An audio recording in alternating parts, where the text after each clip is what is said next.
Yeah, stay side. Aight, whether you ready or not.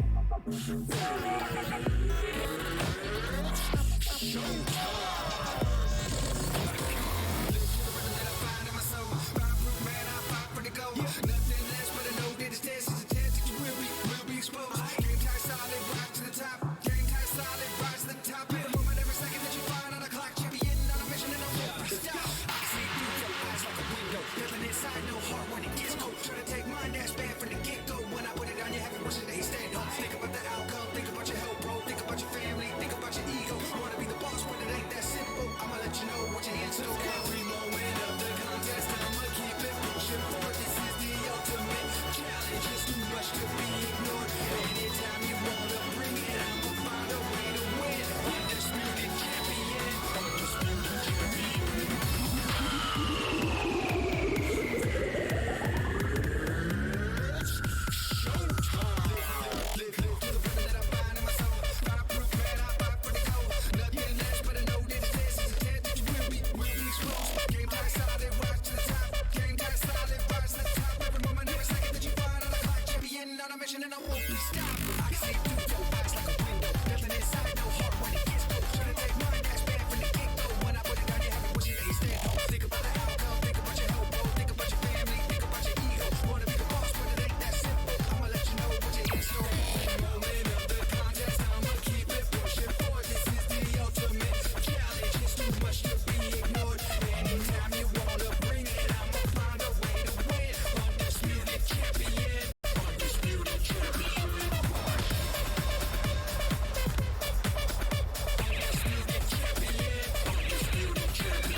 feel ready to release that sound.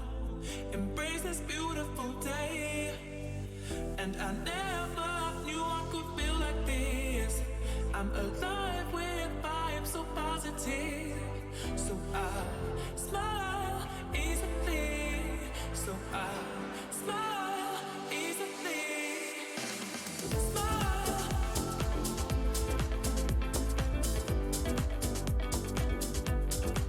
So I smile.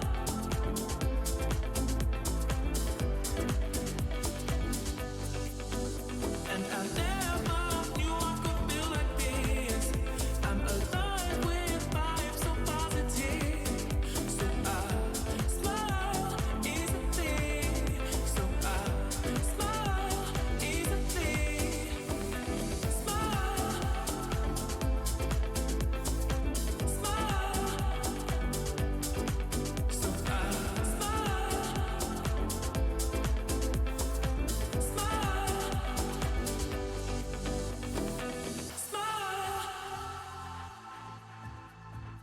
Smile. So I smile. Smile. And I never knew I could feel like this.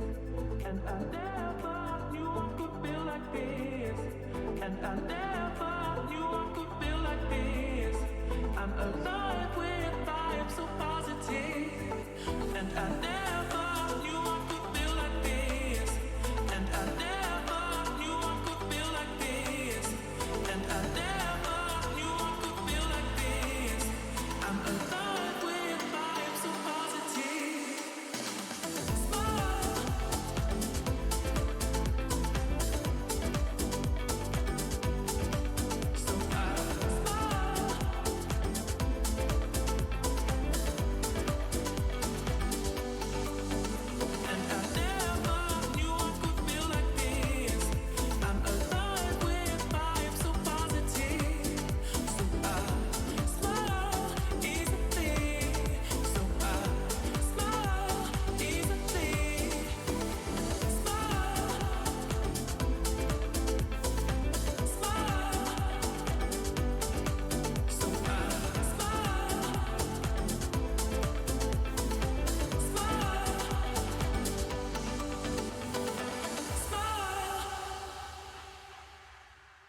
Hello, everybody, and welcome to the Brawlhalla CEO Dreamland Online 1v1 Championship. I am Tazza, joined here with TWK, and we're excited for the second day of this online championship this weekend, today being all 1v1s. Oh yeah, I'm very ready for this. Yesterday was a wild 2v2 tournament. Absolutely crazy. I mean, we had some of those cross-region players also participating. Yes, we did. This is the replacement tournament for the land that was CEO Dreamland. Now it's been brought online. So all the folks that were going to play in that tournament, they will be throwing down today in the 1v1 action. And we have some of these pools set up here. I mean, you're going to see some names like, I see in the first pool, there is Sandstorm, Blood Diamond, Hermison. They're going to be thrown down. Yeah. The next pool, Pugsy, Santy, Double Dime, DB's even in there. Because that's right, Fiend and DB will be playing from the South American region. And these are some of the craziest pools that I think you'll ever see on an online championship, because originally this was for the people that were going to be at CEO Dreamland, right? So when you look at the pools 1 through 8, we're like, wow, there are 4 potential tournament winners duking it out in this pool earlier on. In fact, when looking at the matches that we got coming up, there's going to be matchups like Noel and Simba in pools. And keep in mind, we just watched the 2v2 championship yesterday, and Noel and Simba were fighting against each other in winners finals of 2v2. And that's just a taste of the competition that we're going to be getting moving forward here. I'm very excited to see a lot of these players duking it out in a 1v1 for the second time this year, the first tournament and only tournament that we've seen so far being the Winter Championship. Yeah, and let's not forget, because I mentioned Pugsy is playing today. He was set to play for this tournament, and he's hot off of his Winter Championship win. So he is like the player to watch. But Fiend is also in this tournament, and he won the South American Winter Championship. So we do get to see a little bit of that action of what do these rival champions have in store for each other. Not to mention that Pugsy in his current pool is on the way to fight the winner of DB and Atrophius, so we could see even more of those cross-region matchups possibly coming up. Santy and Double Dime on the other side of that pool are already in their winter semifinals. Lots of matchups to look forward to as we move forward. But yes, it looks like the first match that we've got for all of you at home is Simba versus Noel. So if you were excited about yesterday's 2v2 winners finals, then get ready to get right into it beginning of today's one tournament. Simba, Noel. All right, we've seen both of these play a ton over the years. Not necessarily always against themselves, but, you know, Noel, tons and tons, probably some of the most top 8 performances we've seen from any players. And Simba, absolutely wild, especially he's been on a meteoric rise over the course of last year into the start of this year. Everyone had him pegged as like one of the potential winners for the Winter Championship. He was a player to watch leading into that tournament. So he's been looking absolutely phenomenal. They burned through the bracket so far yesterday in the 2v2, him and Santy. So I mean, this is going to be an absolute powerhouse match as the first one of the day. That's wild. And I like the note that you brought about Noel's basically he has the record or close to the amount of top 8 showings out of all the competitive players. He also, I believe, is the highest attendance rate for all tournaments. I'm pretty sure that he's gone to tournaments that aren't we have all the tournaments that are officially under BMG, the Brawlhalla Esports, and then we've got all these other tournaments that happen across the globe. And I'm pretty sure if you go to any of them, Noel will be there. That's just how passionate he is about competing in Brawlhalla in any way possible. I know he did like the quick flight turnaround last year, doing the Paris Games Week, then back home to the US, and then flying back out to the Middle East for the tournament that was going on there. That was, I think, hosted by a Red Bull organization. Yes, yeah. And so it'll be really fun to be able to see what legend he picks here, because we watched yesterday, I think it was Cody for the majority of the tournament, if not all of the tournament. And some players have different legend picks for their doubles routine than they do for singles. For example, you'll never see Sandstorm pick out a Zol in a 1v1, but he'll always be playing, or most of the time, be playing that legend in 2. Same thing with Boomy's Cassidy, etc. I'm really excited to see what Simba picks here as well, because I know that both Simba and Noel, being sword mains, have a few different legends that they prepare each year and have them to work. So I wouldn't be surprised to see a Tori or a Val, although there is currently a Petra Hover. Yeah. That's interesting. Uh-oh. Yeah, I would have expected the Val because that is what, we've seen Simba do a ton of work on before, and he was playing her a good deal yesterday, and I guess he's keeping the gauntlets from Val, swapping over for the orb on Petra. So I wanna see what his Petra is like. Yeah, orb has been really solidifying itself as a favorite weapon in North America, and in particular, like when. And I guess I highlight that because when Gauntlets, when Scythe, when Can, they all came out, they were picked up by specialists, but it didn't really feel like it was a weapon that was going to be as close to a standard as, say, Sword in ones. And now Orb really feels to be filling up that spot where it's like, oh, okay, if there's an Orb Legend, I'm really, really comfortable with this if my main happens to be Gauntlets or if my main happens to be Hammer, because people are just so used to using the weapon. And I feel like that has a lot to do with... Orb's Sidelight has a lot of great follow-ups off of it that are just kind of like, all right, I can hit a Sidelight. What do I want to go for? Downlight, Side Air for the KO. If I go for the Downlight, I get the dodge read. I could do so many more follow-ups. They're much more textbook than, say, the Cannon, which, while it has amazing follow-ups off of a dodge read, are pretty mechanically difficult to pull off. Yeah, that's a big thing. And also, I wonder, you mentioned some of the newer weapons, like, oh, he's showing the Thor? Does he have a Petra and a Thor? I feel like a lot of players have picked up a Pocket Thor since how popular he is in 2v2. So we saw that with Pugsy and Days yesterday. He's cycling through like all the Orb Legends right now. He wants us to know, he's got an Orb in store. Yeah, Orbs would be great. Especially when... What is it? I think high Force Orb, a lot of players seem to favor. I know that Fate, when Fate came out, there was like a thing where, like with Scythe, you have all of these tools except for really easy kill potential. But when you have 7-8 Force on a Scythe Legend, it kind of mitigates that, and that's another case. I saw Sandstorm tweeting out yesterday about how his Fate is looking pretty good. I don't remember the exact quote, but I know that's on his Twitter. Check it out. Oh man, yeah, I think I saw Boommy like replying to that, being like, "Oh my gosh, when will the pain ever end?" Yeah. That'll be exciting. Everyone that has to cut through his Fate. Oh my god. I didn't think about it when I was talking about Fate. I was also Petra, another high Force Orb Legend. Just being able to be there, although it's not quite the same. Scythe, but the Gauntlets are there as well. So hopefully we'll be getting into that match pretty soon. Petra does seem to be the hover for Simba. I imagine that Noel will come in and play the Koji for sure. I would be very shocked if he played something that was not Koji. Just because that's been his mainstay for so long. Like, occasionally when Katars end up being popular, we'll see him break out the Asuri. The mainstay is always the sword, but Koji is home for him. And the Asuri is likely in ones now that I think about it. Yeah, you're right. It's going to be really interesting to see. I feel like now that I'm really thinking about the matchup, the Asuri might be ideal just because there is a Gauntlets matchup. I guess depends on how much Simba is going to be using the Gauntlets against Noel moving forward. There are certain counter matchups, at least that's what the conversation is, by a lot of pro players with certain weapons. So, like, for example, Blasters are arguably very weak against Gauntlets, where on the flip side, Gauntlets are very weak against Katars. A lot of the times it's because Blasters, with the area that they cover, have a lot of difficulty dealing with Gauntlet Sidelight, for example, without committing a dodge to a gravity cancel to punish it preemptively. Katars in the same hand can just, downlight a Gauntlet Sidelight and you're fine. And then all of a sudden you have so many more follow-ups that you can go off of based off whether or not you get the right read.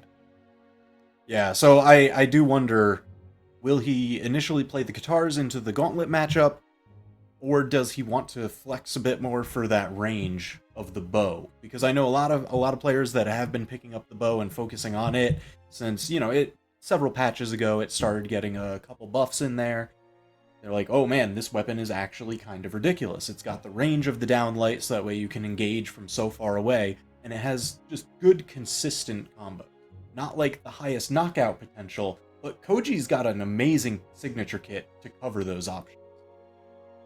That he does, and we were seeing a lot of that coverage yesterday with the down signature in particular from Noel, just being able to pivot that in the air off of a gravity cancel and then move very easily off of it.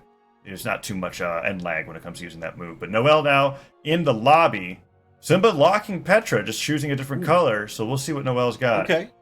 Well, look at Noel, he's already, there's the Koji. He had the Doodle Koji avatar already on. It would just seem weird if he didn't. Yeah, I actually liked that. Yesterday I was noticing a lot of players were actually holding the avatar for the legend that they were picking. And I thought that was pretty cool. Going through stage tracking now. That is neat. Demon Island, Small Brawlhaven, and Small Mammoth Fortress left open by Noel. Oh, I like this pick by Simba. Small Brawlhaven being open and him playing one of the highest force legends in the game. He can take stocks incredibly quickly. 3, 2, 1. Yes, he Small can. Brawlhaven, those knockout lines, they are incredibly close to the stage. If Simba tags Noel with a signature near the edge, even at orange, he can score that knockout.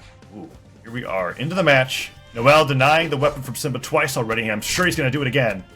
Opting to hold on to the sword, Oh, and he's yeah. just sidelining around. Simba not being afraid to kick back, but Noel with the double recovery is keeping him in the air. And that is Oh my 4 gosh. weapon spawns in a row that Simba has just not been able to get on the right side of. And oh, perfect for Noel. Dashes all the way above, Ooh, kicks him okay. away. Yes, Nice. beautiful. Now that he's got the orb, this is what we were waiting to see. How good is Simba's orb? Got to even up the damage a little bit. Oh, just misses the punish. Noel spacing that signature so he slides down over the corner and avoids punishment. And Simba dodges in place, trying to get Noel to react with some options. Cider didn't hit through. Weapon throw is one. There's not going to be too much damage. Cider hits. And man, both players here just really struggling to find purchase and getting a long string. Double down air from Simba, but keep in mind, we were talking about that high force. Unarmed is going to go a long way as that neutral sig almost gets him and takes him out. Gravity cancels down like just a little too high to hit the top of Noel's head, and the side air is dodged by the fastball by Noel. Side light down like doesn't hit, but the neutral light gets him anyways, and the side sig spot dodged at just the last second.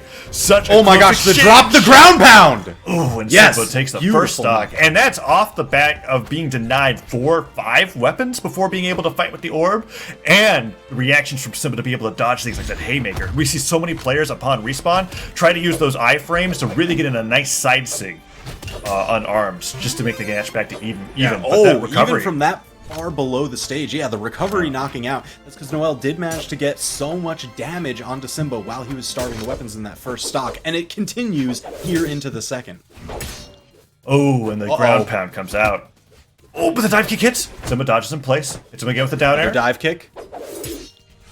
Now, the dive kick did have a significant reduction in variable force, so it doesn't send people farther away. You are left kind of close to your target after landing one of those. So you're going to see folks in this tournament really needing to know their follow-ups off of the unarmed dive kick off stage. Yeah, in certain situations, I feel like you could follow up with an unarmed nair without even having to jump, depending on how your opponent reacts. Ooh, falling cider, try to get into a neutral signature. Simba's just charging those barely. Oh my man, gosh! the down sig. Spear bomb nearly connecting. Cider catches Noel, standing in place. Down air is just keeping him on his toes. No siders are connecting, but he's bouncing the orb down air off the bottom of the stage at the perfect moment. And the gravity cancel sidelight cider finishes him off. And that is a staple combo of the orb kit, especially on Small Brawlhaven, just being able to get those KOs. It's a true combo that works at so many different amounts of damage, just super reliable. Sidelight and air coming through, didn't get dodged away by Noel, and Simba's now got a solid lead. And Noel, he's not getting that sword recovery beneath the stage. And I say that though, down sig, that is the one angle on this map that you're going to live the longest at. Is what a Koji bow down sig gets you at. The knockout lines, I mean, they are a perfect rectangle. So if you're aiming for the diagonals, that's going to take the longest time to knock out. Oh, reverses the ground pound, went all the way for it. Oh my gosh, even steering under the stage, absolutely mental. I mean, that's a call out and a half, right? Like that's incredible. That's 2 ground pound kills from the gauntlets that we saw coming out from Simba, and being able to steer it all the way knowing he's going to fade back, because what did Noel want? Noel wanted to go under the stage and do a jumping side air punish after he expected Simba to let go of the gauntlet ground pound, and it just never happened. Simba just kept flying forward knowing he had the stock advantage. If he lost that, no big deal. He's already got a damage lead. Now we're back to Small Brawlhaven. Noel on the Hattori. Off the Koji. All right, so the legend swap for Noel, that's the adjustment that he makes. You know, we talked about this yesterday. Noel, if you leave the same stage open, he is more than happy to rematch you there. Yeah. He will be stubborn as a mule and just say, no, change as few variables as possible. I'm just going to change the ones in my gameplay, see if that gives me the win, and then just keep pushing that forward. And it often works against an opponent who has just won on that stage, because they're thinking, I'm comfortable there. Why would I want to ban the stage that I just won on? So Noel oftentimes gets his way. Oh my gosh! But Yo! recovery. Oh man, Simba. He has been on point with those neutral sigs. Man, he landed like essentially 3 uppercuts there because like 2 of the actual recovery, 1 was a signature, and just absolutely carried him off the top. I think Noel went over for the Hattori because Simba's movement makes Petra look like such a high-speed character, and she's not. He just has, oh my gosh, even the coverage with the gravity cancel signature. Yeah, neutral sig is really great for dodge in place, dodge throughs, anything, because it just holds into the air for so long. Noel went for a gravity cancel side stick, and the orb down there just covered that space perfectly. Falling cider, weapon throw comes through, gauntlet ground pound again. Noel's waiting, he's gonna go. Oh no, he's trying to get that down light. Noel gets a nice side, like, punish, man. but gauntlet cider's enough, and that is 3 stocks to 1 against Noel's Hattori so far. And Noel started this match off so well, double down light cider to boot, but he is down 2 stocks. And that Simba is so ready for the unarmed haymaker. Downlight recovery, still not enough to take down Simba's first stock, and he is reaching for the sky just to bring Noel back to the stage. Still going on. All right, the Pogo finally takes it, but man, is it too little too late? Because now he still has 2 stocks to cut through to bring this set back. The Hattori pick hasn't really been working out this match. Simba, he just seems to know everything. Ooh, side light, down light, cider. Noel bringing himself back to this game. Oh my gosh. That ground pound came I got through. so nervous right there. All right, double down air. And Simba, with the dodge, just able to make it back. Change that came with the new Small Brawl Haven is that the bottom of the stage no longer has those jagged parts of the hitboxes that can send you in weird ways. Makes it very easy to dodge up through it. Cider hits, Simba goes for that cider edge guard, and Noel! Oh, right, bringing it back. Was originally 3 stocks to 1, now it's 1 stock apiece, and Noel's not even in deep red yet, keeping all the weapons denied, but as I speak, a down-like gravity cancel neutral sig, way more powerful than the D-light recovery we saw Noel try to do on the previous stock, and Simba takes the lead 2-0. Jeez. Man, I really thought Noel was back in it there. I mean, he had the perfect read, gravity cancel with that reversal signature, turning him around, sending Simba out off the edge. Perfect punish to the edge guard, really. But, man, as soon as Simba came back, he's like, I'm going to use these invulnerability frames to just land the slide kick.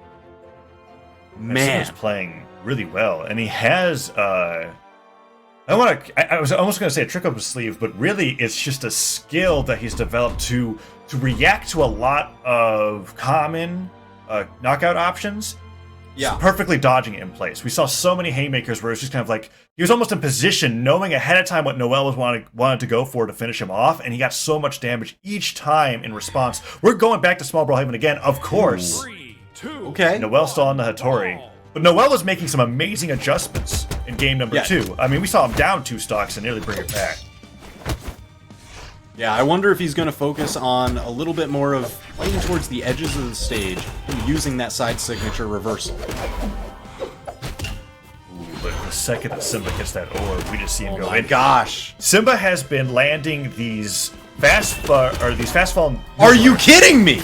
On the orb. That sidelight cider was great. And he's been getting the gravity cancel sidelight as well, so that he doesn't catch Noel going for the stage but trying to jump back onto it. But when he's on the orb, He wasn't even jumping there. He interrupted the gravity cancel neutral signature, trying to eke out around the corner. Simba's reads are unreal. There's yet another one.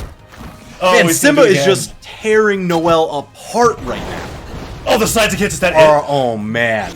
It was so close. He went for the gravity cancel neutral sig into the recovery. Simba still gets it off the neutral signature, and we saw a similar KO that way. I mean, what?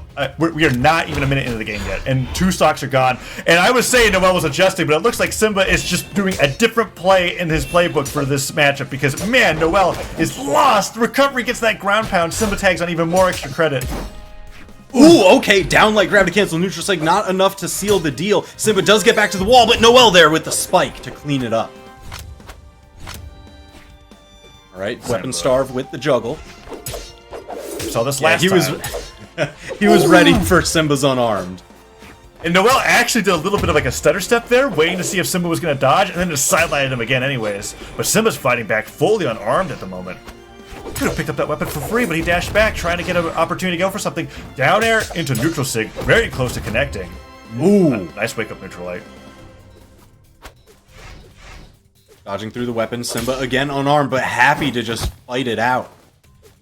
Oh, Simba He wants to hit the slide kick into the gravity cancel neutral heavy. That's all he's looking for. Downlight Cider comes through, doesn't get the down air. I was thinking maybe he would go for a spear ground pound, but he tosses that away. He's looking for the neutral light. Jumps with being gone. Nice. Yes, and he got the recovery. Oh, but he makes it back. Noel missed that falling side air. Sword down air after sword down air. Noel is bringing it back once again, and this time he's not nearly as damaged to lose to a downlight into neutral sync. Is Noel gonna do this? Every game Simba opens up and I'm like, there's no way Simba could lose this lead, but yet Noel brings it back. Side light, neutral light. Oh, he almost got the dash back neutral light, but Simba was able to sneak in an unarmed neutral light. Now here's what can be very telling. The orb versus sword matchup. Simba throws it away. He gave up the range advantage, but it's the dashing haymaker to seal the deal, taking the final stock, and that's the set 3-0 Simba's favor. Man, and Simba... And what was cool at the end there was that Noel did a maneuver that a lot of other sword players do, particularly Ethan, to my memory, which is that he spot dodged the orb weapon throw. We're going to see it in that replay. Yeah. And then he got that turnaround downlight into side air. Just didn't see the haymaker coming in, but Noel was just on his way to making that a reverse 3-0, which he's so well known for in those best of fives, but Simba didn't allow it to happen. Amazing performance from Simba that entire set, 3-0 to move on in his pool. Really great first game of the day.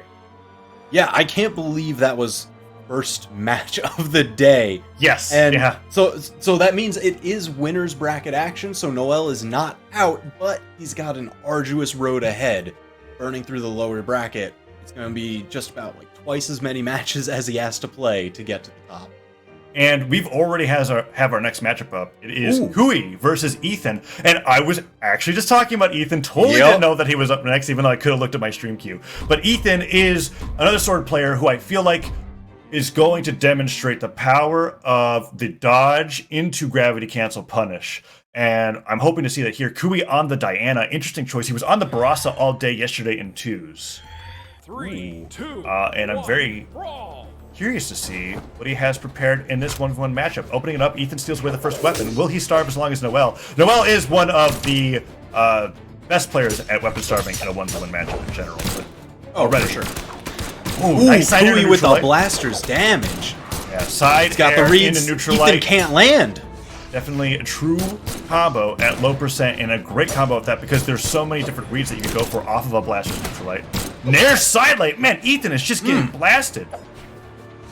I mean, that's what the blasters are for. Kooey with that damage lead right now. I mean, Diana into Bodvar, this is the game of just trying to outrange the Viking.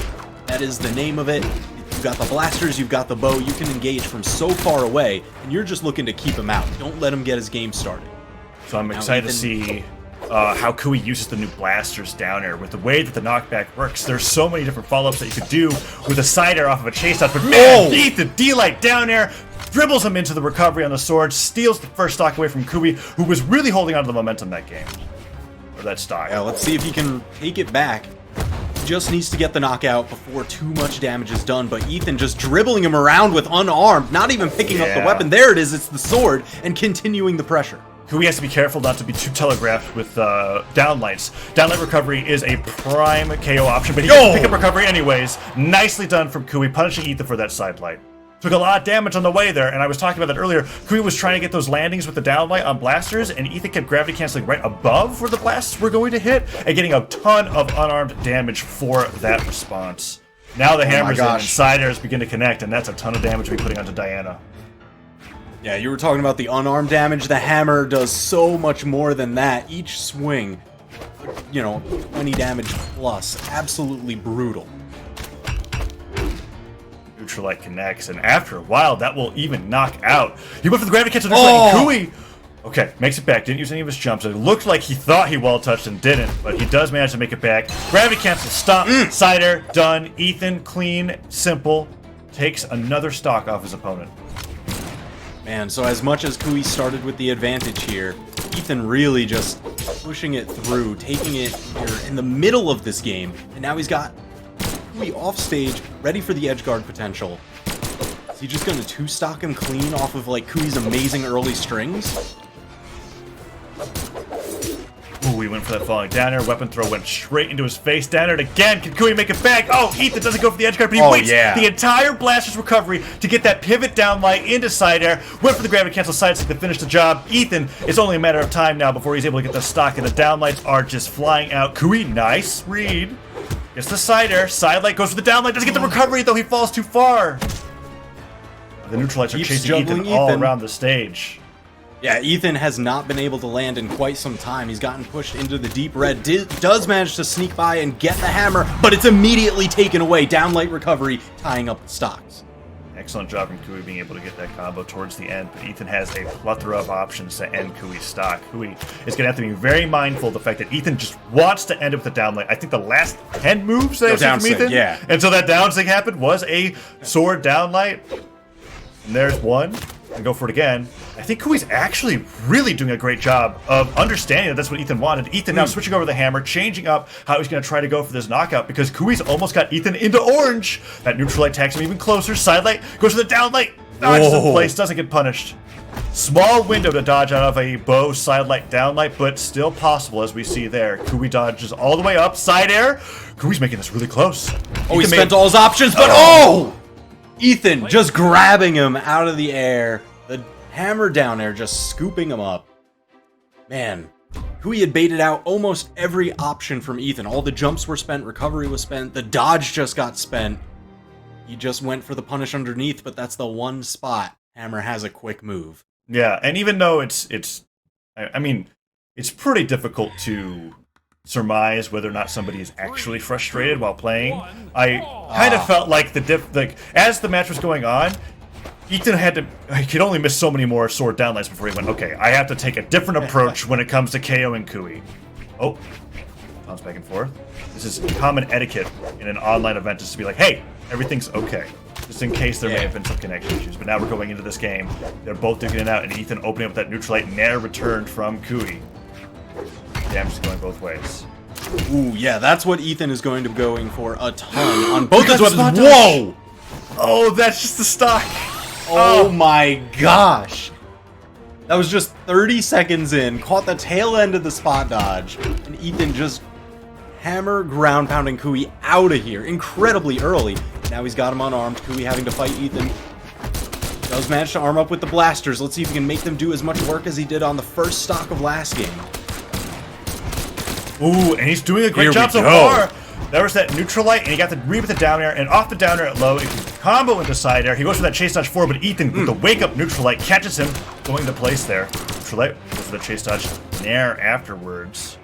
Wasn't able to quite find if the down lights are coming through. If he gets a down light, I think D-light recovery might KO. It will definitely KO now. Down air, side air, once again, picks up the bow. No nair catching Ethan, but a down light recovery on bow even. Might be able to KO Ethan. He's able to get him high enough in the sky. Returned the favor from the first stock. Kooey now evens it up. You're gonna ground pound my spot dodge, I'll get yours. Tag you right back. Now it's the bow again.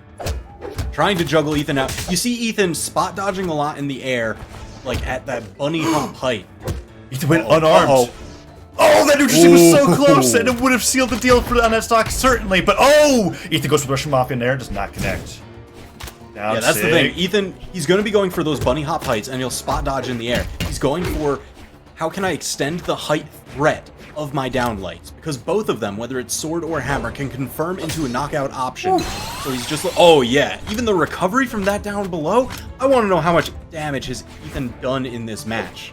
I guess the quickness of the first stock kind of evens that out a little, but still. I'm really looking forward to seeing Kooey mix up his follow-ups on the bow sidelight. There's a few times now that he's hit on the Ethan, immediately gone for the downlight as fast as possible, but Ethan is dodging straight through him and hitting him with that wake-up side air. But that time, as I say it connects. No dodge from Ethan. Falls that nair, and another ground pound. Gets it, and Kooey even closer in stocks in game number 2.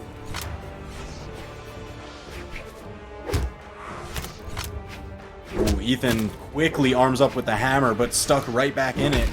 Kooey trying to threaten the range game. And that's where Ethan, almost got the dodge read. I like how he was going for that dodge bait. You know, he hits the two-piece, the initial starter of the Russian Mafia, and then just All right, it won't combo right now. You're not damaged enough. Where are you going? I like that adaptation from Kooey. He went for the sidelight, and like I said, he didn't go for the downlight that time. He went for a dash jump ground pound, but Ethan didn't dodge. He just downlight back and place. Oh my god, is that going to be 3 ground pound KOs in one game? It is! Kooey takes game number 2. 3 bow ground pounds, 3 stocks, damage lead over Ethan. Amazing play, and that was after a super early stock coming out from Ethan with that hammer ground pound, getting through the spot dodge of Kooey, and the map bans are already going through. Mammoth Fortress is going to be it for game number 3. Yep, I mean, there we go, because if Mammoth is left open, most everyone is just happy to fight there. The nice, stable stage, it's got only the one platform that moves around, sometimes it's up there, sometimes it's not, and just medium-sized walls. And Ethan now on the Hattori, which we're much more comfortable seeing, although there was plenty of Bodvar representation in the 2 tournament yesterday. In particular, he picked Bodvar for his matchup against Boommy and Sandstorm. But Kooey is unfazed by this Legend switch. In fact, he's putting on tons of damage with the blasters. And for the first game this set, Kooey has got a solid lead. And he is just dominating recovery, chasing Ethan everywhere. Went for the neutral sig. Ethan dodged around it, but another D-light. This time a chase dodge recovery. 2 examples of how to follow off of that move. And Kooey relentlessly takes that stock from Ethan. Man, and he did that downlight at like the last possible moment. He was sliding off the platform. So absolute perfect execution from Kooey. Yeah, that's a good point, because if he didn't slide off the platform, that would have been a dash jump. It wouldn't have been a chase dodge. Ooh, side stick from Ethan, catches the landing, but Kooey's still living. That's how little damage he took. And he gets the dodge read with a ground pound into the pogo. Did Kooey touch? He did. Makes it back. Loses his bow. Ethan's still trying to end this stock before too much damage is returned, and the gravity cancel downline recovery. That's standard Ethan stock finisher. Dodge that unarmed side air, able to get the stock. Alright, so back in the thick of things. It's 2 stocks apiece. The damage not too spread just yet. Ethan's got a chance, especially if he can land some of those extended spear strings. You know, hit that side light, maybe the double down light into side air. A lot of damage possible on the table. Man, he doesn't even get the chance to get in and really get anything started. Kooey just keeping him out with the blaster spacing. Ooh, he fell for a sider. Sidelight and a side stick, but a good dodge down from Ethan. Diana is one of the few Bow Legends that has a really solid signature follow-up off of sidelight because it covers so many dodge options, but dodging straight down and straight up are 2 of the things that you can do to avoid that. Good job from Ethan being wary of that. And you don't always get that dodge down option. Right. You have to be off stage for it. So yeah, good awareness from Ethan. If you dodge down, you might risk dash jumping straight into it, and that's that's not ideal. Kooey super damaged. Ethan dodging a place, but didn't cancel into a downlight. Tosses the weapon through, goes for the haymaker. Kooey punishing it to a down air. Sniped. Weapon throw forces the dodge, but Ethan has no jumps to his name, and a lead for Kooey once again. Going into game number 3. Ooh, was trying to leave the weapon there as a little bit of a bait, but Ethan just so sneaky. Oh, perfect dodge through that weapon throw. Kooey staying alive. Ooh, Kooey went for that rising down air off the D-light sider, but Ethan was ready for it. Dodge down, then hit a recovery straight up. Brings the game to dead even once again. Kooey just fighting unarmed. Let's see, does he immediately go for the weapon? Yes. Oh, but Ethan pursuing with the weapon toss, trying to just set him back on his heels. Nice snare from Ethan. Low as possible. Just for that side air. Get the downlight afterwards. These downlights aren't picking Ethan off the ground. Ethan's getting his damage slowly but surely. Oh, he dodges the ground pound, and Kooey tries to return with the ground pound. Ethan does go off stage again. Kooey? Jeez, from that far down, the bow ground pound might have actually just ended the match. Yeah, I mean, I've seen bow ground pounds end the match at yellow that far down, so certainly at orange. Brutal. Kooey trying to land. He went for a side no, with that whoa! side air. It would have been beautiful if Ethan spot dodged, certainly. Yeah, I was certainly expecting a punish on that signature, but no purchase. Ethan now just bouncing Kooey off the ground, taking the damage advantage. He's looking for the knockout downlight recovery. Yes! That's it. Great job from Ethan. Kooey putting out a few too many blasters downlights towards the end there, and the damage differential was substantial in that game. Kooey getting stocks as early as possible while holding onto his stocks as long as possible, and still Ethan being able to secure the win. Now up 2-1 in this set as we have 3 stages available: Miami Dome, Mammoth Fortress, and Brawlhalla.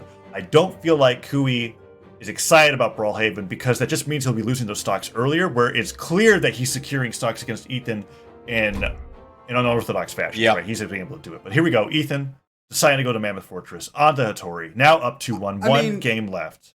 That's the thing. It makes sense, right? If you're up 2-1 in a set and you've only been playing on one map, yeah, stick on that map. It's clearly been working. Right. There you go. You can open up the first bit of damage. Nice dash jump down light into Nair ground pound. Spear's picked up as well, doing that weapon starve game. Recovery connects. Went for the ground down light, and he stares him anyways. Ethan. He's been getting a lot of good damage early on. This is a big change from what we saw the past couple games. Oh, beautiful. That was so smart. The turnaround. And he caught the dodge with the side air? Yeah. Oh, easy. Spike. Yeah, he gets him, and Kooey seems to be having a rough time against the way that Ethan's playing now. And Ethan is finding even more of those dash jump pivot down lights on Sword that he's so well known for. Yeah, Ethan is really just queuing into Kooey's movement. It seems like he's just gotten the read. All right, this is what you like to do after certain options. And I can tag you after every one of them. Oh, but is this going to be another early Kooey stock? Of course it is. Gets the ground pound off the stock. We're going to see that 200, 300 damage differential, but I guarantee you this match is going to be last stock between both players when we get to it. Man, every time you think somebody's got the lead in this set, there's just a surgical edge guard that just ends it. Ends a stock in yellow, and we're right back in.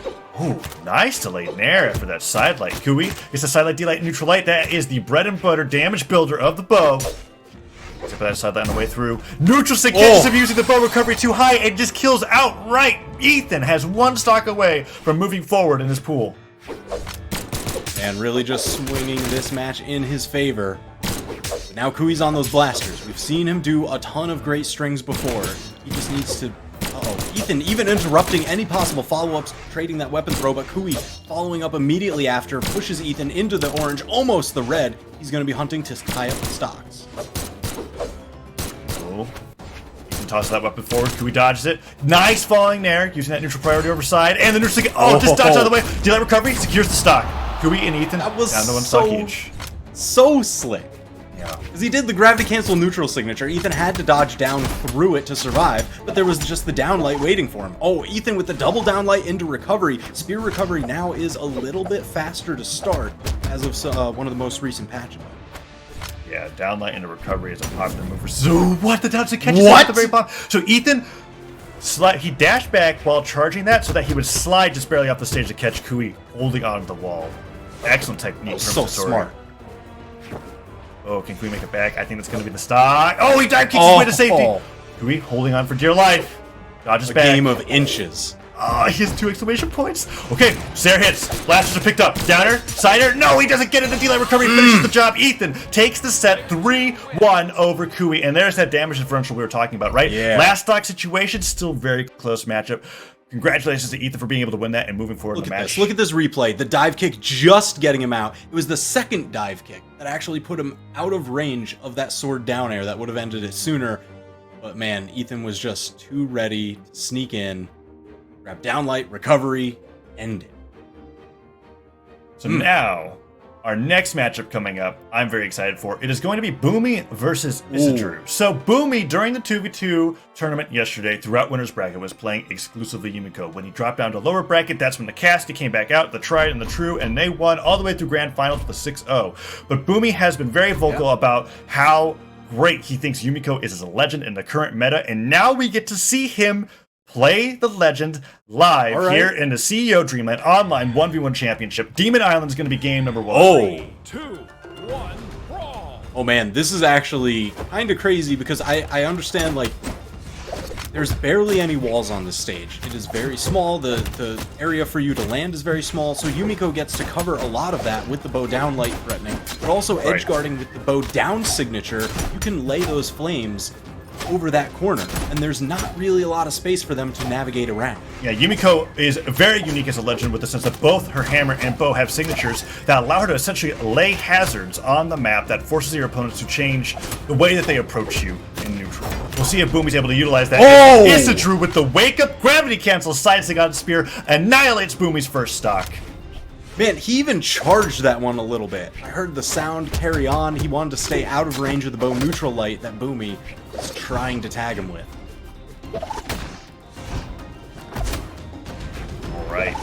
forward.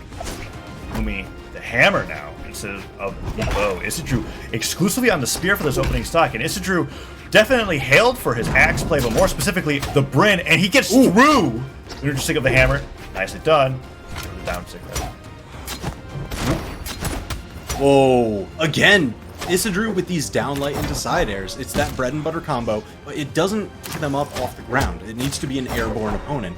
And Isidru knows just when to place that anti-air. Isidru surprisingly going for the same technique twice. Boommy, this time wary of the fact that Isidru's going to go for that wake up side sig. And he dodges around it, gets the stock, and opens up the downlight in a neutral light. Isidru dodges one, but the neutral stick afterwards catches Isidru without a dodge. Very clever play from Boommy, and definitely Yumiko exclusive. Alongside her, Yeah, that's the tricky stuff I want to see. Ooh, goes for the dashing downlight. He wants to engage from range. He doesn't want that axe to get close to him. Because Boommy, even though Yumiko, man, she's got like good speed to make it back to stage, but you're that damaged. You don't want to get knocked out. Right, and that is exactly what happened. That ground pound from the spear hits the ground, hits Boommy as well. He loses that stock, but Isidru took a significant amount of damage as that haymaker comes through, and Boommy carries him all the way through. Now picking up the hammer, will he lay the traps again? No. Falling down air from Isidru. No follow-up right afterwards, but it's going to take just a few more nairs and scoops before Isidru loses this stock, and it's dead even, but... Oh, going for a big dodge read, but Boommy didn't bite. Gets a punish of his own, gravity cancel downlight into side air. The hammer so incredibly strong, scores the knockout even from all the way across the other side of the stage. Isidru, nicely done with that recovery. Hang on, even more damage. One downlight connects. Boommy clashes with the sidelight of the spear. One sidelight, but that time the downlight's punished. Perfect punish. Yeah. Oh, but it hits! Uh-oh. And the dive kick into the slide kick. Oh my gosh. Boommy definitely labbed out his follow-ups on that new down air. Yeah, that new down air looked fantastic. And then the neutral stick to be able to catch with the hammer. And what's cool about that signature from Yumiko is that when it catches, it picks them up, carries them throughout the move, and then spikes them at the perfect angle to go for unarmed follow-ups like that. Boommy, excellent job on the Yumiko. Back to Demon Island for game number 2. Okay, I mean, this was an incredibly back-and-forth match. Isidru had the lead for the majority of it. It was just Boommy right at the end there, stealing it out from under him. Now Isidru is on the axe. You know, it does a lot of damage per hit. It's these big, strong swings, but it is more punishable on miss than most other weapons in the game. Isidru starting on strong once again. This time with the axe over the spear. Avoids getting hit. Spikes. And the neutral stick from Isidru. Gravity canceled. Catches Boommy on the ground. Oh, he goes in. Doesn't find that side sig. And oh my gosh, another! Isidru goes all the way around to avoid getting hit by the weapon throw afterwards, but it just doesn't matter. As we're talking about, Demon Island is like, there's so little stage to actually touch when it comes to the amount of stage on this map that Isidru had no chance of being able to make it back once he decided to fade away from the hammer instead of dodge. But the side sig, pinpoint precision every time. I've seen Isidru hit that move on Bryn more than any other Bryn player. Yeah, I mean, he just has greater signature usage than most any other player, and that one in particular. Ooh, sidelight side air. True combo at low damage from the axe. Definitely amazing to get their opponents off stage earlier on. Oh my gosh. But Boommy tagged that damage on right back real quick.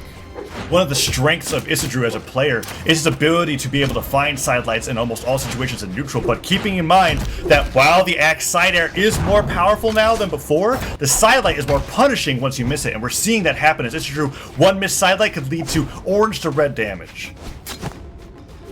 Yeah, especially, I mean, Boommy, he's been landing a ton of those three-piece bowstrings. Time and again. Oh! This time he was ready for that signature. He's like, alright, it goes pretty horizontal. I'm gonna get above it and just bring you up.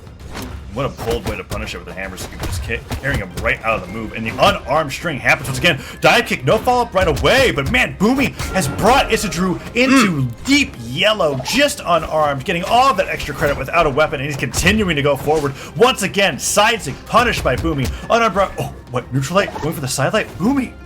I mean, I guess he could play with a weapon, but why bother? That side air setting him flying. Will this be the stock? Yes. Oh, nice weapon throw snipe. from Isidru, but that is white to orange, only unarmed from Boommy on the Yumiko. Oh, and no. picks it up immediately, stops that weapon starve that Isidru is going for. A little bit too greedy on charging that weapon throw.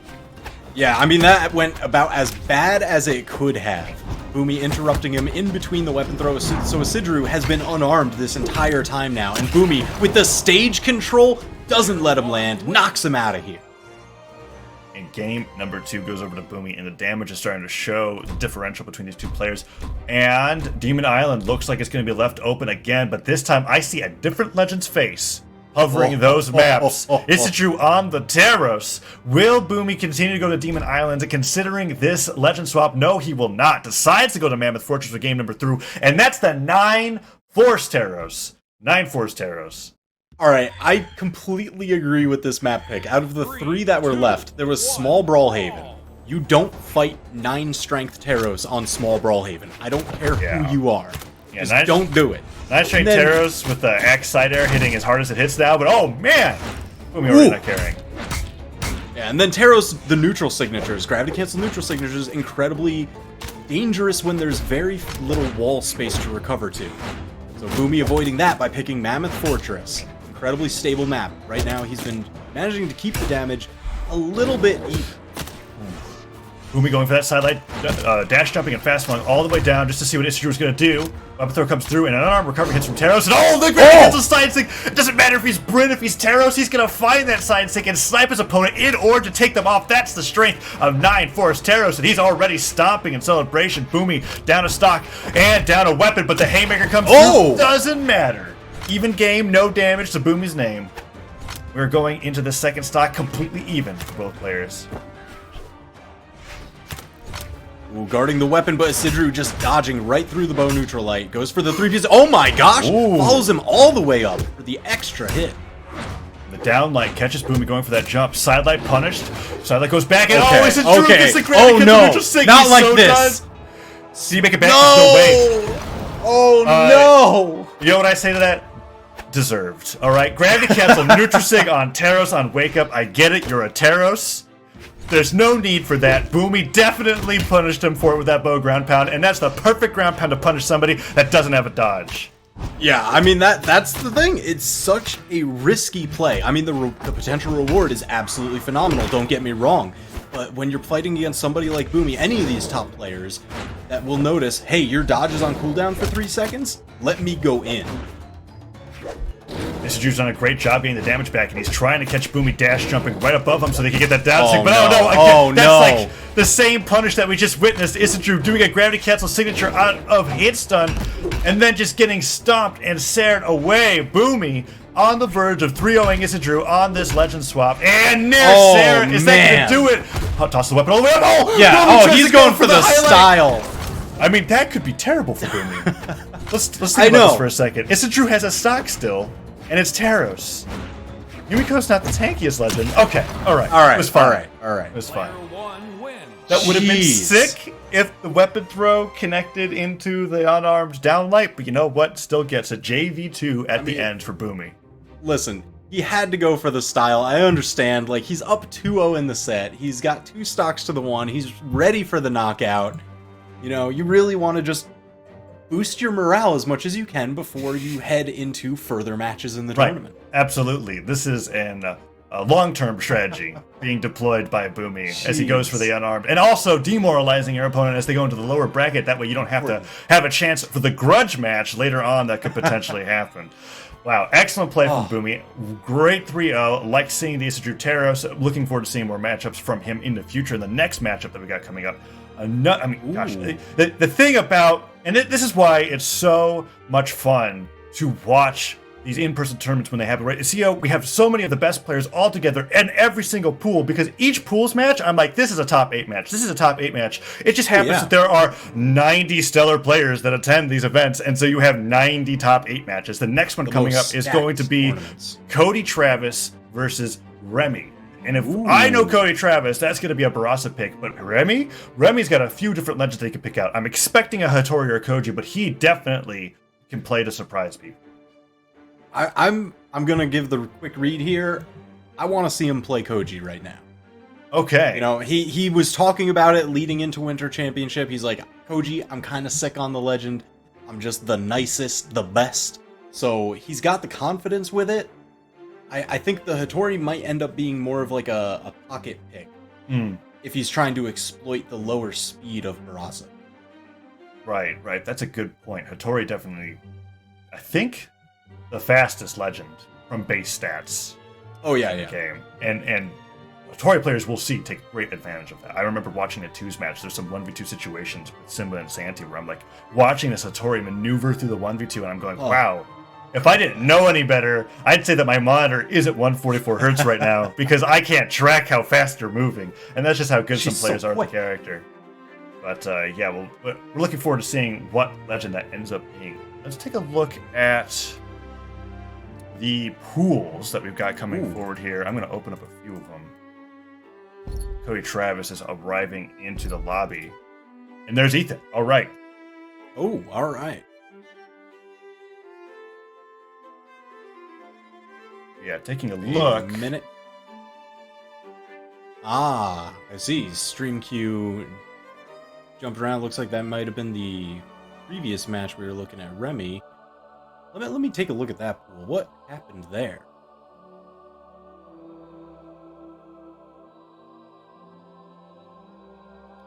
Where's Remy's pool? All right. Well, it looks like we've got Cody Travis versus Ethan. So it is going to be one of the matchups we were talking about, but for a very different reason. Ethan, one of the premier spear players, is going to be locking in the Hattori. Cody Travis, you called it, the Barasa.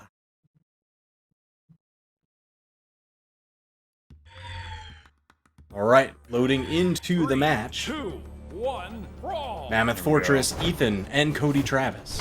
Ethan, the first one to grab the weapon. It's the spear. He gets so much done with this weapon. That he can. Cody, trying to get that weapon himself, but Ethan already opening up with some excellent starving from him. And look at that. Ethan already employing a lot of the strategies that we saw before. We'll go for the dash jump into the pivot downline. And what's cool about this matchup is that we just saw Ethan off of the win against a very skilled Blasters player. And now we get to see him fight against a Blasters player just as, if not more, skilled with Cody on the Barasa. Cody now needs to employ the extra range of those blasters, because man, Ethan has been getting in and putting him to work. So much damage. Cody into the red. I know Barasa has a ton of defense, but a side signature when you're that damaged is going to knock out. And there goes Cody down 2 stocks. It comes forward, hits that neutral light, dashes. Ooh, I like that chain dodge diagonally up, but Ethan was ready for that. Cody wasn't able to find any opening. Down air into side air, doesn't connect, and Cody's still trying to get more damage. Nice side light in there. That is true. I mean, I don't know when that stops being true on Axe. Unlike side light and air is reliable at all times. There are popular follow-ups that you could do off of it, like recovery, but oh man, nice ground pound. It's that coverage. It's the full spin. So if they're trying to dodge through and you delay that spin a little bit, you're able to cover so many different options. Oh, that was slick. Side air into falling neutral air at low damage.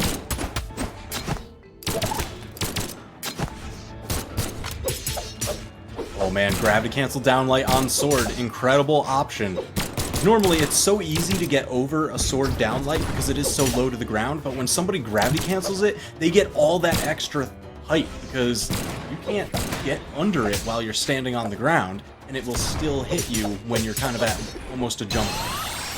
Oh, and what a beautiful punish from Ethan. Going for the double downlight on sword, and you might be like, wait a second. I haven't seen that combo since, 2016, right? Yeah. And the reason why he did that there is because he just saw Cody go for the gravity cancel down signature. It didn't connect, and he was like, I'm going to get you as close as possible to the ceiling so that I can make sure that this sword recovery ends that stock. Great job from Ethan. Oh, spiking, but Cody firing right back. The axe side air at the bottom of the stage, tying up the stocks before too much damage was done.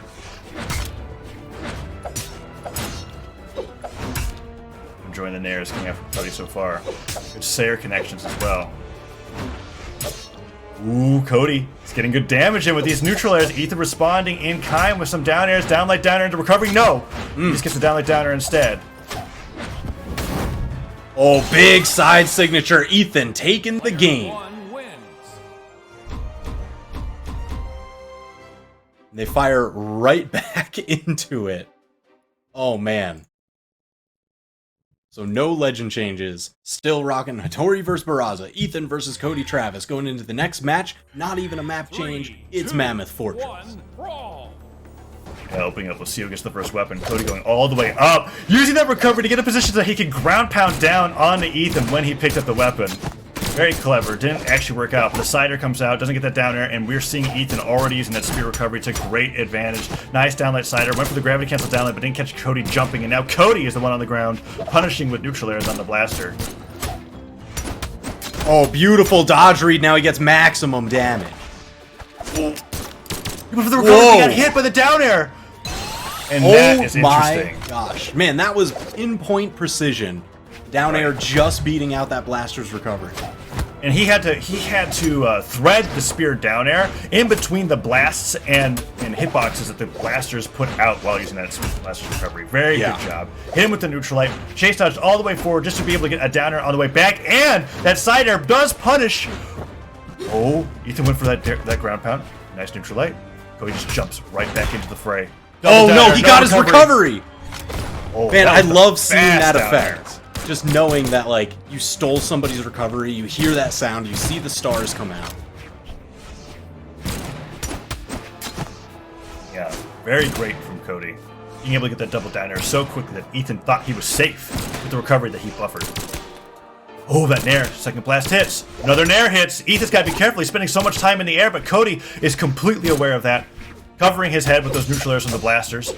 Nice weapon throw in a downlight into down air. Nothing else comes from it, and gravity cancel sidelight catches Ethan and immediately responds to the downlight into recovery. Oh, that is a great punish off the side stick. Pivot, gravity cancel downlight into chase dodge, pivot nair.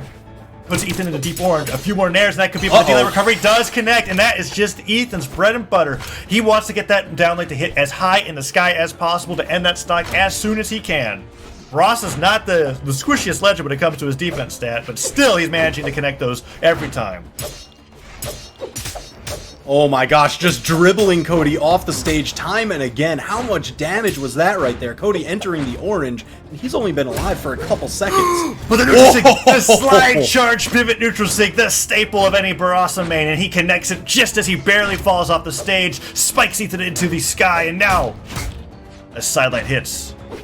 Ethan. Yeah, that's the one every Barasa player just wants to hit. Man, Ethan is just so good. He always goes for the downlight down air when they're not in knockout range. Because he knows, I'm going to bounce you off the stage, and that way I get a chance for another follow-up.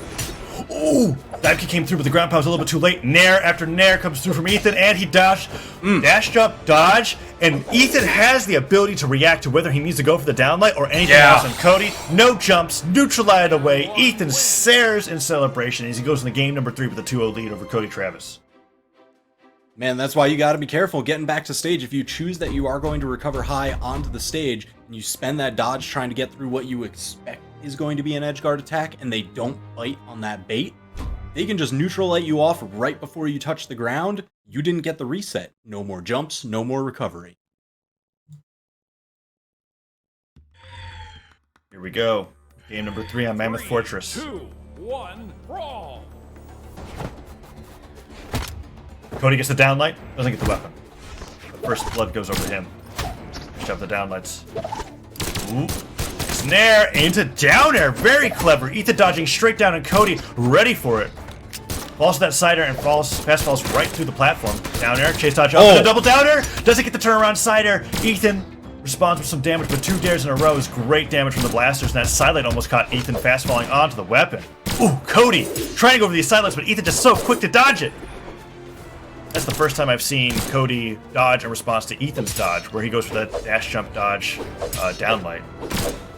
Nice side air. Dodge jumps right over him. What's the ground pounds? Right, now we're over on the axe. He's going to be looking for any of those big swings to take the stock.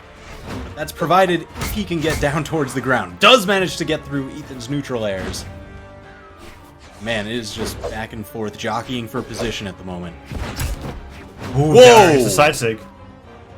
The recovery's not going to be enough yet. Didn't have the D-Light to bring him up higher, and 2 nairs makes Ethan more than red enough to lose a stock to a weapon throw, maybe 2. Goes to the down air. Oh! Get it.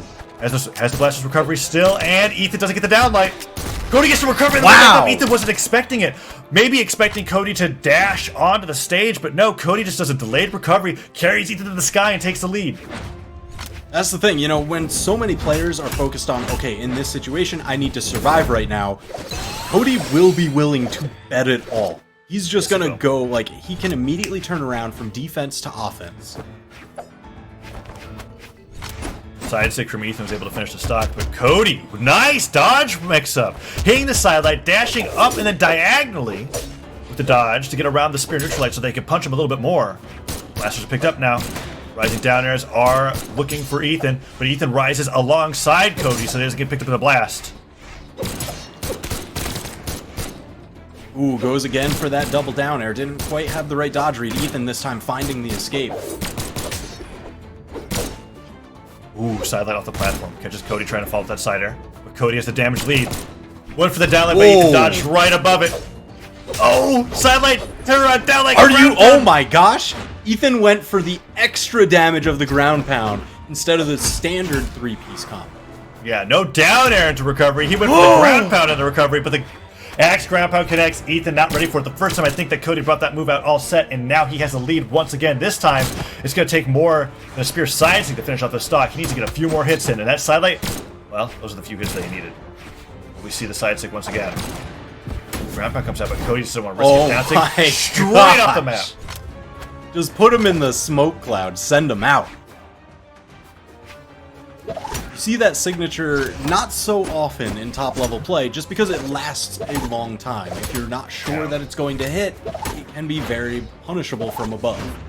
Yeah, the few times I expect to see it are when we're seeing those ledge tricks that we saw Ethan do last time we watched him play. But in that case, it just worked out. Caught Cody off guard. It's like when you see a terror side stick and you go, that should never hit. But it's just it's just how unusual, how long the move lasts can catch people maybe automatically walking into a place that they shouldn't be. And oh man, Ethan getting the recovery reads. This stock is all about Ethan. Yeah, just absolutely monumental turnaround since getting that signature knockout. Oh, goes for another one on the gravity cancel. Good punish from Cody. But Ethan turning it around. The spear recovered. Yeah. The 2 follow-ups that you'll normally see off of sidelight and air on axe are ground pound or recovery, and that risk of running recovery is that if your opponent reads that you're looking for it, you could get turned around so easily with the spear. And there goes Cody's last stock of the set. Jeez, Ethan taking that, pretty quick 3-0. Man, just because they had fast matches. Like, they were both just swinging for the fences. Yes, and that is the 3-0 for Ethan. And Ethan is looking very good this tournament. We've already seen 2 matches of him playing throughout the day. Started in Lebodvar, went to the Hattori, and has stuck to it since. And his Hattori is looking fantastic, especially with how he's been playing with the spear. Very excited to see how he goes through the rest of the bracket moving forward. I know I can see a few matches that we've got coming up. I see the Costelix versus Wrench as a matchup on the stream. And Boommy is projected to fight somebody else pretty soon. Let's see who that is. If Boommy beat Isidru, I imagine it's either Fozy or Little Caps, because that's who else is in his... Oh, we're already in top 3 too. Let's go.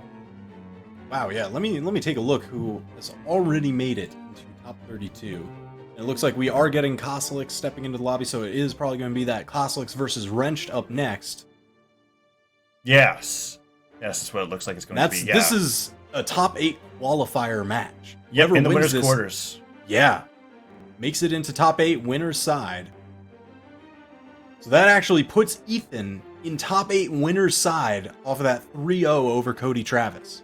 Let's take a look at who they had to beat to get here. Costelix took a 3-0 over STTP Wilson, and Wrenched had a 3-0 over Pierre, which is interesting because I think Wing Shell and Pierre actually knocked out Costelix and Wrenched in the 2v2 event yesterday. So seeing that 3-0 is very satisfying. Costelix and Wrenched, of course, 2v2 my gosh. teammates are now fighting Not against like each this. other in a 1v1. Not like this. And it is probably one of the most unusual matchups that you'll get in North American Brawlhalla because Kostlix is the Lance player and Wrenched is the Katars player. There used to be a lot more Katar mains. Now everything's kind of mixed and matched. We've got previous Katar players now on Sword and Spear, etc., but no, not Wrenched. Always on that Asuri or any Katar legend in general, right? Lucian, whatever have you. I mean, I've seen Sentinel from him, right? As long as the Katars are there, he's there. Kostlix, on the other hand, same story, but with Lance. But this is interesting. I'm seeing the Macho Man hover, the epic crossover for Olgrim, and I thought that was purely a 2v2 pick. And seeing that being played as singles is very surprising to me. Because for Lance, you know, we've seen him break out like the high dex Vrax before. We've seen him break out a bunch of Scarlet, some Roland.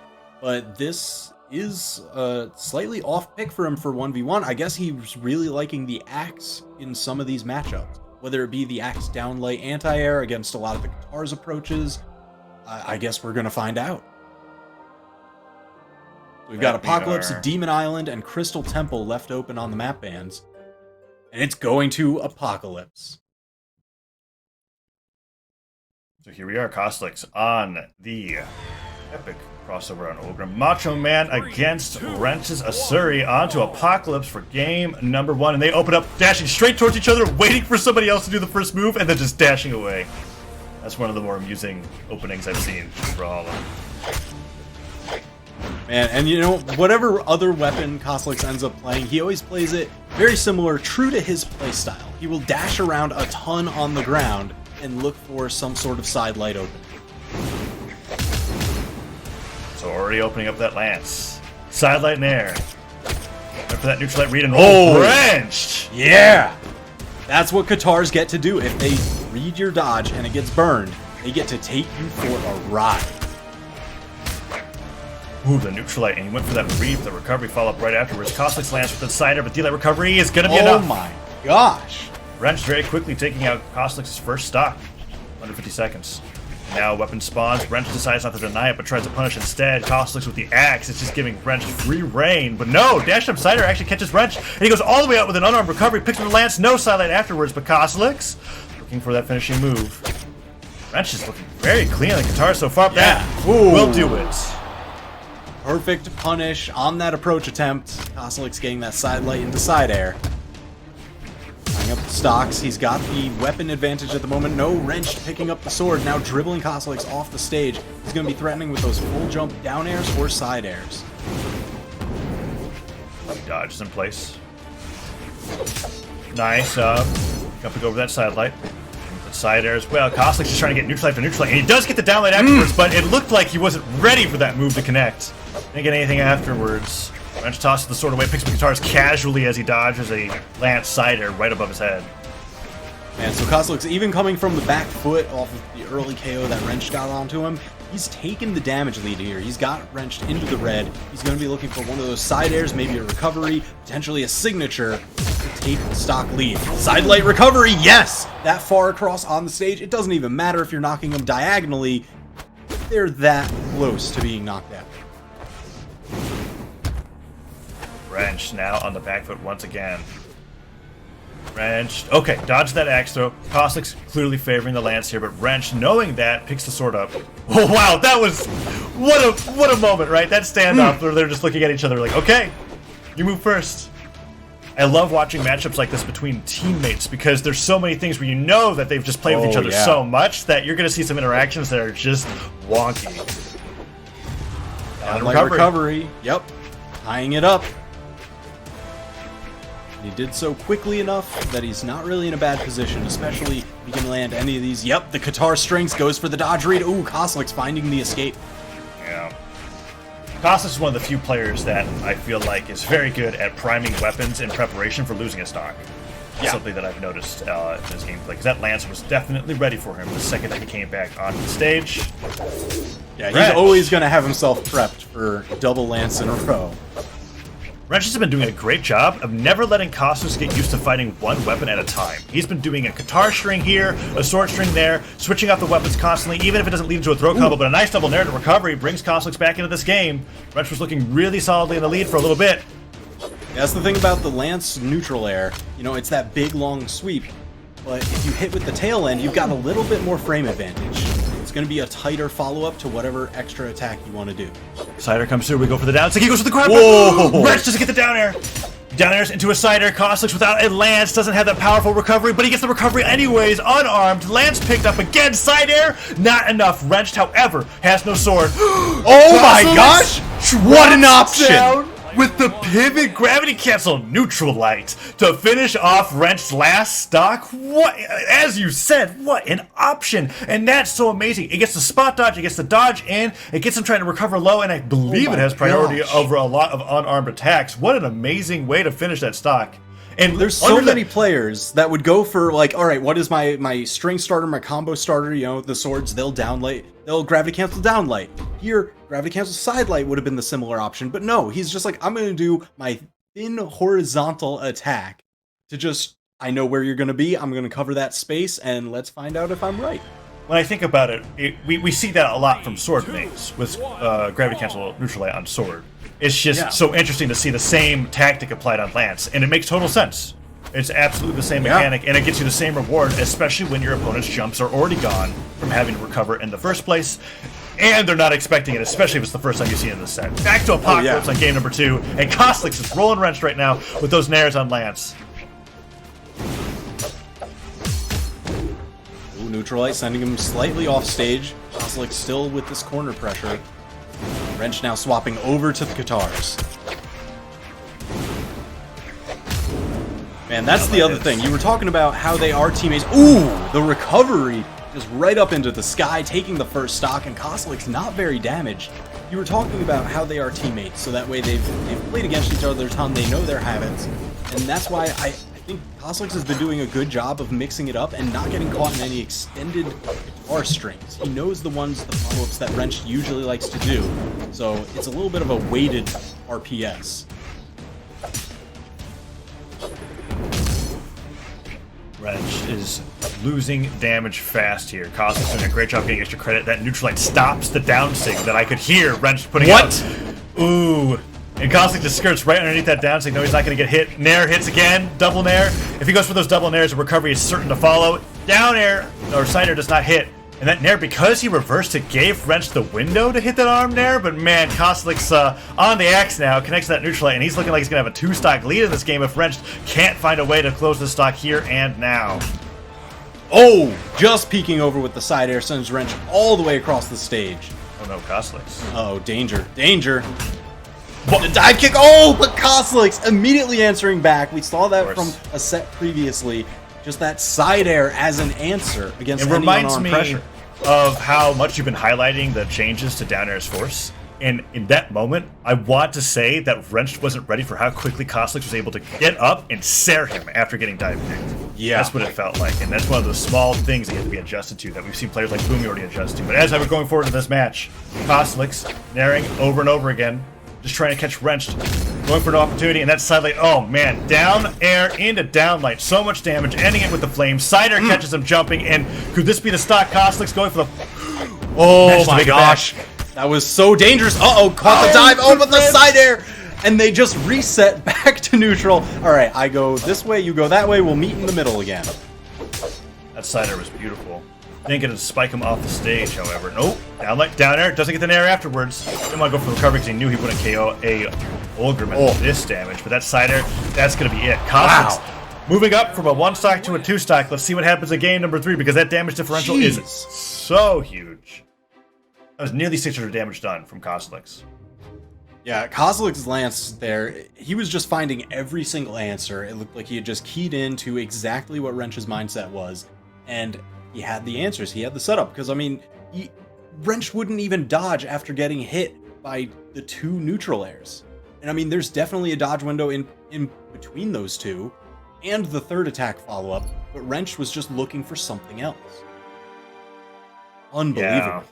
I'm interested to see how Wrench adapts going into these next few games, because I don't want to say so much that it's the stage pick as much as it's Wrench's ability to deal with the neutral errors that Kosliks seems to be throwing out. And we're going to see, maybe the stage might change, but some adaptations are going to have to be made, because even off stage, Kosliks not necessarily hailed for his axe abilities, but he is showing that he can land the side airs when he needs to, and that's 90% of having X in your kit, is being able to connect with the side air when you need to. Yep. Incredibly pivotal. So yeah, it looks like Apocalypse is banned out, and we're going to Crystal Temple. Very exciting. I think the first Crystal Temple map that we've seen all day. Even though I can't hear him right now, I know Foda is just screaming, "Pump up the music!" Right. The music on this map is absolutely phenomenal. And now, on to Crystal Temple. They have the... it's so amusing to me watching them open up, because a lot of players will go like, dash jump side air, dash jump nair. No, they walk towards each other, meet, and then walk away without hitting each other. That's their opening. They're just waiting to see the other person's going to do something. But anyways, into game number 3. Koslik's up 2-0. A very close game 1, but a not so close game 2. Wrenched. He's coming out swinging. Granny gets a double downer. Does he get the double downer? Oh no. Oh, Koslik's, can he make it back? That's definitely the stock. Nicely done by Wrench. Show him that offstage prowess that we know him for. Oh, now both unarmed. Now Koslik's with the weapon advantage. Managed to steal that away. Oh my gosh, the 3-piece. He's got the side light neutral, ledge cancel down light. Ooh. Downers are coming through from Koslik's, but it's going to take more than an X downer to end that stock, and Wrenched making the adjustments that he needs. Neutral light and a chase dodge up side air. Doesn't connect, but doesn't get punished either. Ooh, falling side air. He recovers straight into the weapon throw. Koslik's with the edge guard evens it up just like that. Man, I love those perfect precision snipes. The throws from all the way across the stage. Hitting them when they're in the bubble. Like that diagonal chase dodge down nair to be able to continue that string. Wrench was able to respond. That's the knowledge of a Lance master. Alright, let's see what happens. It's so funny when he's using that Lance skin, because Macho Man's just pointing. He's just getting poked, literally. It's just every neutral Macho light. Man flexing on you in a more aggressive fashion. Oh man. Oh! Gets the signature read off the dodge. But Wrench is unfazed. Punches him in the face, picks up the guitars. Goes all the way around with that side air, super delayed, punishes the side light again. Wrench goes with a double side light. That no! Is twice off stage that Koslik's has been punished, going for risky ground pounds, and that time Wrench secures the lead once again. Koslik's waiting for a new weapon. Maybe looks like he's positioning for a haymaker, and Wrench just was having nothing for it.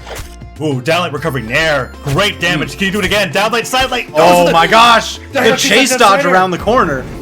I love that option. Oh, and he nairs him again? Oh, Koslik's, can you make it back? Man, even when he's not scoring the ground pounds off of it, Wrench does such a phenomenal job maneuvering around these Lance recoveries. One of the more difficult attacks for a lot of people to avoid. Ooh. Go for that ground pound again. Man, Wrench still on 2 stocks. Oh, he avoids the poke from Koslik's.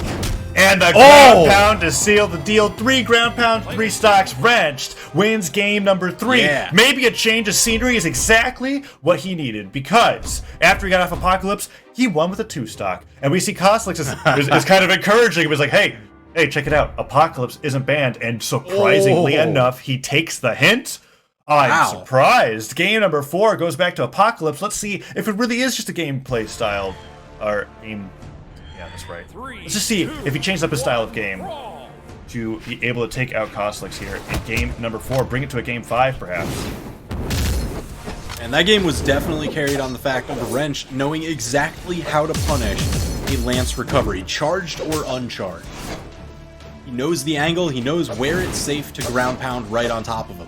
And Qatar's ground pound doesn't really have that much range or priority to it. He just had perfect position. Starting out, though, nice lead for Koslik's. I like those reverse snares. I mean, that's one of the main tools. You get so much extra frame advantage. You get to go for tighter strings that the Lance usually doesn't have the option. Nair after Nair is burning him. It's only going to be a matter of time before Nair recovery connects. Silent recovery connects. And as far as Wrench traveled, he still wasn't able to get hits done fast enough. Lost that stock, and Koslik seems to be perfectly at home on this map. Need to just juggle with those neutral airs. It's not Crystal Temple, it's only got the 1 platform. And it's more conducive to the neutral air height, right? Oh, It's man. because the snipe again. This time it was Wrenched, scoring the knockout on Coslex. I'm gonna say it again. I love seeing those perfect snipes when they're in the bubble and you just know exactly where they are. Yeah. Laser locked in. Oh my gosh, are you kidding me? She did get the down air after grabbing against the sidelight, but that could have been such a beautiful stock. It still might be, as Wrench was able to even things up in just a matter of seconds. Neutral light hits, It was goes so to recovery much wing. damage. Right, Coslex dodging back, forward, down air, man. down light. Nice falling nair, chase dodges all the way through for that side air. Man, when Wrench is on a roll, you can just tell. Falling side air, doesn't even drift forward, so he gets the tail end of that move. Oh, but the nairs are coming through. One silent recovery, won't do it just yet. But a few more nairs, and Coslex will be primed to take that stock away from Wrenched. One nair, you get a second one. Oh, but the side air just hits. Ooh.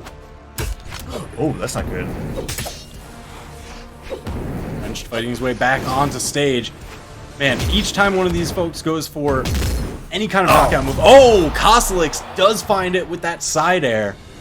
That seems to be the key to victory. He scored so many of those onto Wrench because Wrench is not wanting to be on the ground. He doesn't want to get knocked into the down light starter or the side light starter from Coslex's lance. But that leaves him so exposed for all these neutral airs and side airs. Whoa! Such a low to the ground recovery. Wrench Yeah, very scoring low. the knockout.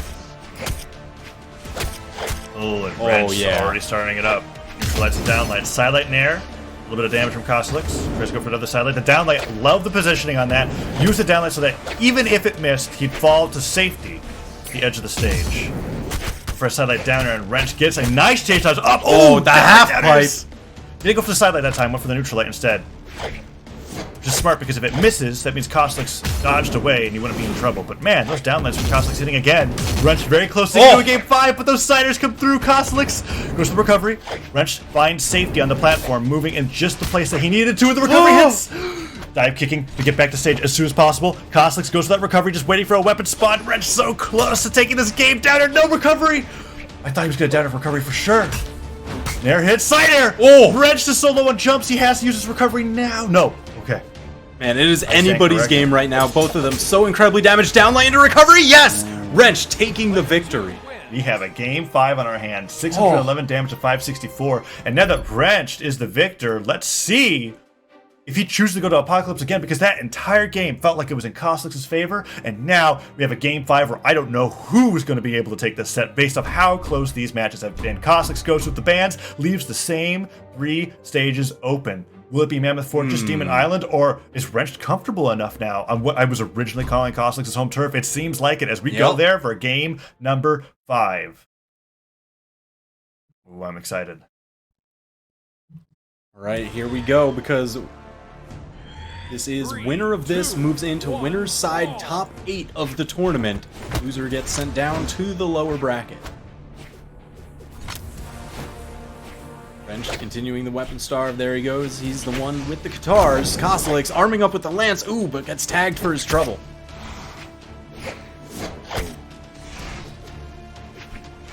Small hits here and there. Oh. Getting the half pipe started, and you see the damage starting to eke out. Coslex getting sent into the orange. Oh, but gets a little half pipe extension of his own. Uh-oh, danger. Finally manages to land that recovery. Wrenched unable to get the ground pound in time. Still building damage neck and neck. Watching those recoveries clash was amazing. Wrench dashes all the way back, tries to get a neutral, but Coslex isn't one to fight unarmed too riskily. And now, get that axe, tries to fall off the side, but the neutral catches him in mid-swing. Man, look how cautiously they're playing footsies right now. I know, They know I that know. this is game 5. Coslex neutralizes him away. Goes all the way to that platform for safety. One stair dodge. Wrench jumps up, gets out of the way of the neutral light and the D-light downer. Perfect place to spike, weapon throw, and that's it. Coslex has no tools to make it back. Wrench takes stock number 1. Coslex 2 stocks left. Can't even it Beautiful. up. Give it the chef's kiss. That was the exact perfect. He had the spacing on that down light into down air to send him off stage. The perfect spacing on the weapon throw.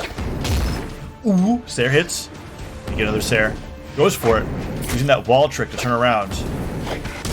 Oh, recovery connects. Now a silent recovery would definitely seal the deal. Gets another one. Oh! Beautiful bait, using the fully charged recovery, or at least the initial recovery, to hit him with the exhausted recovery right afterwards. It doesn't go quite as far, but it is still very, very strong. And now it looks like Wrench is being a little bit too desperate for that weapon. Koslik's finding Sair after Sair. One nair hits. Can he get a second one? He almost does. Wrench just jumps away. The nairs and down airs are being exchanged as Wrench cannot touch the ground. Nair after nair once again. That's 4 in a row. Downlight goes all the way forward. Wrench responds with a nice side air. Goes for the double end sig. Wrench jumps to the side air. Downlight. Oh my gosh! Done. That was from so far away. The dash into the downlight. Man, and he had enough slide to get off stage from it. Absolutely phenomenal. Nice job with Koslik. Toss that X way. Nice. Oh my, I cannot emphasize how amazing that ground pound was, because that was spaced particularly around the usage of a guitar recovery. Any earlier had a risk of clashing with that, but he waited until the move was totally finished, got essentially what was the rest, as Daiku would call it, and finished off Wrench. And now, the double-sided Wrench just being carried away. Is this going to be one of those Koslik stocks? Nair, double nair, chase dodge up to find it, avoids a neutral light. Oh, Koslik just won't let up, but Wrench finally gets something in. Downlight, down air, downlight, Sair. Puts him off the left side of the stage. Down air again. Doesn't get it. He misses the gravity cancel. Down air. He didn't touch. He's a dodge. He hits. Whoa. Chase dodge activated. Koslik gets back to the stage. They're both equally damaged. Nair hits. No recovery afterwards. Wrench doesn't know how to get back to the stage. He manages to jump right back on. Neutral light recovery. No. It's so close. Goes for that side air afterwards. The recovery. There we go. Let's go. Wrench. Moving on in the bracket. Making winner side top 8 in a tight 3-2 set over Koslik's. Man, especially that last stock was so incredibly heart-wrenching. Wow. It looked like Koslik's was starting to run away with it. He had such a massive damage lead, and then Wrench just firing back with his sword strength, dribbling Koslik's across the stage, and then here we are. It was neck and neck, red, deep red for both of them. Each one just looking for the knockout. You were expecting the recovery there, but Wrench knew he wanted a little more of a sure thing, and there it is. Yeah. Full jump recovery at the end as Koslik tries to sneak over him back to stage. Oh, man. Ridiculous. That was quite the set. I mean, I don't know. I'm glad that we've got different sets of casters we're going through here, because at a certain point, I'm going to end up losing my breath and passing out if we keep watching matches that are that hype. Speaking of which, we have a very, very short break, like 2-minute break. We're going to swap out, get some fresh casters, and continue watching this amazing tournament. I'm just telling you, if that best of 5 had you guys going crazy, every set that's going to be coming up next as we get to top 8 is just going to keep getting better and better. Don't go anywhere. We'll be right back.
And we are back with the 1v1 CEO Dreamland online tournament. You've seen it for the first hour and a half or so today, 2 hours so far. We've had some insane sets, like the first set against Simba and Noel was amazing. My name's Sparky878. I'm sitting here right next to Duke, and we're going to continue this tournament as it goes forward.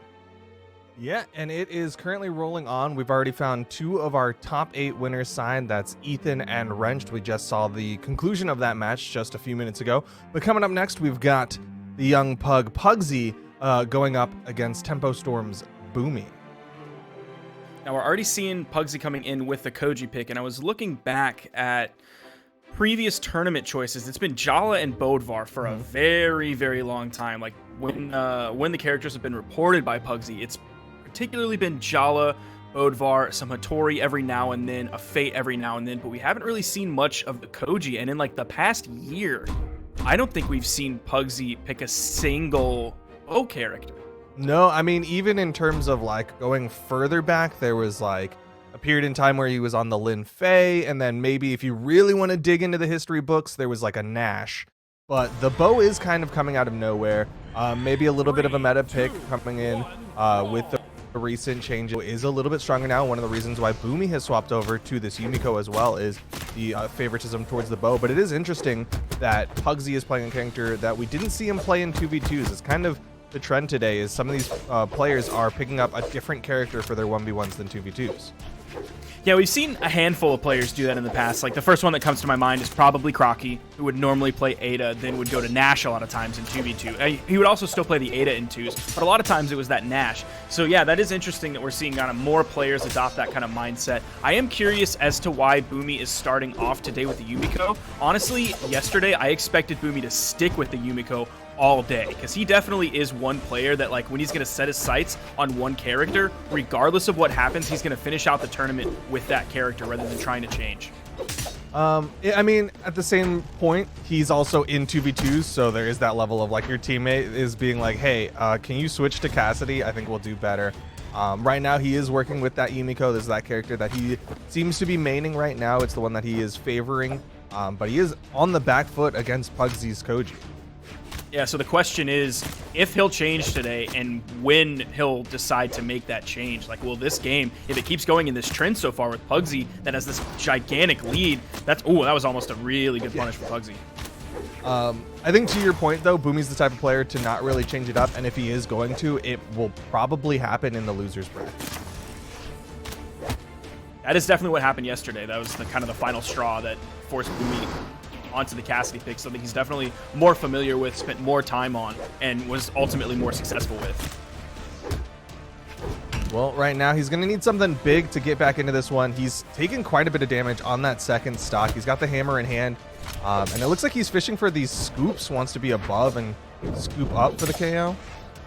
He hasn't been very lucky with the neutral signatures so far. Thrown out 2 already. Oof. He does have D-Light Insig on Hammer as an option that he doesn't have anymore on Cassidy for her Hammer, but it is extremely inconsistent. You're not going to be nailing that every single time. I'm pretty sure she still has that on her Hammer. Oh, I'm sorry. Yeah, it's the Blasters. Yeah, Blasters does not have D-Light and Sig anymore. Meanwhile, Boommy, he needs literally anything to get this stock off of Pugsy because he is down to his final stock. Meanwhile, Pugsy's still on that first one, deep in the red. And again, it's Koji, not the highest defense character, coming in. Likely, actually doesn't even have to be in the defense stance the way that, like, in 2s you'll see people be more defense heavy. That one will finally do it. The recovery coming out from Boommy. Yeah, Pugsy's still definitely controlling the major flow of this game. Bow's been looking good. Sword's been looking good. Boommy finally takes out that stock. But even so, like, they're now at the same health, but Pugsy is a full stock ahead.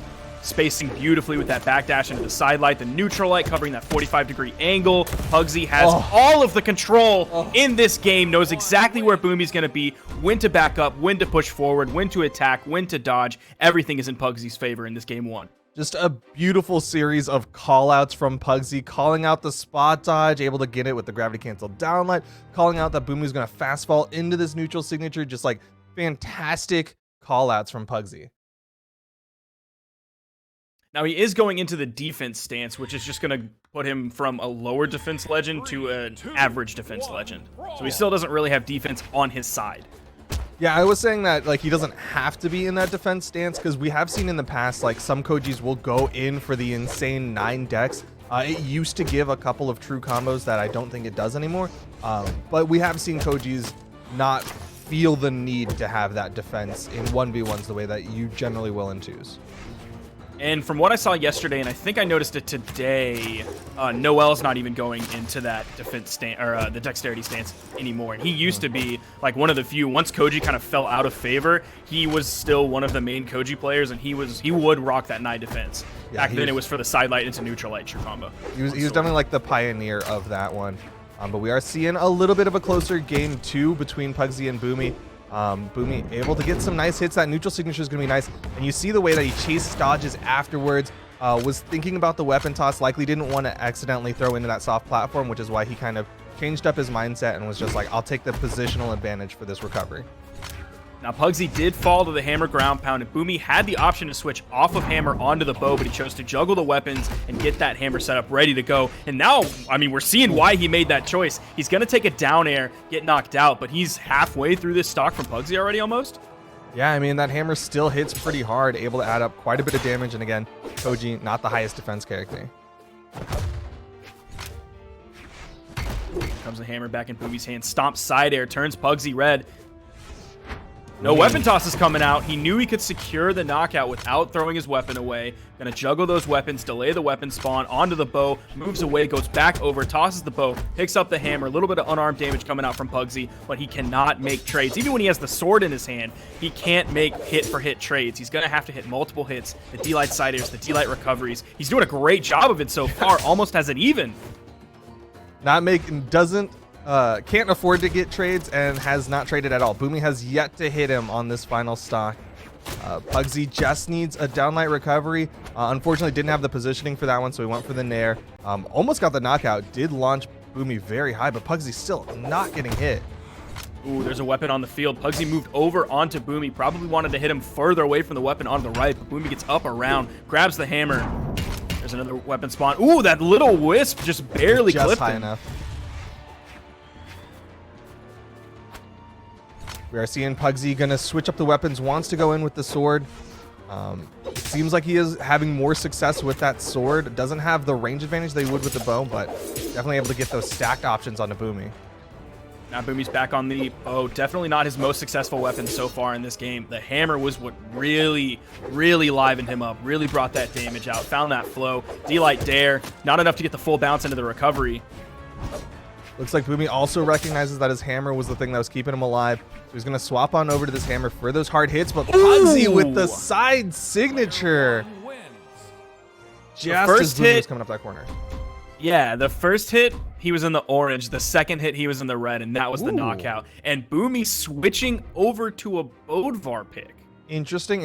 Okay, so we all agree that the hammer was definitely the strong weapon. And Yes. sword, it's a common North American weapon. Like, it's usually you pick a weapon you like and have sword as your background weapon. It is interesting though, because Boommy, he has a Cassidy, like he has a hammer blasters character, and he is largely more known for his blasters than his sword. I personally don't like a blasters into the bow matchup. The neutral light will cover that 45-degree angle approach. A very popular approach is the dare option coming out from blasters players. I think bow can control the ground against blasters very well. Of course, you have the downlight, which gives you that range, so you can box a little bit back and forth with a blasters player. All right, I guess that Boommy also thinks the same way. Maybe specifically is picking the sword for this matchup. Right now he is sticking with the sword, hasn't even opted to kind of throw it away, wait for the weapon spawn or anything like that. There's the weapon spawn. You see him trying to throw forward, but the weapon is going with him, so he can't make the swap. A lot of whiff sword attacks in the beginning of that. Goes for the gravity cancel D-Light into the nair. With the punish. Doesn't quite pick up that signature, man. Ooh, there it is. Who gave Koji that much force? Who did this? Did he get stronger and he put in the strength? Is that why stance? TWK threw it over to us? Is so he wouldn't have to answer for his crimes? So he's not on camera for when everyone sees that Koji's side signature is killing incredibly early. Working Also, very the right well side for of the Pugsy. stage! Yeah. Nice ground pound Nice. from Boommy though. Keeps this one Super relatively clean. even. He's going to switch it up, juggle for a little bit. No, he wants to stick with the sword.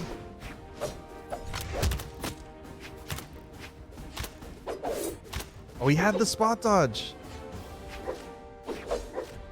Now, one thing we don't get to see is character levels because we are on this tournament build. We don't get to see like their true character levels. All the characters, as a lot of people have noted, are at level 100. So I don't actually know what Boomy's Bodvar is at. We also don't know what Pugsy's Koji is at, which I would like to know.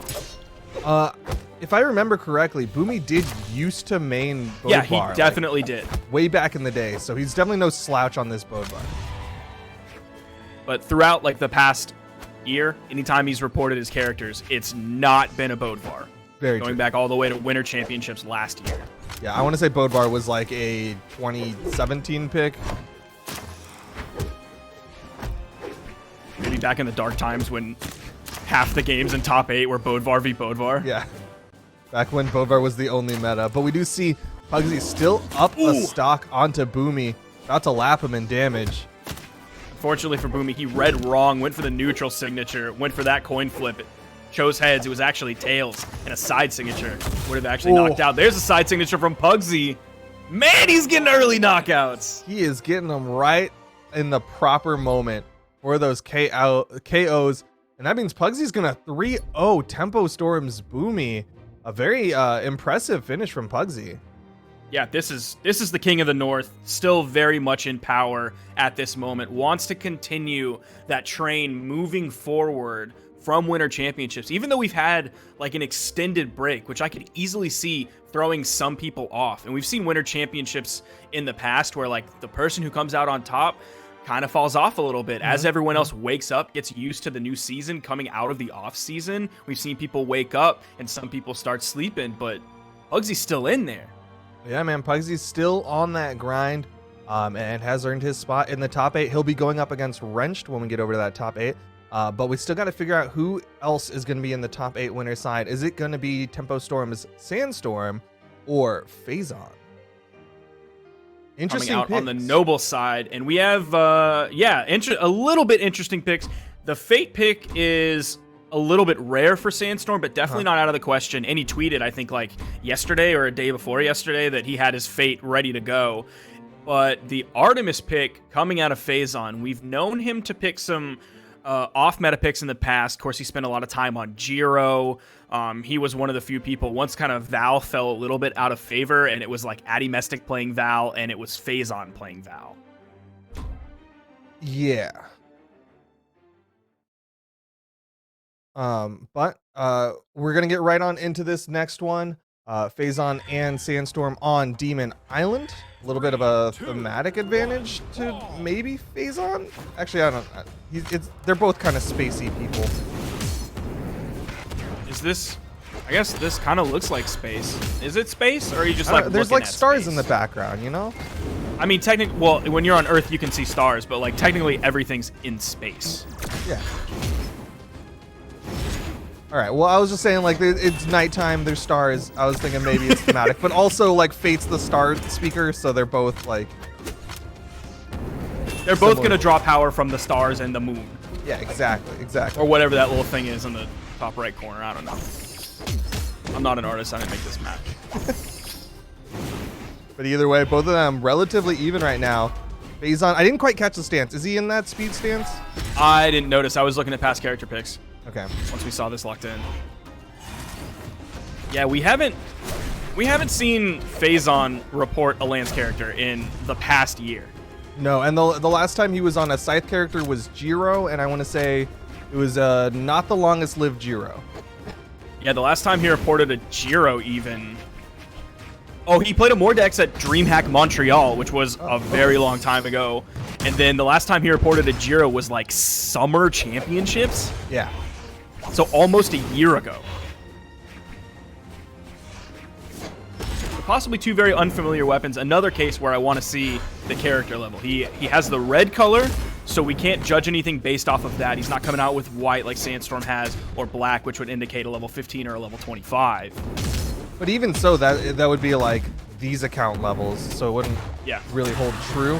Either way, Faison is at the advantage right now, has the damage advantage over Sandstorm. And we saw him leaning a little bit more to Lance. Again, Lance kind of popular in the meta right now. We saw Kostlix, but also a few other people picking up that Lance. And I do like some of the signature options that Faison will have on the Lance. If you throw out a downlight, a lot of people will jump. I'm a Vrax player. You know I love to throw out that Vrax Lance neutral signature to read a jump, read a dodge up. Faison will have the Lance neutral signature as well, kind of hitting at that same 45-degree-ish angle, so you can catch jumps with that. He also was using that the Lance down signature really effectively to cover those corners. Doesn't like dip down the way that a lot of those corner cover moves do, but that forward movement plus that long active frames worked really well for him. Unfortunately, the weapon toss is going to connect for Sandstorm, which means Faison loses that second stock pretty quickly. Mentioning just one more thing about the Lance signatures, just to kind of round out that triangle, is the side signature as well. If you know the spacing on it, I would be willing to bet a lot of people are not familiar with the spacing. So if you're the Lance player and you nail that spacing, you're going to catch a lot of people off guard with the distance you can cover. If you dash into it, I think you have a lot of great kill options with that side signature. It's also nice because it bounces back afterwards, which makes it a little bit safer than some of those like long commitment side signatures on other Lances. You will have to worry about the dead zone between like the actual big blast. It's not going to be like a Vrax side signature or a Scarlet side signature where you're just kind of get on your Lance and go. Yeah, you don't quite ride it as long, but we do see Sandstorm reading the movement, hitting the recovery. Faison pretty far behind now, and that down signature going to throw up, but still not enough. Demon Island ceiling still high enough to keep Faison alive. Just barely goes for a second one. That time will lead to the knockout. Means Sandstorm takes game number 1. Kind of a big damage difference, almost over 200. It was about 203 between those two players on that. That was Sandstorm. That's basically Sandstorm's last stock, as he came into that very fresh, got the knockout. I don't know if that was a JV2. I didn't happen to notice. I think he took a little bit of on damage. That final stock. He took a little bit of damage, but still, Faison started that one in the lead. Like it looked like he was even like I want to say half a stock up on Sandstorm, and then Sandstorm just brought it back. That's the Sandstorm power, is just getting these clean knockouts, not taking a whole lot of damage for them. And both of them are on the defense stance. Okay. Yeah, we have seen like the most notable Artemis in my memory was Wilson on the Artemis as like a straight counter pick against the scythes of Sandstorm and Boommy, and it worked really well. But he also was in that speed stance, just wanted to zoom all over him. Yeah, he's a player that puts movement speed pretty much above all else, which is quite funny since he came from at the very beginning Queen Nai player. Yeah. And maybe he's just compensating for that lack of speed that he had at the very beginning. Like he went through that deficit, is like, I'm never gonna have low movement speed again. Never gonna catch me sleeping on movement speed. But we do see Faison going in with the Scythe against the Orb, and it looks like he'll likely switch over to the Lance to go up against Sandstorm's Scythe if he gets the opportunity. Right now he's stuck on this left side wall. It's up safely. Nice side signature. Yeah, that's the second time he's done sidelight into side sig. Ooh, there he changes it up. Soft side light into the neutral signature. Keeping Sandstorm on his toes. Second side signature. We were going on about the Lance signatures, but man, Faison is really nailing the Scythe ones. I really like the down signature. It's really commonly used on the corner, but when people use it on stage, it blasts forward a little bit too, and will definitely catch an opponent off guard. And it's one of those that like suspiciously lingers. It seems like a little bit too long. It's that blast dissipating, but we do see Sandstorm able to get that knockout onto Faison, keeping this one relatively close. He's going to be sticking with the Orb to go up against Faison's land. 3-piece. There's the 2-piece. Sandstorm's eating some chicken today. Faison struggling to find any way. Finally got a hit. He hit the dare and even had the read that Sandstorm was going to move up, but Sandstorm just had those iframes to get through that side air. Faison found the read on the jump there. Ooh, beautiful neutral signature. Goes for it again. Sandstorm a little bit outside of it.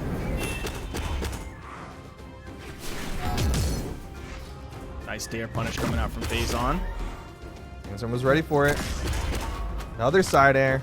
Faison's in trouble. Has to avoid the hit. Gets back to the platform safely. Ooh. Nice. D-Light, gravity cancel, neutral, heavy for the knockout. A really smart option from Faison. Recognize that last game he was able to survive because of the high ceilings of this map, so he went for the stronger option of that neutral heavy as opposed to just a straight recovery. Wall touch with that side signature, and it blasts him back, so he's able to get off that wall safely. Yeah, that's really interesting because I don't think there's very many outcomes where that will actually hit. I would be willing to bet the entire hitbox was like inside the wall, but you're right, that back step that you get after it. It's kind of like the Petra down signature on Gauntlets, right? Where it like teleports forward, you get the wall touch, and then you're off the wall immediately. Because if he would have just side aired into the wall or down aired into the wall, like Sandstorm could easily punish that. Oh yeah. Now we're seeing final stocks. There's the down signature on that scythe. Gonna keep hitting those side airs. Sandstorm's starting to run out of jumps, but Faison reads a low move. Sandstorm's able to reset side sig again. Man. Player 1 wins. What a beautiful ending to that. The dash side sig, like right over that edge, extending deep into that push-off column. Seeing a lot of signature usage coming out from Faison in this game number 2. Well, he can cover a lot of options Yeah. with it. If you go with the side, I mean, you've seen him use the side light a lot. He went for the side light side sig 2 times in a row. Sandstorm saw he's doing that. Oh, that's his option. Okay, I'm going to jump or I'm going to dodge up. Went immediately for the side light into the neutral sig. Caught Sandstorm with that as well. So whether he goes up, whether he stays where he is, if he goes for a spot dodge, even if he probably dodges away, Faison has a signature option out of that. 3, 2, Really smart usage from Faison. Gonna be sticking with the characters this time, changing up the maps though, not going back to Demon Island. Gonna be Mammoth Fortress for game number 3. Sandstorm, first one to pick up a weapon, but Faison with the unarmed in the first ticks of damage. Now, Sandstorm wisely choosing this over Demon Island or another map with small walls like Apocalypse or Shipwreck means that those down signatures that Faison was doing over the edge or even the dash side signature that he did to win the game at the end aren't going to be as easy of an option because Sandstorm could just sit lower on the wall. Yeah, it's gonna be a lot safer for him to get back to those walls and a lot less risky coming up. There you see Faison trying to cover those corners again, and Sandstorm was able to stay lower on that wall. Maybe that weapon toss was a little bit of a diversion. I know that's the thing that I was looking at, so I wouldn't have seen that side sig coming for sure. Yeah, it's that dodgeball tech. Good avoidance from Sandstorm. Avoids the side signature, which was trying to catch his landing. Trying to make the approach in. Both of them in the red. They know how important this first stock is. The clash out. Sandstorm goes for the style with the downlight ground pound. Didn't think he had the KO. Faison with a turnaround side air. Faison with just barely enough movement speed to get away from that side signature. Sandstorm was trying to chase him down on the star. There's the down signature again for the knockout. And Faison being able to hit signatures for the knockout consistently is fantastic for him. Because Scythe, you don't necessarily have your true kill combo options that you would with like an orb, like a sidelight side air, of course, or the hammer kill options, or now the spear kill options that are even earlier than before, or the numerous other weapons that have those options. And even the sidelight recovery, we see Kosalix sometimes not hit that. So the fact that he's able to kill with signatures means he's killing earlier, and he has a consistent kill option, and one that Sandstorm has to worry about. Yeah, going back to a point you made in the at the start of this one, though, Faison is kind of used to that situation, right? He used to play Val and was fairly reliant on side signature for knockouts. So he's no stranger to having weapons that kind of need a signature to finish off stocks.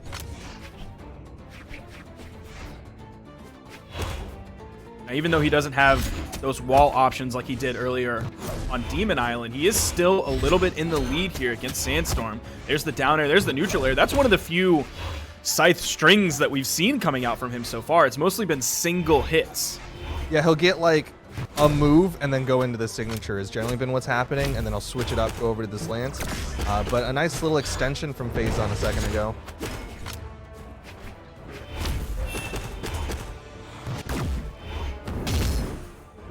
That side air.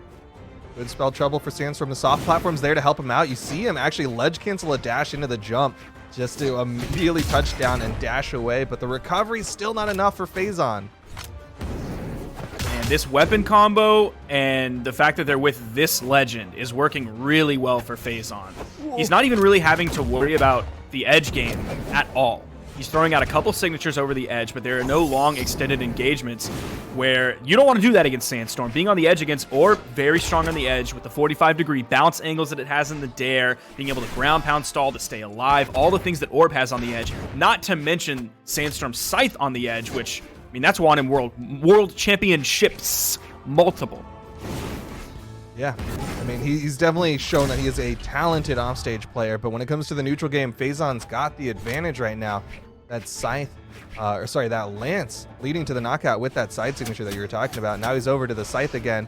Goes for the read, trying to go for these Scythe extensions. Looks like Faison's kind of warmed up on his Scythe, feeling more confident, or he's starting to recognize the dodge patterns of Sandstorm so he can go for those longer reads. Now, you mentioned that Faison doesn't have to go on the edge because he's winning neutral, and we mentioned Wilson earlier. I think that's very indicative of Wilson as well. He doesn't push things over on the edge. He just goes for, I'm winning in neutral, I'm going to stay winning in neutral. Yeah, when you're winning in something, why do it different? Don't fix what ain't broke.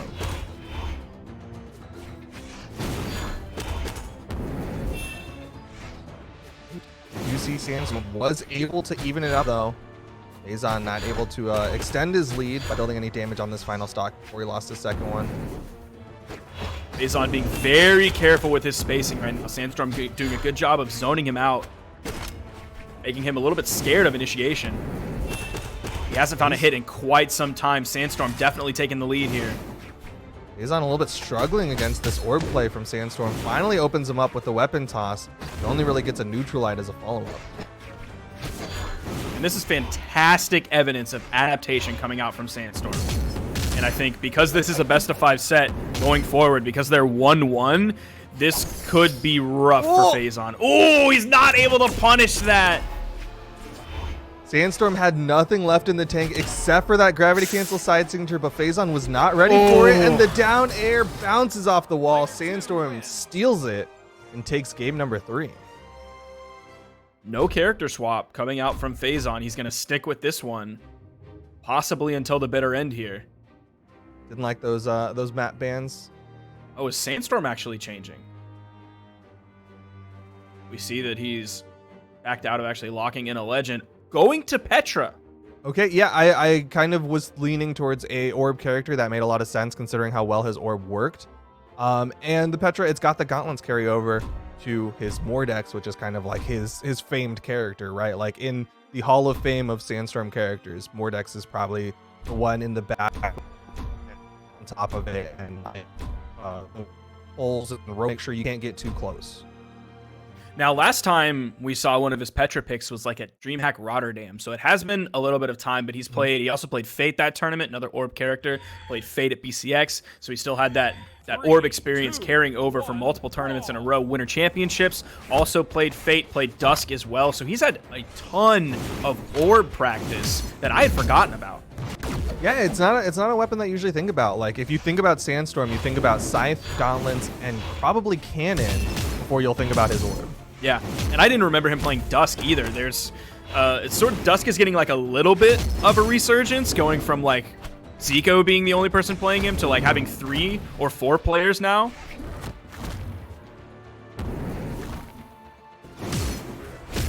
Ooh, but Faison not going to be deterred by this changing characters from Sandstorm. Catches him with that neutral signature.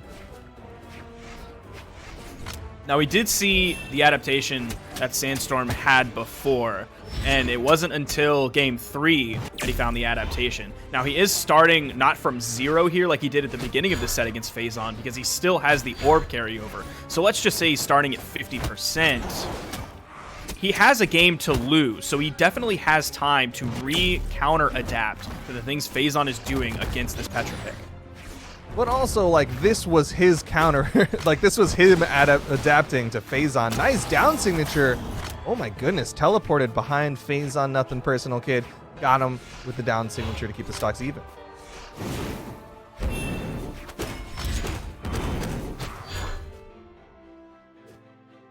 Faison just really... Oh, never mind. He's not struggling. He's not worried about it. There's the weapon toss. Didn't touch. Man, just like that in the blink of an eye. Faison with a huge lead when it was looking like he was struggling with ways to get in on Sandstorm and ways to keep Sandstorm away from him. I mean, that's the power of such a neutral heavy playstyle, right? Is the one time that you decide to go off stage, the opponent will not be expecting it.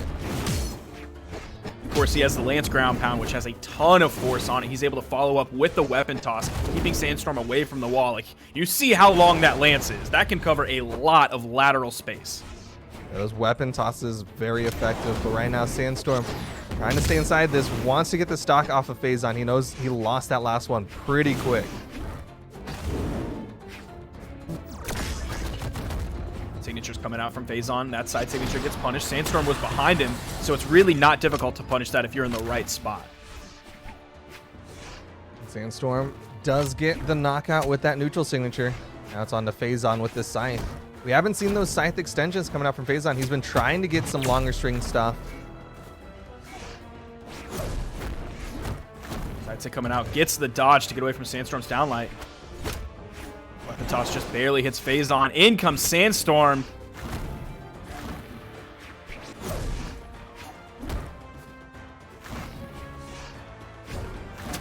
Trading blow for blow. Sandstorm a little bit behind. He does have Petra, a very high strength character, so he could find his way back in this one. But suddenly Faison's got the Lance. A Lance is very good against gauntlets.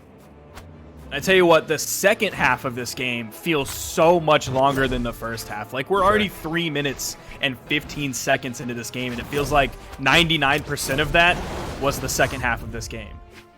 The pace just like halted to a stop. Now they're finally on their final stocks, deep red. The weapon toss connects. Faison sets him up. Sets him up real good. No, weapon toss again. Faison. Okay, all right. All right, he had it under control. Okay. I mean, you and I both were nervous when he had forced all these options out of Sandstorm. He had the weapon toss. He had the weapon in hand. He was in prime position, and then he backed off, and he was like, I'm sticking to this game plan of being on stage and winning the new works for him, that down signature on the corner.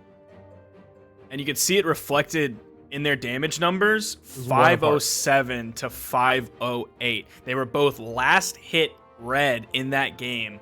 Man, that basically couldn't be any closer.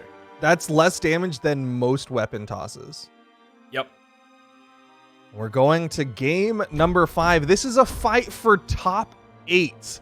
They haven't even made it there yet. They're trying to get the final spot in the winner's side of top 8. Is it going to be Faison on this Artemis, or is it going to be Sandstorm after the swap to the Petra?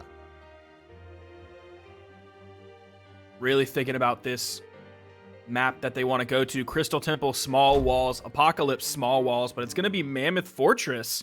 When it seemed like the small walls were on Faison's side earlier, he's electing to the largest walls that were left of Mammoth Fortress. It's possible that the soft platforms were the reason behind that. The Mammoth Fortress also has a soft platform, but it's not consistently above the main platform the way that it is on Apocalypse and the Crystal Temple.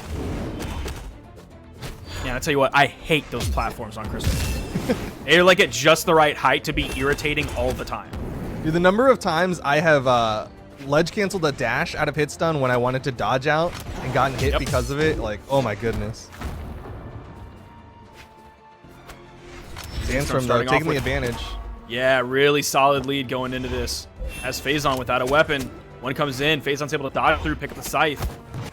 Nice downlight. Tries to go for the turnaround down signature. I don't know what exactly would have transpired where that would have happened. Even like a dodge in coming from Sandstorm, I don't think that would have hit.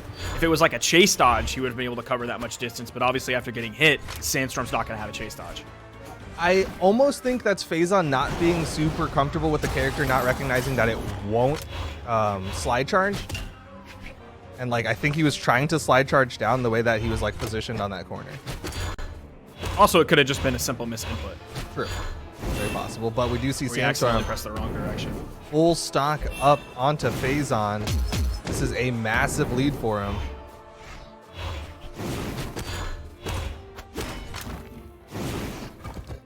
How crazy is it, though, that Sandstorm and Faison are in a game 5 situation here before top 8. That's insane.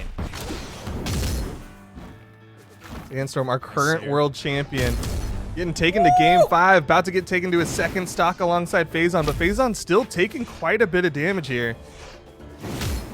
Faison maybe kicking himself just a little bit for going into defense stance instead of strength stance. That neutral signature would have killed. Now he needs another signature. Has to find the read. Sandstorm staying low right now. Side sig connects. There's the side sig from the middle of the stage. Knocks out. Weapon toss going up. Juggling coming out. Oh, and he's going to be sticking with the scythe. Interesting option.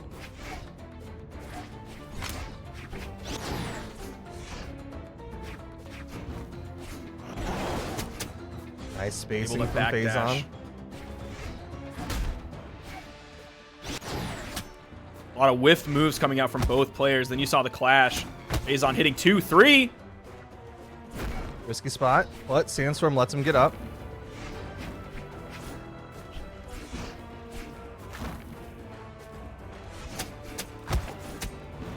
Ooh, nice. Again, 3 hit from Faison.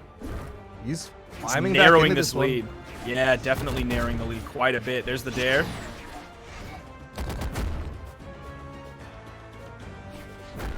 Faison's trying to play so incredibly safe. He's waiting for Sandstorm to make these approaches and then punish him. But Sandstorm is still finding a couple of hits, which is all he needs. As we saw that recovery almost take out Faison at the top.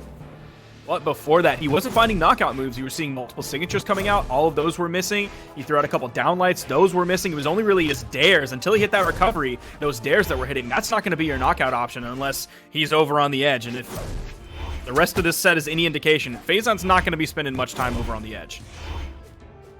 He'll maybe go once more to the edge, but generally be staying on stage. That side air not even going to put Sandstorm off screen. Open toss. Ooh, recovery.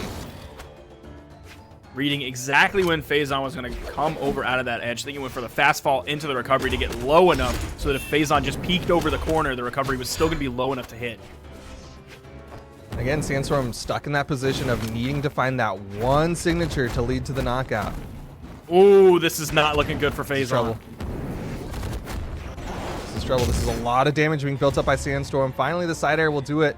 Faison, he's still forced to this position of having to play very safe, limit the amount of damage he takes, and then get that one signature. Ooh, he has to keep Sandstorm weapon starved. Yeah. Oh, got the But he's orb. going to dash jump away from it. Sidelight side air. He's in knockout range. You see Sandstorm moving over to the edge. Faison use the active input on dare. Swap Sandstorm's position.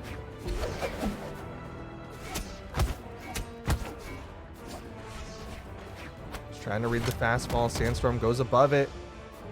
Now it's back to the gauntlets for Sandstorm.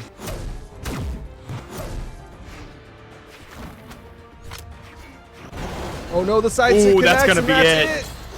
Man, game 5's going to go to Sandstorm. The set is going to go to Sandstorm. He keeps himself in it when at some points it was looking really dire for him. But what a performance from Faison. That was really, really good. He really dragged it to the distance. That does mean Sandstorm will earn his spot. He'll be the 4th person in the winner's side of top 8, and that means Faison will go down to the loser's bracket to try to make the run. Coming up next, we've got Pugsy and Wrench. We're going in the top 8 of things. It'll be Pugsy versus Wrenched. Now, just a quick bracket update for everything that happened down in the loser's bracket. We saw Atrophius come into top 32. He ended up getting knocked out by Pier. Right before that, Atrophius knocked out Blood Diamond.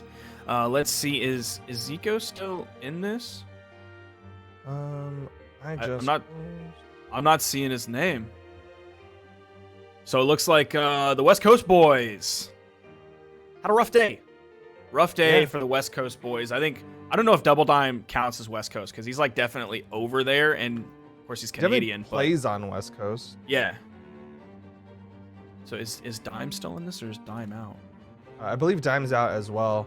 Currently fighting it out in the losers bracket. We've got Cody Travis, Lil Cap, Santi, Faison, Coslix, Remy, Boommy, Simba.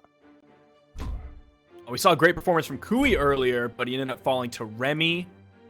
Isidru fell 3-2 to Simba, who's been on a tear today.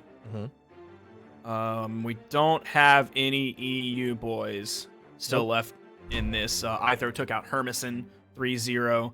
Looked like Hermison was the last one still alive. Cake didn't make it too far today, which is to be partially expected. We're going into this game, Pugsy versus Wrenched. 2, 1, brawl. Here we go, Pugsy versus Wrenched. No surprises on the character picks at this point. Pugsy definitely showed that he's going to be on this Koji, and we'll see how well it does against Wrenched over onto this Asuri.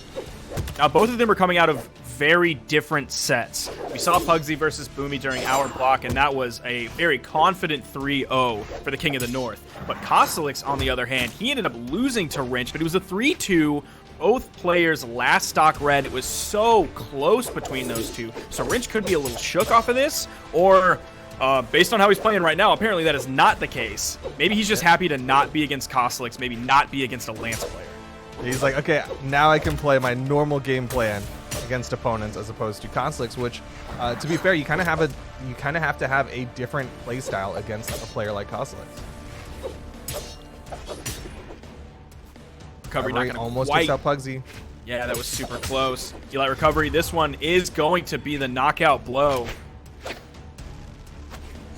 Wrench with maybe 100 damage on this. Not too bad whatsoever.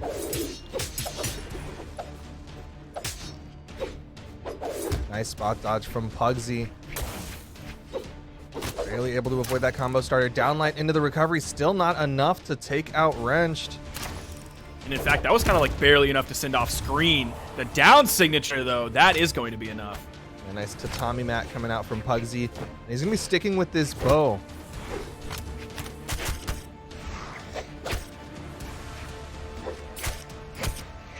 Ooh.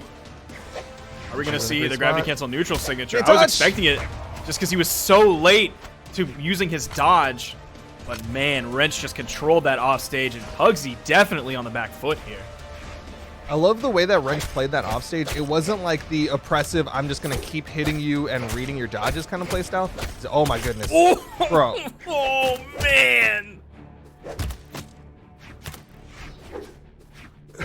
Wrench now has a massive lead over Pugsy off that huge guitar string. Pugsy, I don't even know if there's a way back in this one. Nope, that ground pound going to finish that one off. What a huge finish from Wrenched.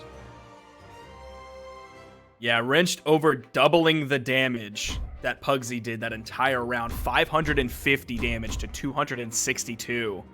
Apocalypse getting immediately banned out. We still do have small walls left, though. We have Demon Island's walls. We have Brawlhaven's walls. Now, of course, Brawlhaven is just a very small map in general. Instead, it's going to be the good old standard Mammoth Fortress for game number 2. And 3, 2, 1. what do you tell Pugsy to change? Like, that was Wrenched winning in neutral, winning on stage, winning off stage. Like, what can Pugsy do? Yeah, that was almost every facet of the game that Wrenched was doing well. His movement was very strong. He was reading dodges from Pugsy. You saw in the end, he was just taking him back and forth, had a huge string over on that right corner. He won the offstage without committing too hard. So that wasn't even just like, oh, I got this one dodge read and that's going to give me a lead. It wasn't that at all. It was just calculated offstage play, and he's doing it again. Pugsy able to hold on a little bit better this time, but each of those guitar ground pounds hit so hard. The down air connects. Pugsy's got no jumps. The ground pound from Wrenched. That just point blank ground pound on the right side with guitars. Man, that was rough.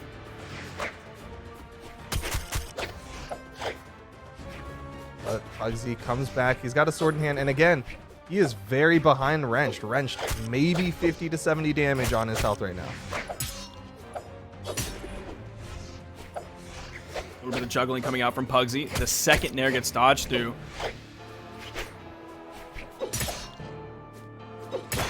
Nice. Ooh, that'll be the ticket to take out that stock. Pugsy not too far behind. He's going to stick with the sword, not even really trying out the bow so far in this game. Yeah, I think he kind of learned his lesson with the bow. Like, he was trying to play the bow on the first stock of this one, really tried to lean into the bow for the last one. And Wrench just had his number every single time he was going for an approach with that bow. Still trouble. Pugsy's above, doesn't go for an attack. Potentially could have had like a down air chase dodge up, but instead just kind of floated off into the distance. Last stock here for Pugsy in game number 2. Wrench's wait and see edge guards coupled with his really fast reaction time, like that's just a deadly duo. Yeah.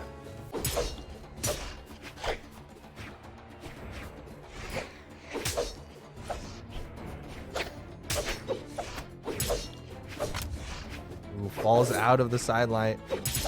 Pugsy getting some good damage here. Hasn't taken too much on his final stock. Needs to finish the stock off of Wrench, but does not connect with the down air. Wrench able to avoid it.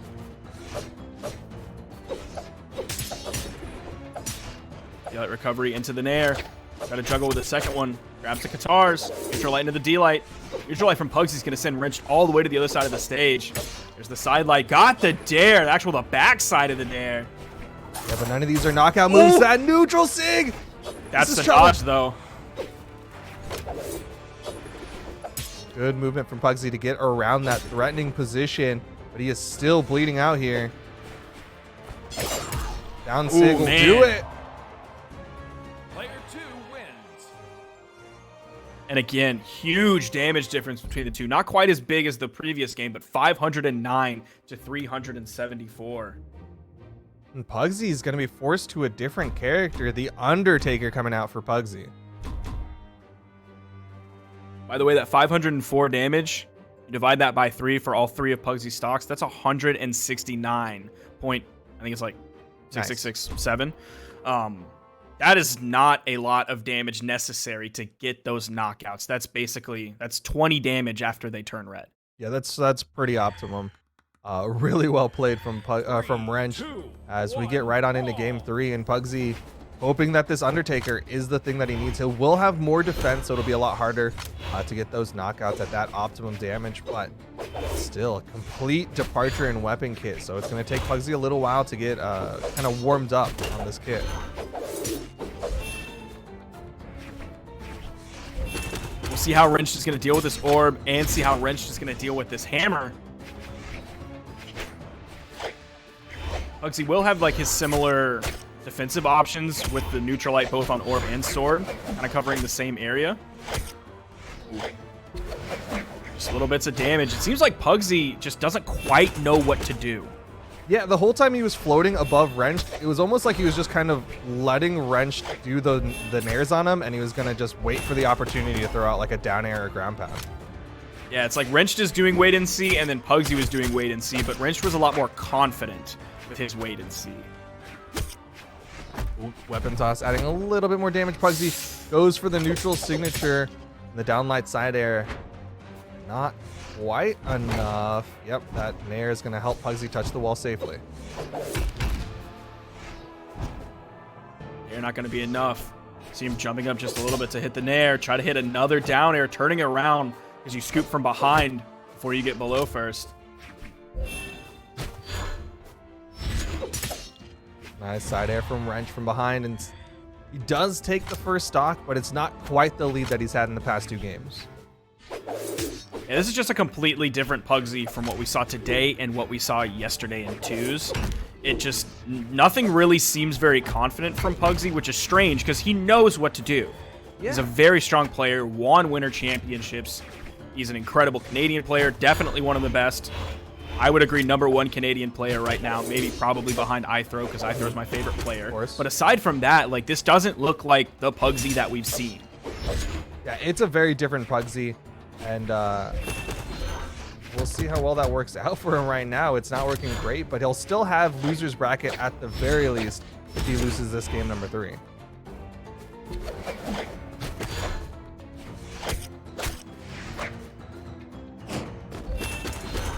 Nice punish from Pugsy, gets the 3-piece.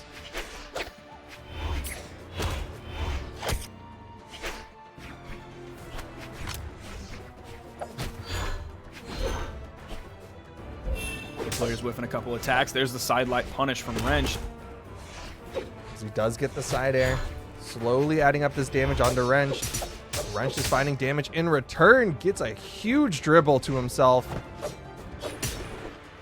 Man, 3 minutes so far in this game, and I think maybe Pugsley's lack of confidence here, or at least what seems like lack of confidence, is it's not that he doesn't know how to play the Koji. It's not like he doesn't know how to play Thor. It's that he doesn't know how to play against Wrenched.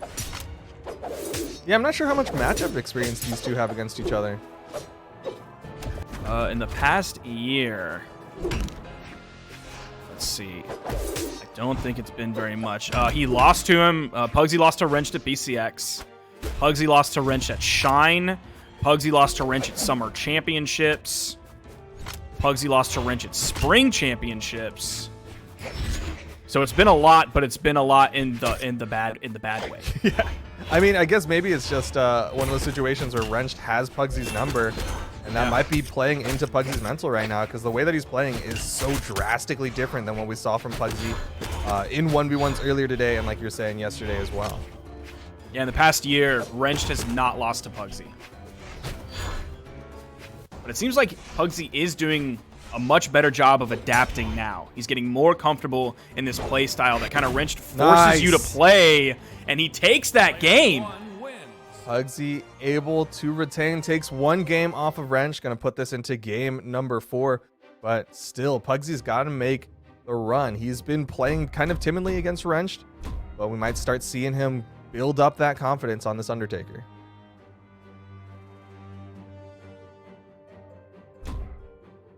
Both players have locked in, waiting to start.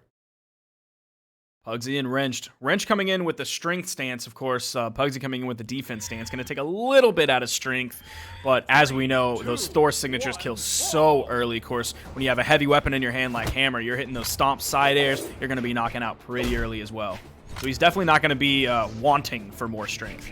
Yeah, that Hammer side signature in particular, the way that it can kind of float out into the empty space if you slide charge it, is so good for getting closer to those KO boxes before it does the launch. There you go. You saw him just use that right on the corner. Ooh, doesn't get the down air before Wrenched. Ends up getting the punish. Pugsy over on the edge. Sidelight coming out. There's the nair as well. Big chunks. Wrenched with some fantastic movement around Pugsy. Still holding that sword in hand. Starting to get caught by these sidelights from Pugsy, though. Pugsy reaching for that recovery. Stomp side air.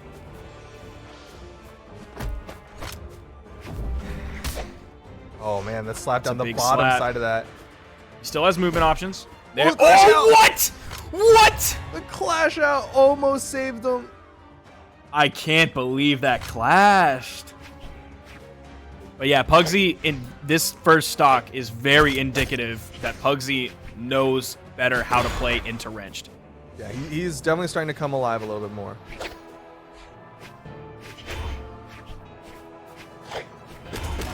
As he knows he cannot afford to take too much damage here. Nice. Ooh, nice falling side air. Doesn't commit too much for the ground pound, anything that's going to really lock him in place.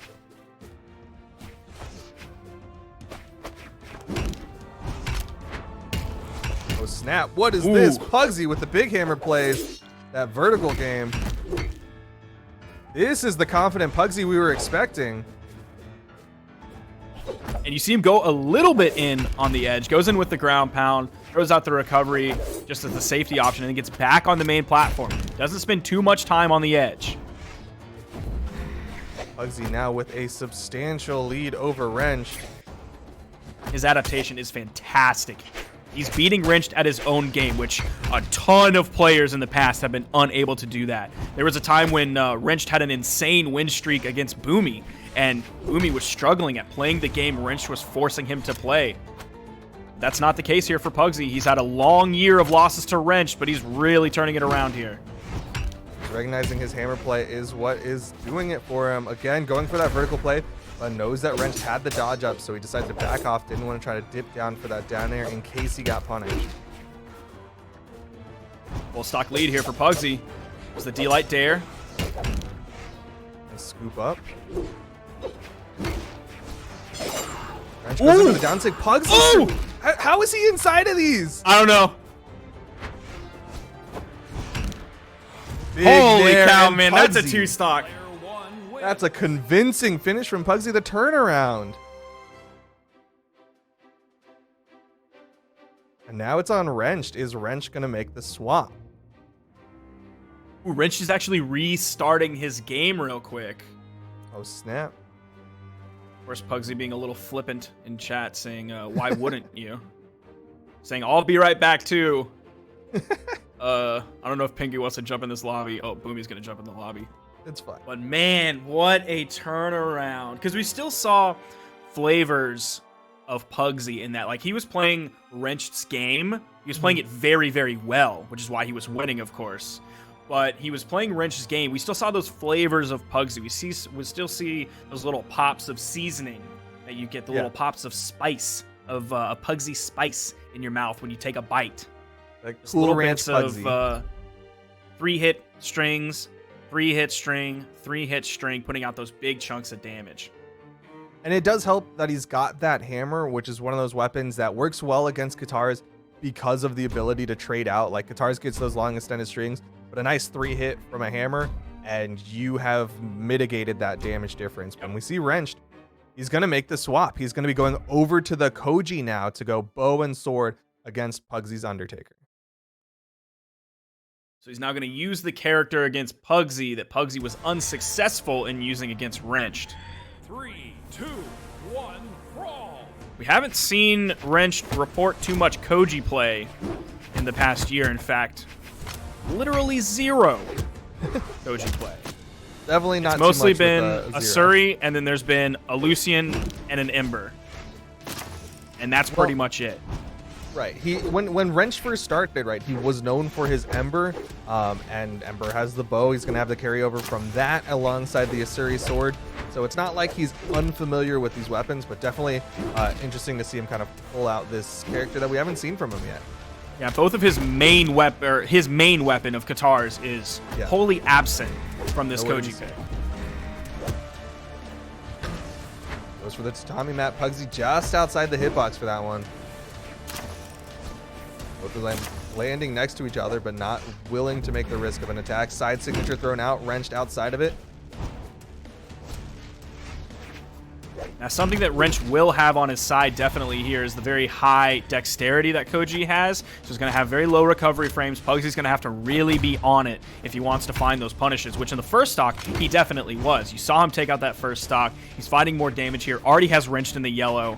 Dodge is coming out. Wrench is struggling to find some punish. That's like the first one that we've seen for quite some time.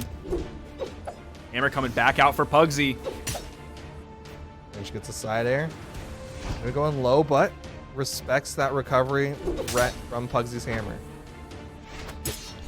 Nice weapon toss. Another weapon toss, and that'll be the stock. Now that's going to be something that can be very successful for Wrenched, is with those weapon tosses coming in at that 45-degree angle, or even just aggressing at the 45-degree angle, throwing out those down airs on the edge. Pugsy isn't going to have the best option to respond to those with hammer. Those are going to be straight cardinal directions, straight up, straight to the left, straight to the right, straight down. So those 45-degree angles can be good for Wrenched. Same holds relatively true for the orb as well for Pugsy. That neutral air does kind of go forward, but not quite at that 45. Same with that side air. And with the neutral air, if Wrenched has a bow coming in at that 45, that down air is going to outrange Pugsy. For sure. Do see Pugsy though with that slight health advantage, throws out the side signature. Wrench not able to get the punish. It's trouble. Just kidding. I don't know why I forgot about that 45-degree option. Like, probably the best one in the entire game. Well, it's because it got hit with the nerf, right? And then people were like, all right, we're not going to use this off stage all the time the way that it like was used for a period in time. And Pugsy able to keep it in the back pocket just long enough for when he needed it. Yeah, I think Wrench is going to struggle to find priority against that with anything other than like a weapon toss. I mean, but at the same time, it's still a signature. It's going to have recovery frames at the end of it. If he's able to kind of suss out that it's going to happen, stay above it, and hit a bow ground pound, that's a big punish on top of it.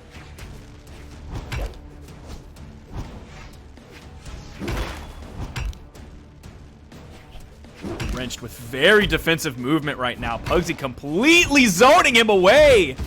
Ooh, Seemed like he was on the right side of the stage for 20 seconds. Yeah, those were some really solid hits from Pugsy with those hammers. Just putting out those hitboxes, making sure Wrench couldn't get too close. Again, back to these hammer nairs from Pugsy. We are in our game 5 situation with Pugsy very much in the lead. Wrench is going to have to be very careful. If the side light doesn't find the neutral light, stop, side air. Pugsy somehow coming back into that. Oh my gosh, what a response. Still proving he's the king in the north, moving into the winners finals. Pugsy guarantees his place in the top 3 of things with this Undertaker swap. And you could really see the confidence coming alive, right? Like you and I were both kind of pointing out that in game number 1 and number 2, it was a very awkward and clunky Pugsy going through puberty, not sure how to deal with the world. And then game 3, started to figure things out. Game 4 and 5, suddenly he's alive. And that was like, just look at game 5 in comparison to game 1, completely different play style from Pugsy. That you mentioned that awkward phase.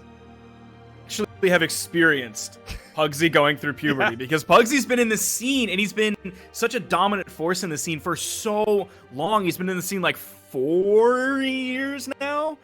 Yeah, he's been in the scene for a while.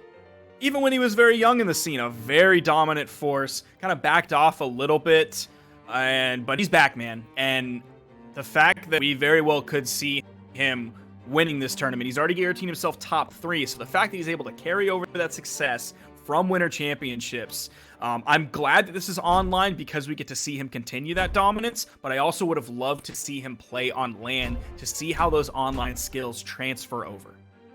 Well, either way, we are going to continue on in the bracket at the very least. Sandstorm and Ethan coming up next, already banning out some maps. It's going to be on Ethan to decide which one to go with. Interesting to point out, though, Ethan has decided to swap over to the Hattori.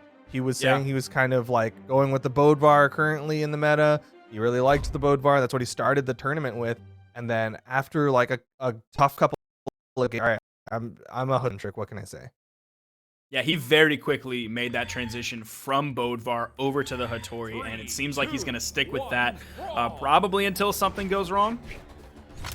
But I was really impressed with his Bodvar. Of course, we saw his Bodvar yesterday, but I was very impressed with what we saw from his hammer.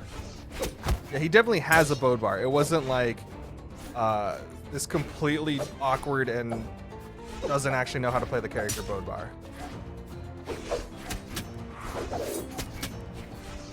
Going into this game, these two players have a lot of history, both with each other and against one another.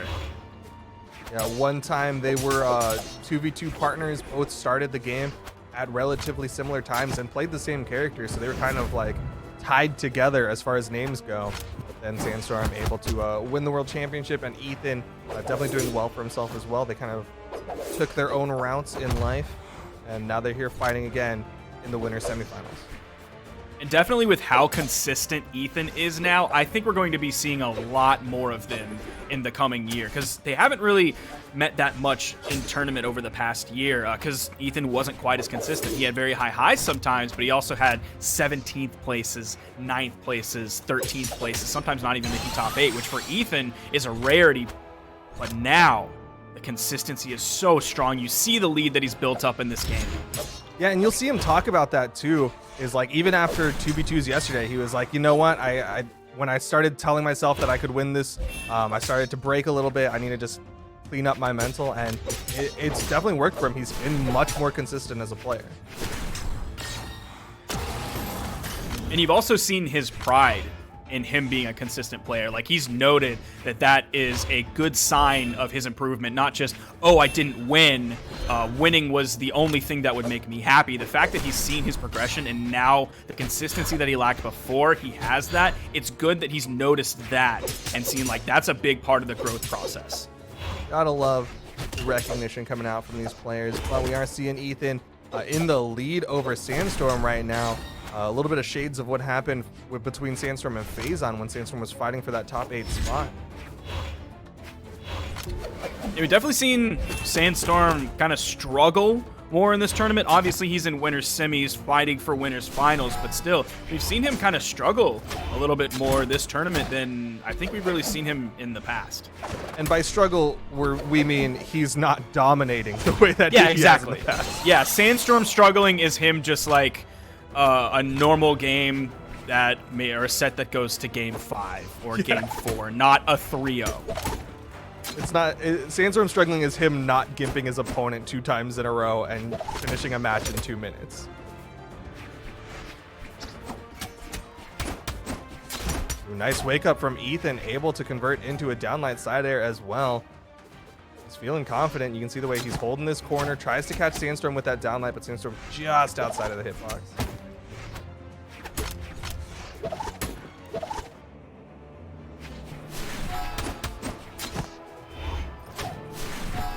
And I do really like the rejuvenation in Ethan's spear play. Because for a while, it seemed like he was really down on spear, and his more successful weapon was with sword.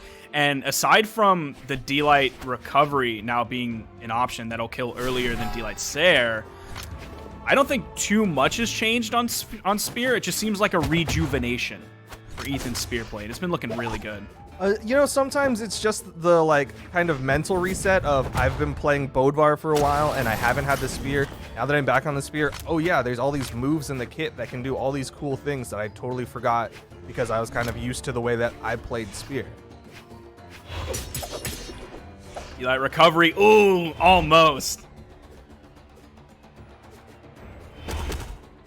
Just a little too close to that corner. Sandstorm with that side air. Now, one thing I'm not looking forward to is, I don't know if Ethan has it on loss, but on win, it's this Demon Bride Hattori doing the guitar solo, and I'm really not, like, I don't want to look at it again. Cover the left half of your screen. I'm closing my eyes. Ooh, they went right through it. Got like 1 frame of it. Okay, good. All right, I can open my eyes now. Frame I'm not perfect. looking at that. It's like watching a scary movie together, and one person's like, okay with scary movies, the other person is like, all right, I'm gonna close my eyes, cover my ears, let me know when the scary thing is over. Yeah. Except I'm watching it with you, and I can see them lingering on it, and you're like, yeah, you're good. You can open your eyes now. Yeah, you can still hear the music. You haven't heard the scream yet, and I'm like, yeah, you're fine. Because I'm going to close my eyes tonight, and that is going to be in my nightmares. It's going to be on the inside of your eyelids.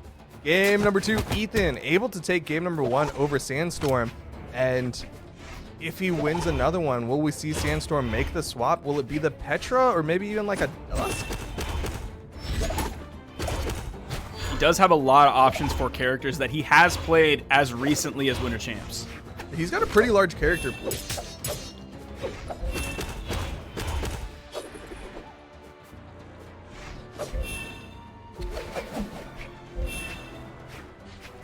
So we could just see strong enough adaptation coming out from this Fate here.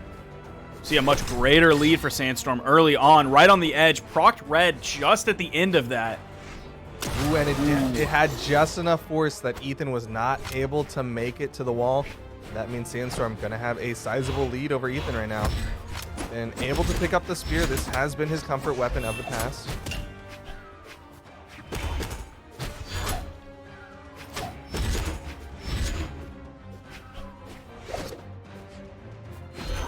Sandstorm doing a fantastic job of dealing with the increased range that Ethan has. Just outright beating that with the sidelight.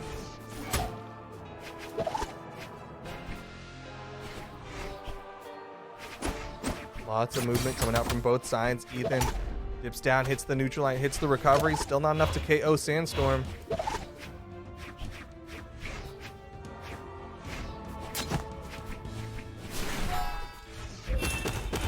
And you see a lot of respect coming out from Ethan here. Even though he does have D-Light recovery as the true combo kill option from the middle of the stage, you don't see him going for the D-Light a lot because he knows that if he misses that, even though Sandstorm's jumping around a lot, he knows that if he misses that, it's going to be a punish from Sandstorm, and he's already behind. That is going to be the knockout. Both of them hopping on their ride. Sandstorm riding his star while Ethan rides his sword to the KO. That's going to even up the stocks.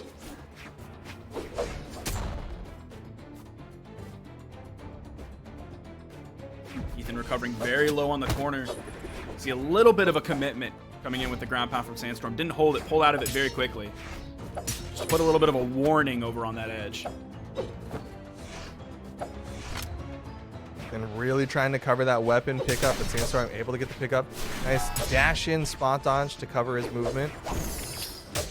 Able to avoid it. That high movement speed is going to make those side signatures from Sandstorm not very effective. Same thing happened in his matchup against Faison. Faison was able to outrun those stars.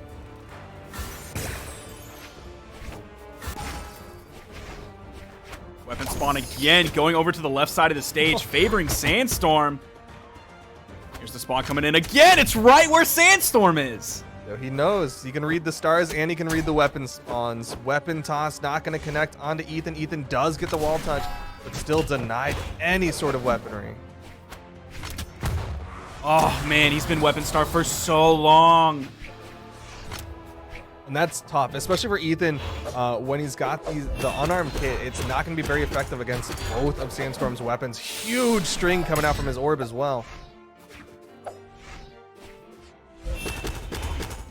Side light, side air. That's Ethan in orange.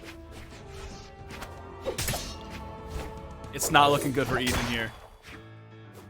The adaptation from Sandstorm working out for him. The downlight recovery will get the stock, but Ethan is behind. Sandstorm had so much control. There's a weapon spawn. Ethan finding a little bit of momentum here. Nice. It's the D-Light ground pound. Isn't able to finish it up with a nair. But he has Sandstorm pretty close. He's kind of back in this. Weapon test, but Ethan able to get the pickup first. Sandstorm now in orange. Does have the orb. Ethan's going to have to find ways to get in. That time it was a dash jump Sair. He's going to have to be careful initiating with weapon tosses like he did earlier. Because he hit one, and then the one he went for after that, Sandstorm was able to get around, and that's when Ethan was weapon star for so long. He's got to be careful not to get himself in a position where he's going to be weapon starved. That's Ethan in the the red. weapon denial. Oh, The man! haymaker. Player 2 wins. Bro, dodgeball tech. Toss up, throw out a hitbox. Dodgeball tech coming out from Sandstorm to close out game number 2. Small Mammoth, Apocalypse, Demon Island left. We're seeing no switch from Ethan. He knows that last game was close. Yeah, he almost came back with that sword play. 3, 2, 1, brawl. Coming into this game on Mammoth, Ethan finds the first weapon.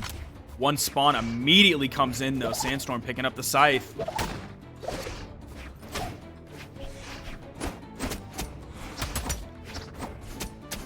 Trading hits back and forth. 1 for 1.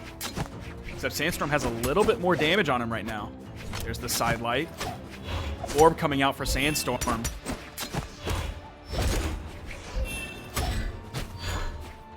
Ethan finding really good spacing here. I mean, he's got that range advantage with the spear. He's got that movement speed to get into those positions so that he can space out Sandstorm. Nice side signature just underneath the side air from Sandstorm. Ooh, he spot dodged inside of that? How do you have enough iframes? I don't know! Barely enough. His downlight charging up the signature. Ground pound connects. And the weapon toss. Ethan does not have movement. Yeah. Sandstorm doesn't quite have the lead this game that he did last. Nice immediate pickup into the side light. The nair turning Sandstorm red.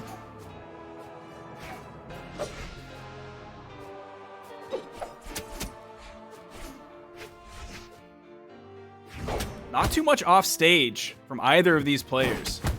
Ooh, that's going to be a very good punish. Nice neutral signature coming out from Sandstorm.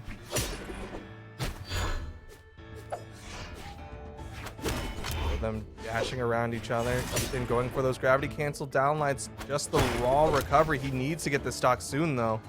Man, Ethan's second stock has really not been his friend. No. He gets Sandstorm in the red. Sandstorm gets the knockout. Ethan's on his second stock. The damage starts to build. And Ethan just can't find those knockout hits on Sandstorm's first stock until he's almost in the red. And now I believe he is in the red. Finally hits the neutral heavy, but he has got to play so incredibly safe. Not even able to deny the weapon. He wants to hold on to the spear.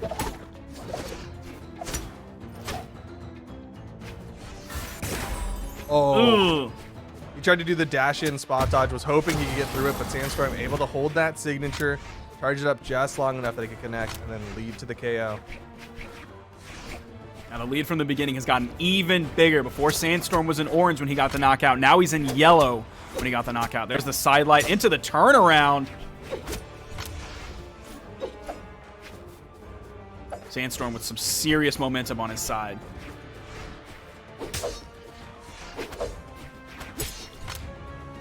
Sandstorm denies himself a weapon, though. Threw it away, trying to make an approach in.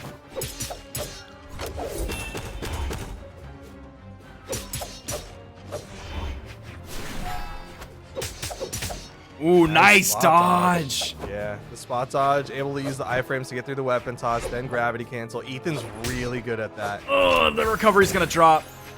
That wouldn't have knocked out, but that's going to deny him juggle opportunity. Yeah, it put him in an awkward spot where he had to try to react for a dare. Sandstorm was able to capitalize, get a little bit more damage onto Ethan, and Ethan cannot afford it. Ethan's red. Not in a good spot here. He's trouble. Sandstorm tries to dip down, put that pressure onto Ethan. Whoa! Whoa! Okay. Good plays from Ethan, able to avoid the signatures. Still cannot afford to get hit, though. He's putting Sandstorm into his final stock here in game number 3.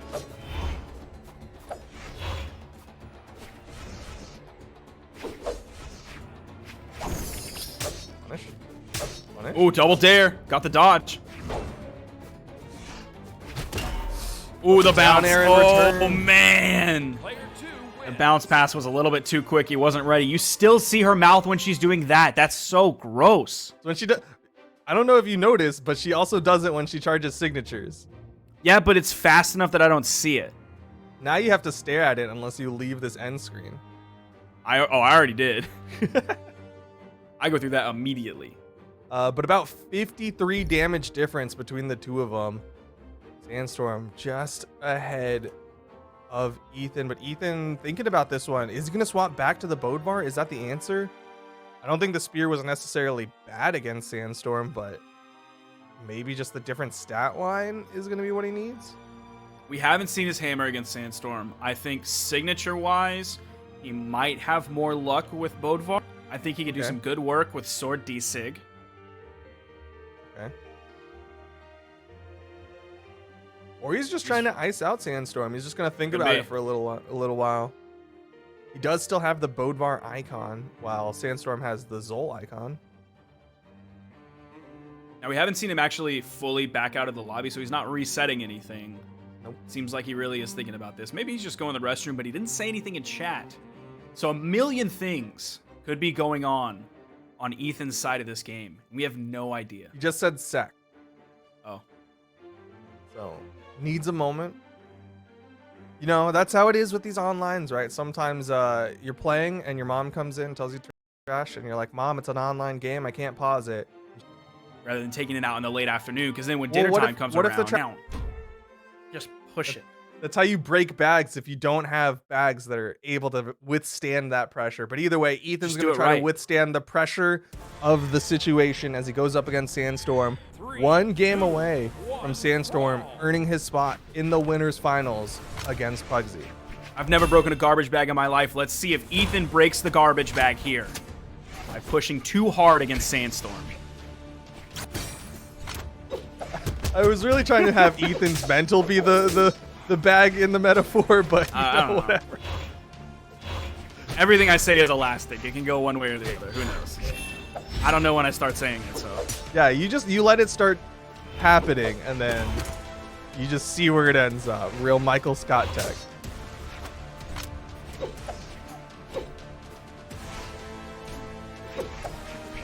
Ethan is playing this Satori game, didn't want to swap characters or anything like that.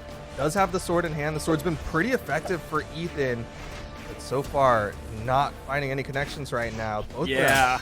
so spacey.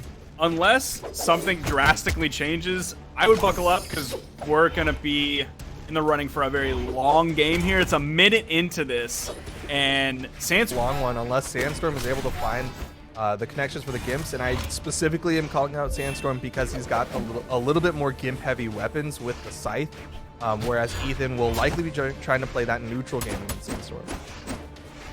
So Ethan trying to go for the double sidelight, expecting a dodge down from Sandstorm, and maybe a fast fall afterwards. Gets that beautiful hit. That's going to be the knockout option. A minute 40 seconds into this game. Sandstorm with a sizable lead. He's still only in orange. Now he's in red. Ethan's got to be ready for those down airs. The ability to bounce those. That ability to bounce your orb off the wall, man, you can cover so much of that wall with it. But Ethan staying in this second stock now, his friend. I like that movement from him. Able to dash jump inside of the star from Sandstorm and then get there for the punish. Ooh. Nice snares coming out from Ethan. He's starting to take the lead. Gets the neutral sig. Different Ethan coming out for the second stock.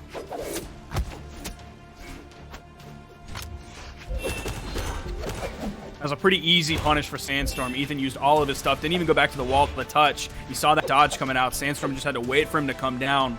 Didn't have anything to get through that sidelight.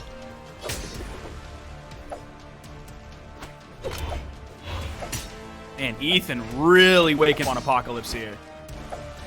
He is just finding the hits. Started off a little bit rough, was not finding connections, but suddenly Ethan is just alive with this Demon Bride Hattori.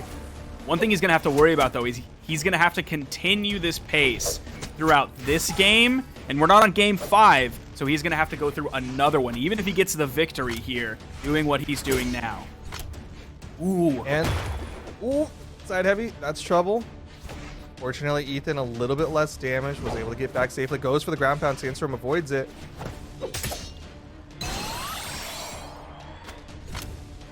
And to your point earlier, Sandstorm is very good at adapting to his opponents. And so going to a game 5 situation against him is going to make it really tough. The side signature connects. Sandstorm going to try to deny the opportunity for a game 5. Yeah, you're seeing the adaptation coming through in just this game alone.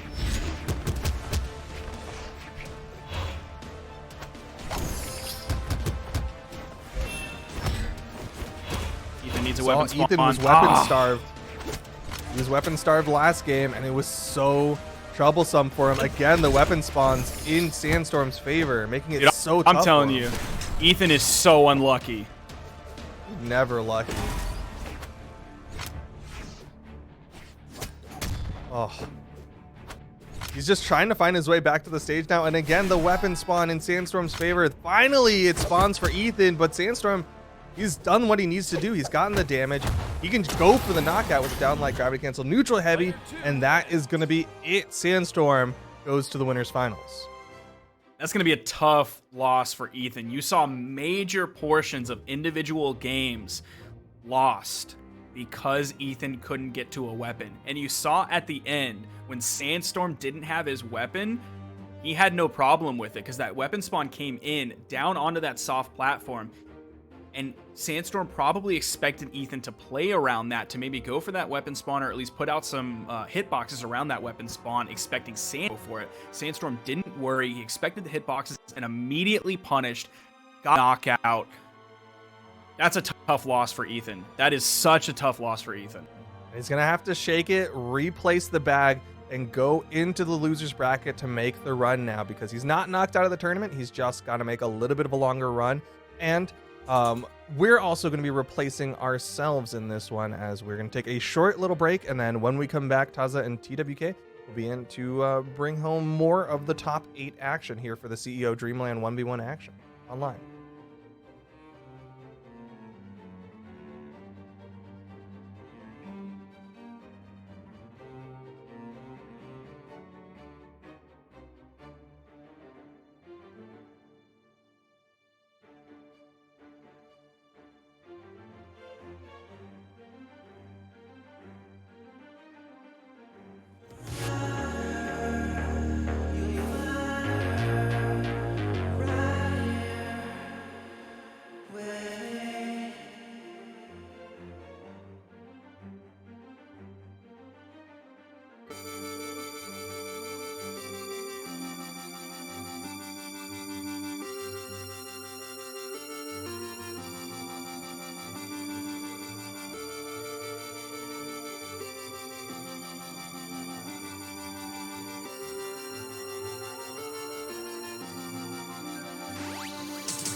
All right, the CEO Dreamland Online Championship action continues.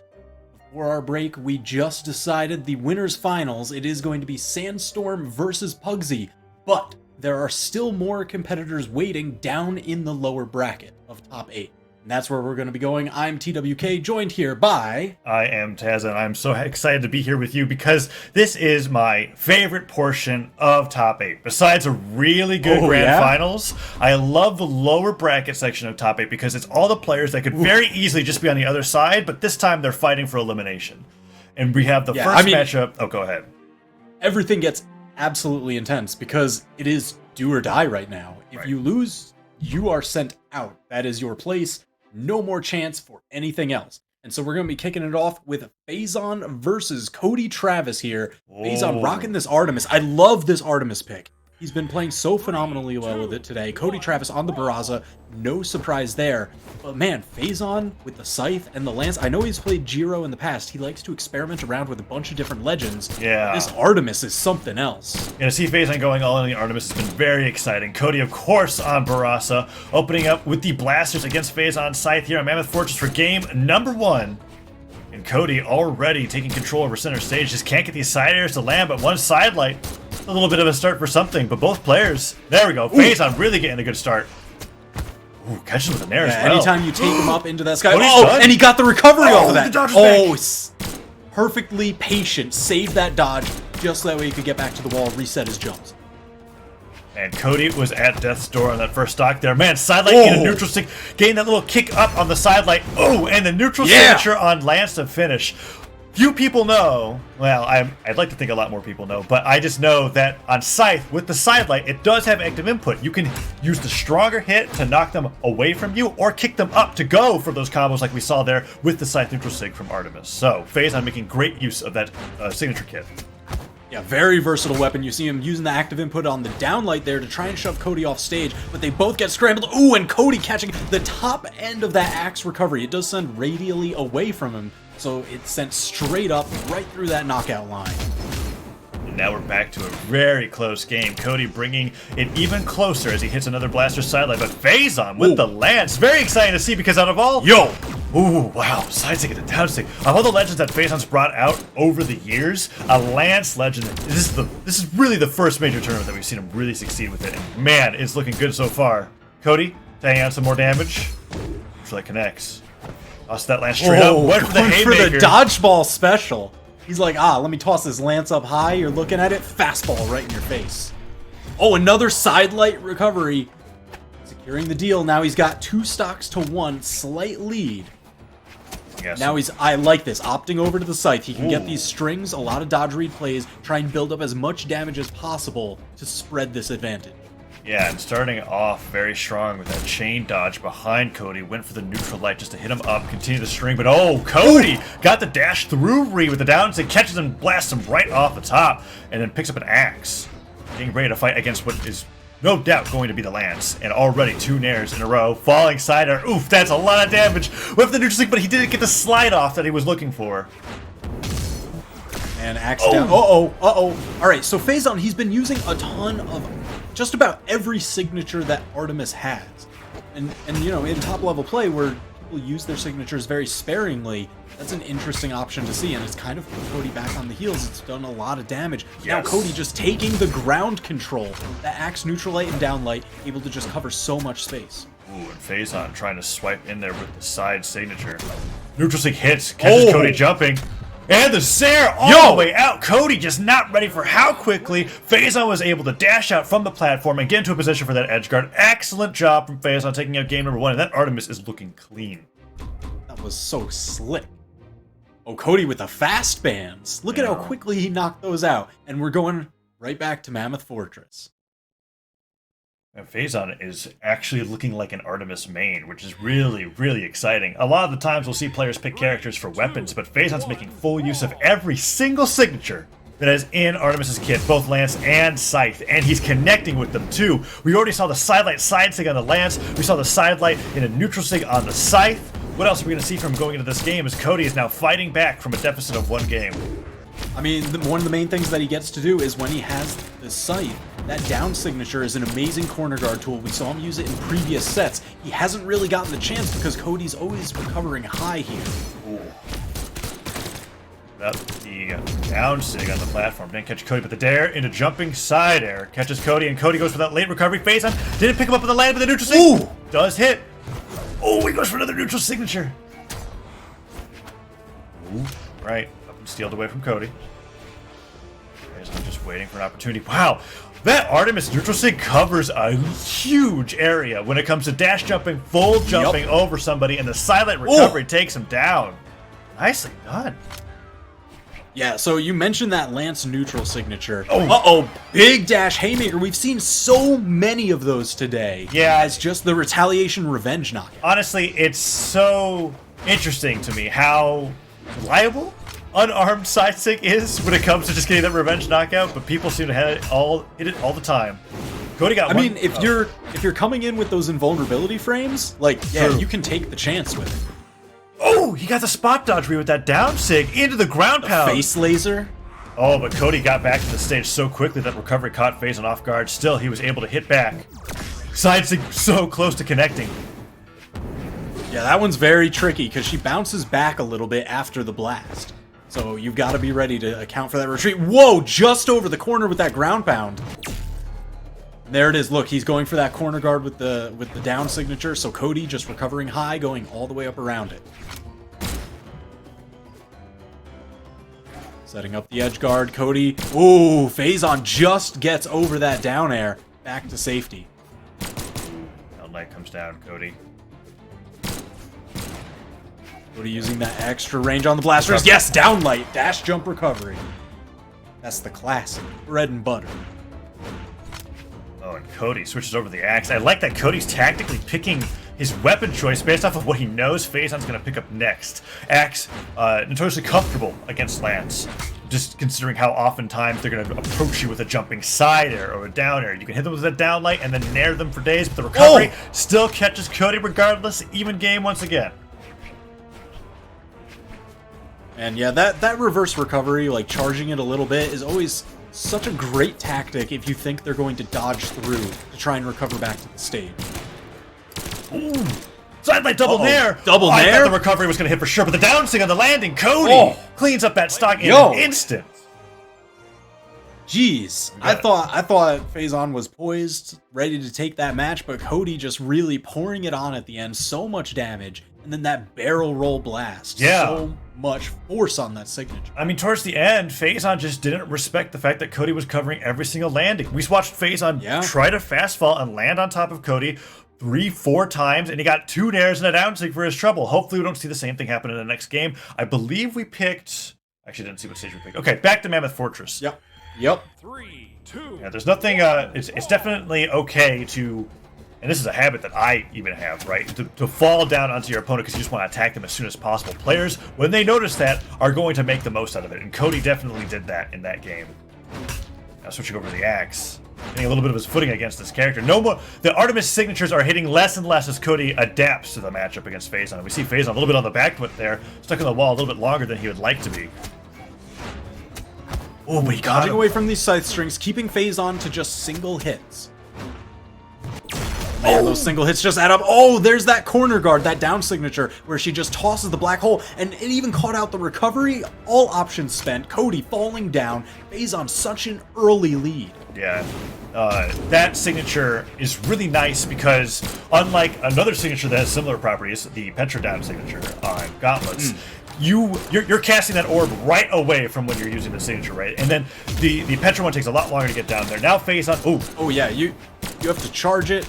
It's got those 3 stages. Artemis is just more fire and forget. Yep. Recovery comes through. But the low to the ground recovery, man. Cody Travis going for these big plays, and you know what? I don't blame him. You've got to bring this back. You've got to even up the stocks because each of those Lance neutral airs is doing significant damage. Look at that. He's already into the orange.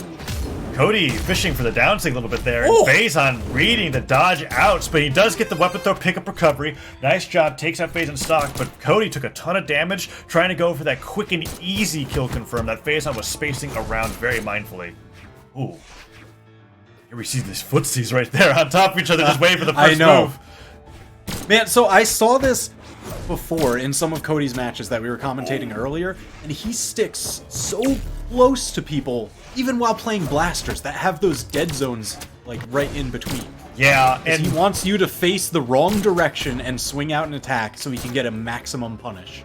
Yeah, that's a great point, because as far as blasters players are concerned, one of the weaknesses of the weapon is when people are right on top of you, which is why people give favor to weapons like the gauntlets that can be within, like, there's that spot in between where you're actually blasting and your character that you can't really be threatening, but Cody is managing to make it work, as you said, based off of just trying to go those whiff punishes. But Faison now solidly in the lead once again. Cody on the axe, side light nair. Ooh, 2 nairs. Doesn't get the side air on the way back down, but Cody just put all the damage that he needed to on the Faison. A down sig, a neutral sig, even a side air now will definitely finish it. Goes for the down sig. Faison manages to tack on some damage. Ooh, Cody hunting for that side air, but Faison just getting around it. That one skidded on the ground a little bit, so that reduces some of the force. That was so cool. That gravity cancel downlight was so out of nowhere. I was surprised.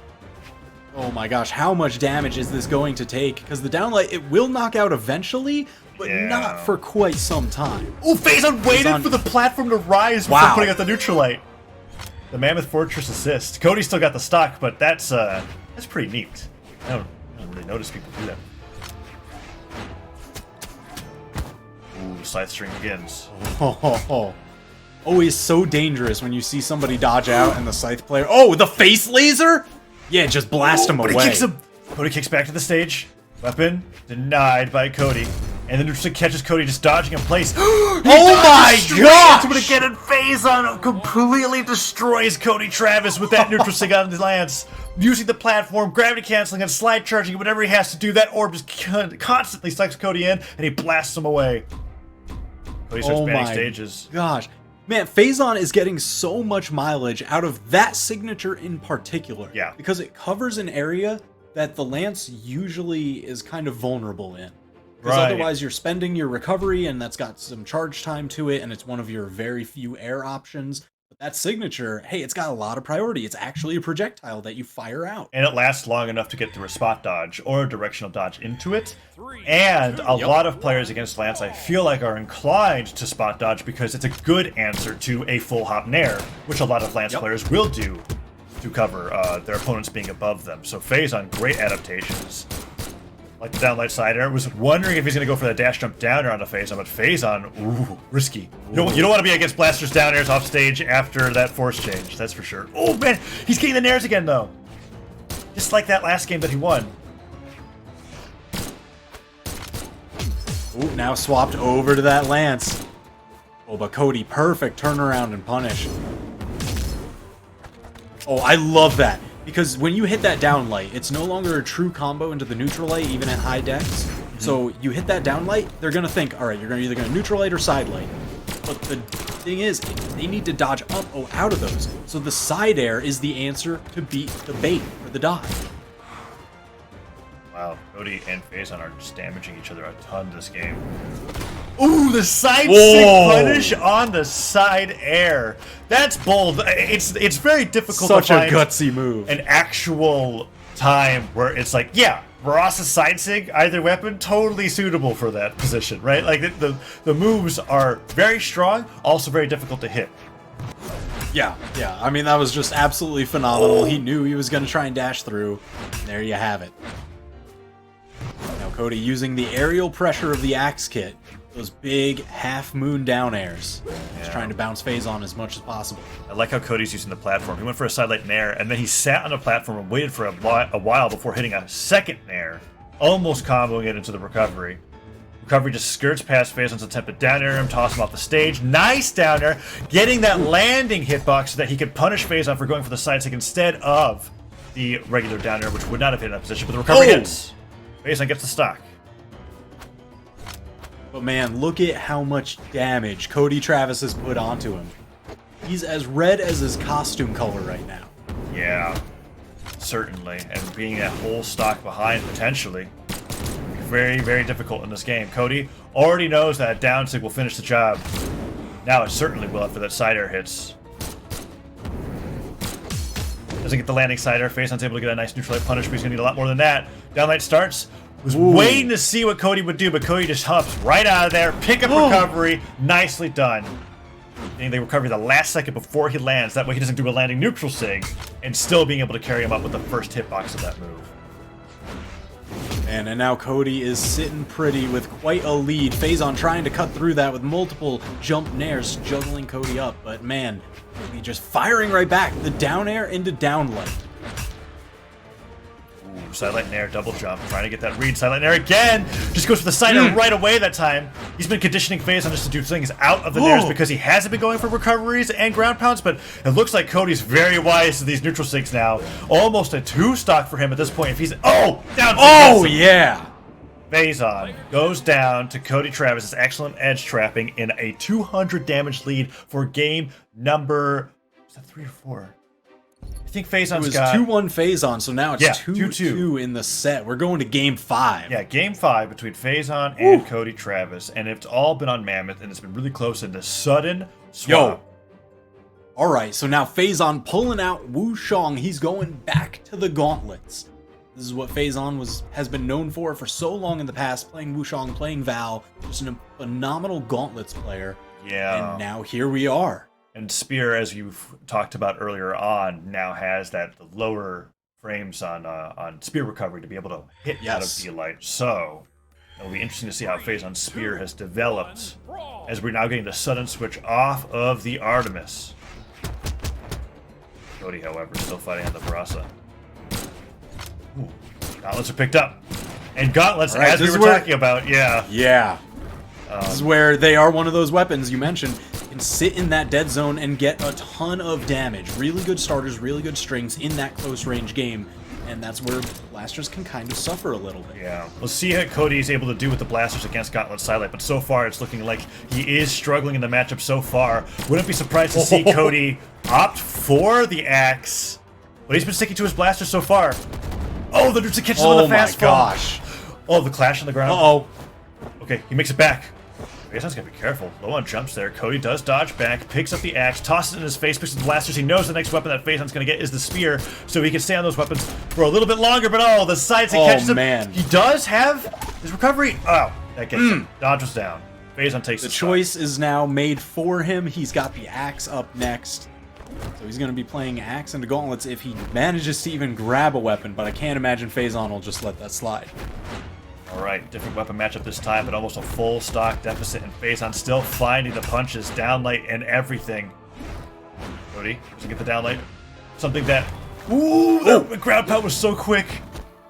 Something that I would like to see Cody try to do is use that downlight as an anti-air and also as an anti-sidelight tool, but Faison seems to be perfectly mindful of it. Oh, no! Oh my gosh! Side charge, side stick. Faison just needs one good down air, ground pound. No, doesn't need anything. It is 3 stocks to 1. Faison knew he had the gauntlets in the bag this entire time, but man, I did not think it would be this convincing.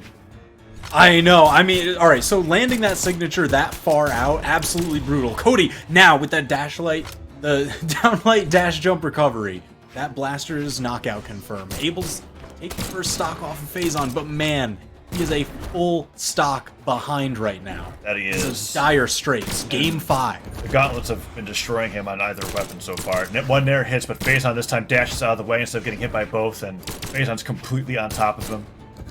Tries to land with that downer, but Cody went for the dash forward sidelight perfectly, just in between where the blast is actually to be able to hit. Downlight side air, goes to that downer, but Faison right outside, punishes him with the neutral light. One down air hits. Cody is getting more damage in on this stock, but he's a full stock behind, and if they're trading evenly, then that's just so much worse for wear on Cody. Ooh, dodges away from the recovery.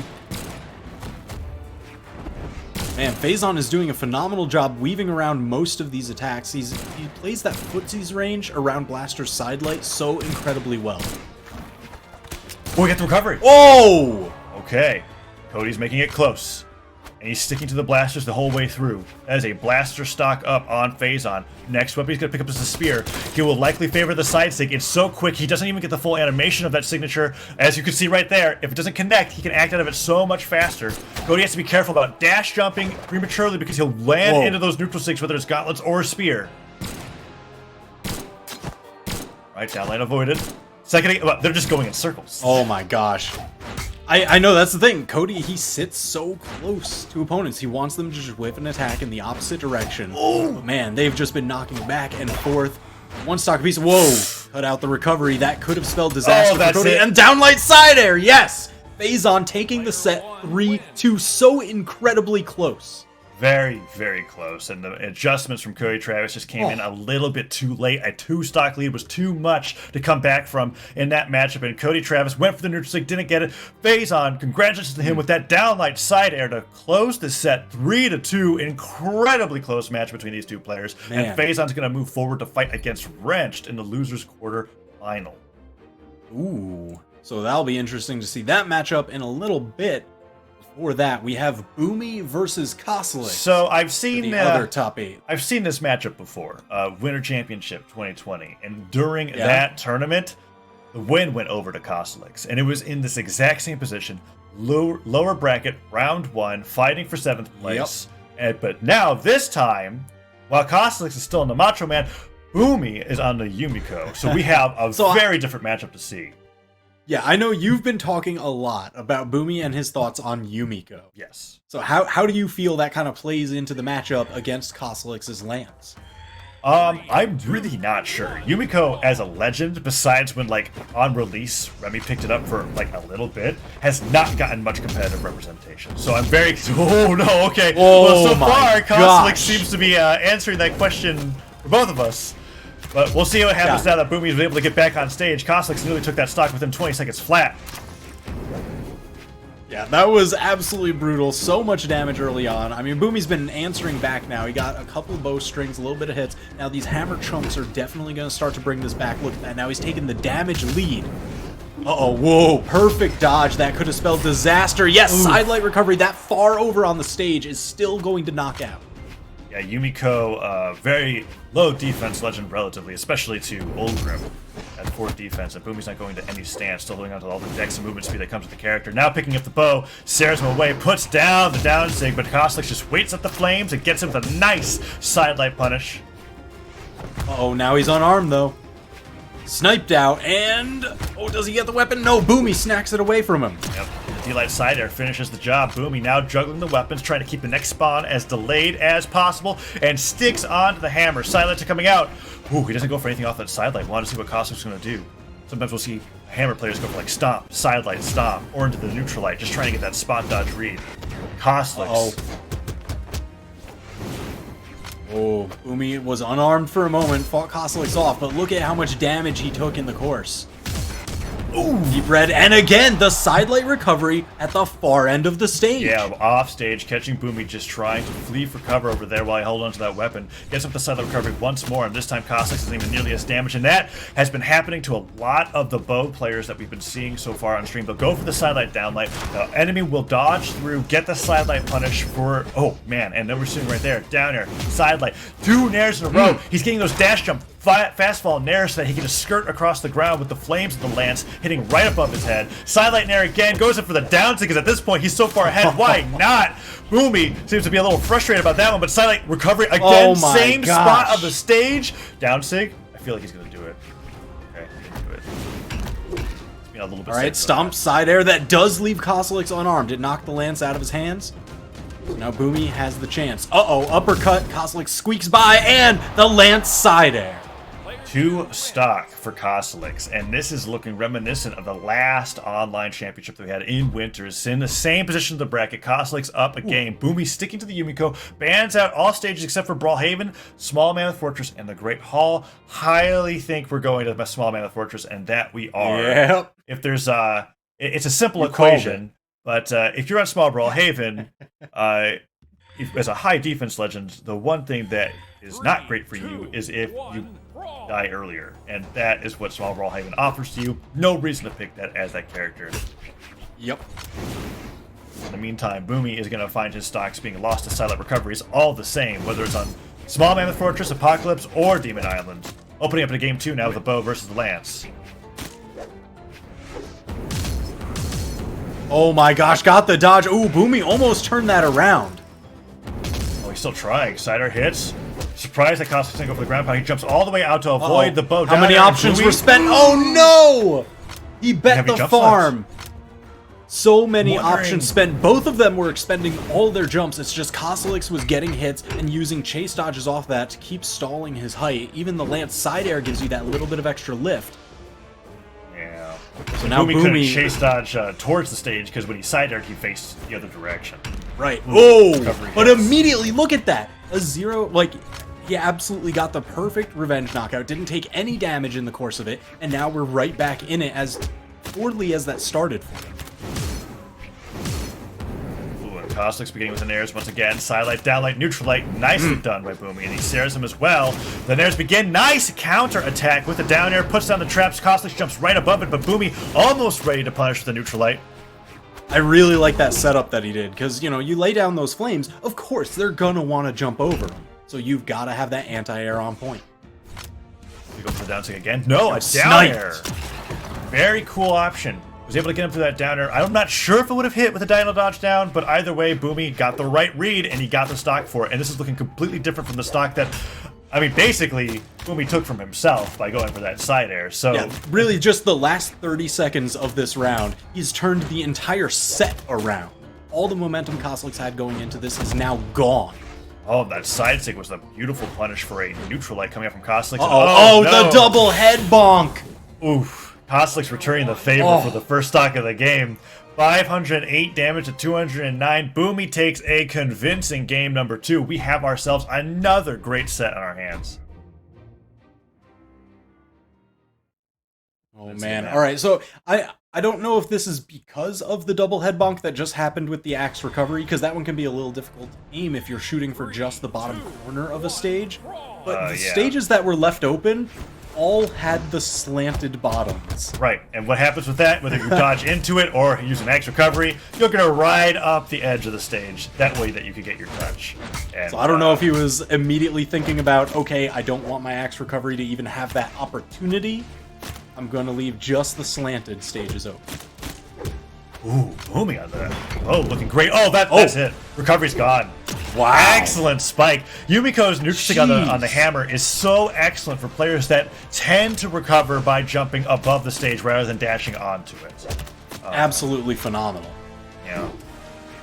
There is one weakness about Yumiko's hammer, is that even with the down stick, if you wait out the Firefox flames, you can just dash right underneath them. Yep. Now, of course, if you run right into the move as it starts, you get caught, but Yeah, once they get set in place, it will not hit grounded opponents down there. You can just swoop right in. Boomy stomping. Another stomp side air. Kosalix low on jumps. Recovery. Oh, he went for the side air instead, but Kosalix just reeled back on that recovery, charged it long enough to make it back, and nair recovery. Wow! Man, Kosalix, knowing that he wasn't going to do any kind of fastfall or dodge or anything after that neutral air hit, just kind of waiting to see. And that's why he's just like, alright, I've got this recovery on point, I'm just going to let it rip. Oh my gosh! Wow, right that in was- front of the wall, right before he got over the corner. That was a call out on Kosalix. Kosalix has to go for those like micro-charged lance recoveries, and Boomy was Yeah. able to wait the right amount of distance, get the jump, cancel it into the bow ground pound, and send him flying to his death. Now, already a damage. Oh, it again! It happened again. Weapon throw, done. His recovery's gone! If you get hit while charging, and just like that, man, Boomy has taken the advantage in the set. Kosalix is going to have to rethink how he recovers with Lance, because those Lance recoveries, it's like I just finished explaining what happened, and we Jeez. watched it happen again.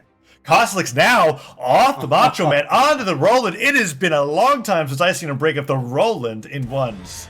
This is exciting. All right. So it's the sword. You know, it's a very stable, like neutral kind of weapon, but also that extra defense he gets from playing Roland.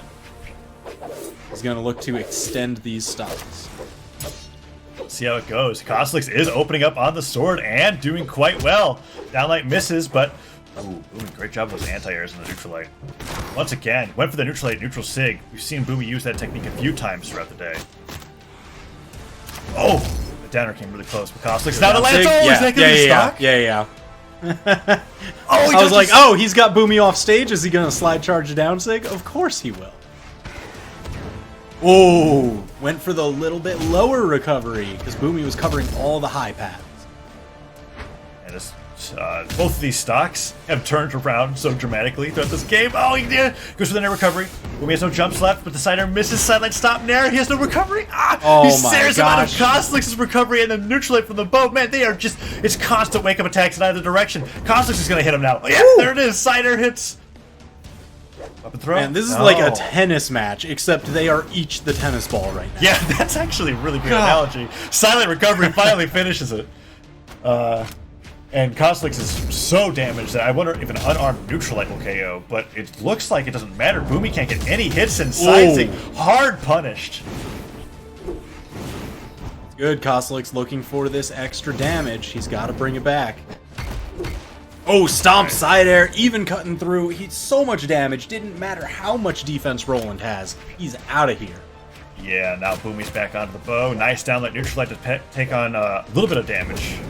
Ooh, that sidelight came out so late.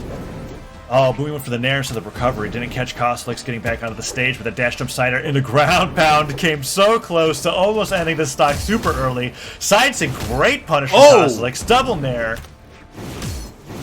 Ooh, Boommy didn't pivot that Neutralite, and now he's taking so much damage for his trouble. Is it time for a down sig? Ooh, sidelight recovery. That is so close. Wasn't quite far enough on the right side of the stage to get the KO that time, but a side air Yes, that diagonal totally will do it. Yeah, if the diagonal won't do it, let's go for a straight horizontal. Oh,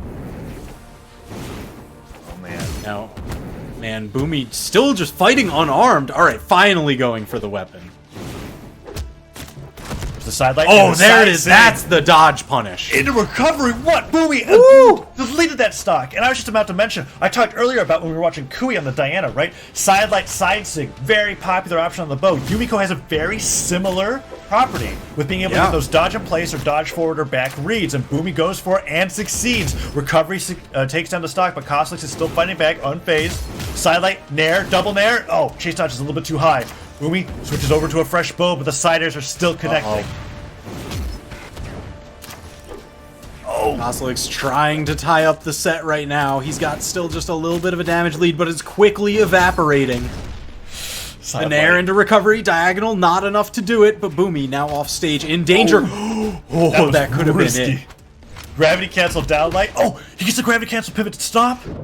And then Oh my gosh! The weapon He throw. caught Does he it. even need He it? doesn't have enough to make it back. That's it. Boommy takes the set 3-1 over Koslik. That had to have been like the last active frame of the Yumiko Oh neutral my stick. It like caught him gosh. after he thought he already avoided it and spiked him so far down there was no chance of coming back. Damage deficit doesn't matter. Yumiko from Boommy did it 3-1 over Koslik, beat the player that knocked him out of the Winter Championship and knocked him out of the CEO Dreamland Online Championship. Boommy moves on There's to the fight replay. against Look at Ethan. this. Yeah, just as the hammer comes around the top for the full spin. That's what caught him.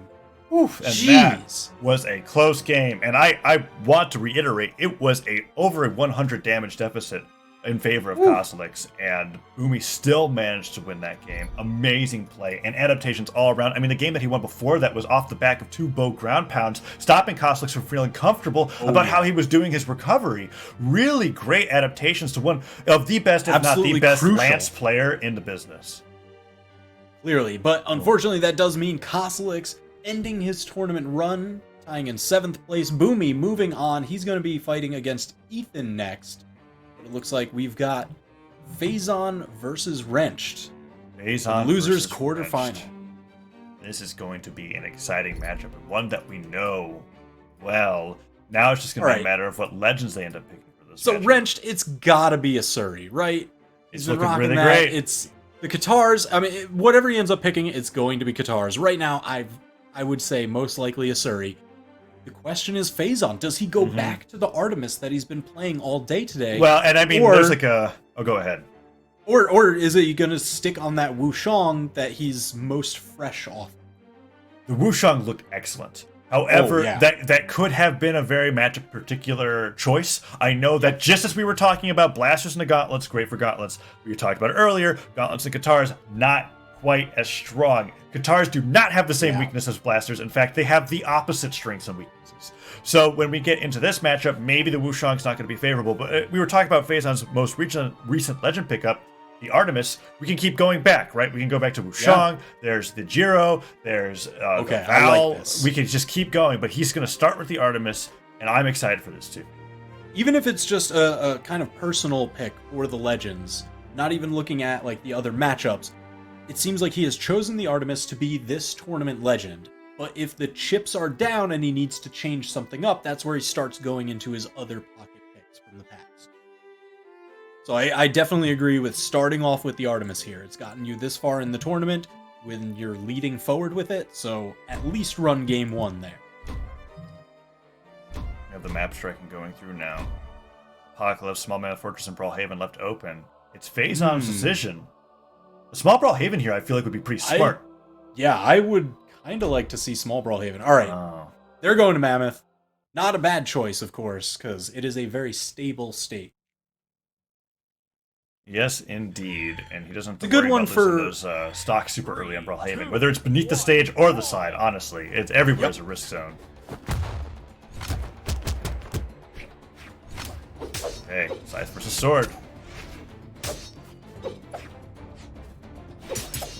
Oh, Wrenched bouncing him. That downlight down air, you'll see a lot of the players using Sword. They go for that in the early gambits because you get the chance for additional follow-ups. If you just do the downlight into side air, yes, you get stage position, but your pressure kind of ends there. Oh my gosh! That was A about as four-piece. hard as a punish to a whiff signature I've ever seen. Absolutely but does it matter? brutal. Wrench for the ground pound. Down sig doesn't travel down, and a gravity Yo! cancel neutralite. Wow, that is a statement.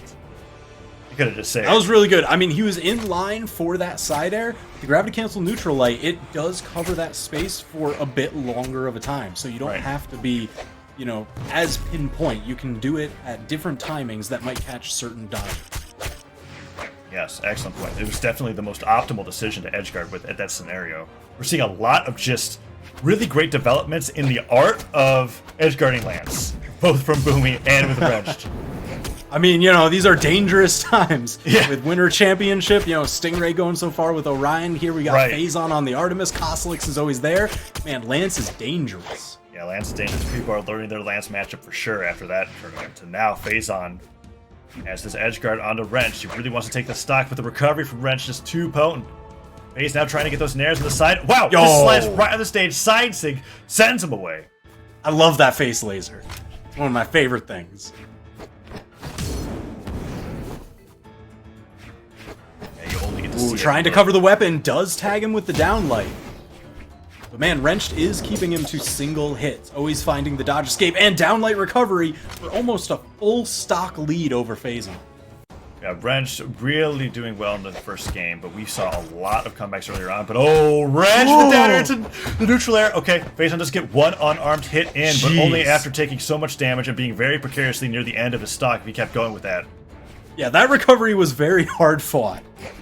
He had to get through a veritable minefield of blades. Oh, I love that response from Wrenched. Faison has been going for a lot of side lights and then chain dodging through his opponent to get a turnaround neutral light, and Wrenched was right there, ready to hit him with a side light in response. No successful connection, and that's not something that happened to Wrenched earlier this game. It happened to other opponents earlier in the tournament, so Wrench has been watching. Oh, yo, side airs. So many side airs. One of the options that you don't really see too often from Scythe. And that neutral signature, Faison, so much mileage off of that today. Yes, a lot of mileage off of it. Oh, he gets this neutral air off of the downlight. Now Wrench has him in so much damage. A lot of his series signatures will KO, but that's not really Wrench's style. He's going to go for that downer instead. Oh, it's burned for Oh, with the troubles. chase off of it, too. That was beautiful. Whoa, Faison, can you? Okay, he can make it back. He had that perfect angle. I was worried he was going to head bonk there, go to the underside of the stage, but he knew better. Gravity Cancel Downlight Recovery finishes the job, and now Wrenched with a 200 damage lead over Faison takes game number 1. Will Faison stick to the Artemis? It looks like it did. I mean, they select the legend so quickly. I can't imagine anything else. And yes, we see him banning. Mammoth Fortress, kind of have a hunch. We're going to be going back there again. Yo, you think so? I do. Especially Yeah, after let's see the... Yep, there it is. Especially, yeah, it was Wrench pick there. Obviously, he just won on Mammoth Fortress. Why would you change? 3, 2. So no legend change. Wrenched up 1-0 with a very convincing first game. So Faison the first one with a weapon, trying to cover with the lance, but not able to stop Wrench from swooping in, grabbing these guitars, trying to take him for a ride. Good tag punishes. Slapping each other back and forth. Yeah, they're just getting hit, little hits here and there. One down light, one side air. Wrench really starting a better string there. Down air, the guitars. Both to try to hit them on a dodge read, but also just get out of the way. So far, so good for Wrench. Neutral light hits, but Wrench just dodges out of that down light, doesn't stay in place to allow that to string together. And he's been getting a lot of those. One of the, yeah, oh yeah. And I mean, he's one of the few players we see that still utilizes the double chase dodge on hit if you're on the ground. Mm-hmm.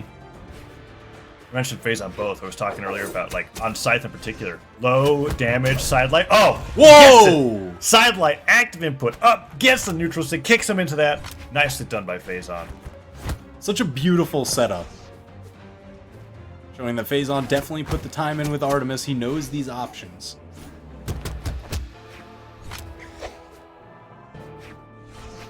Wrenched, dodges in.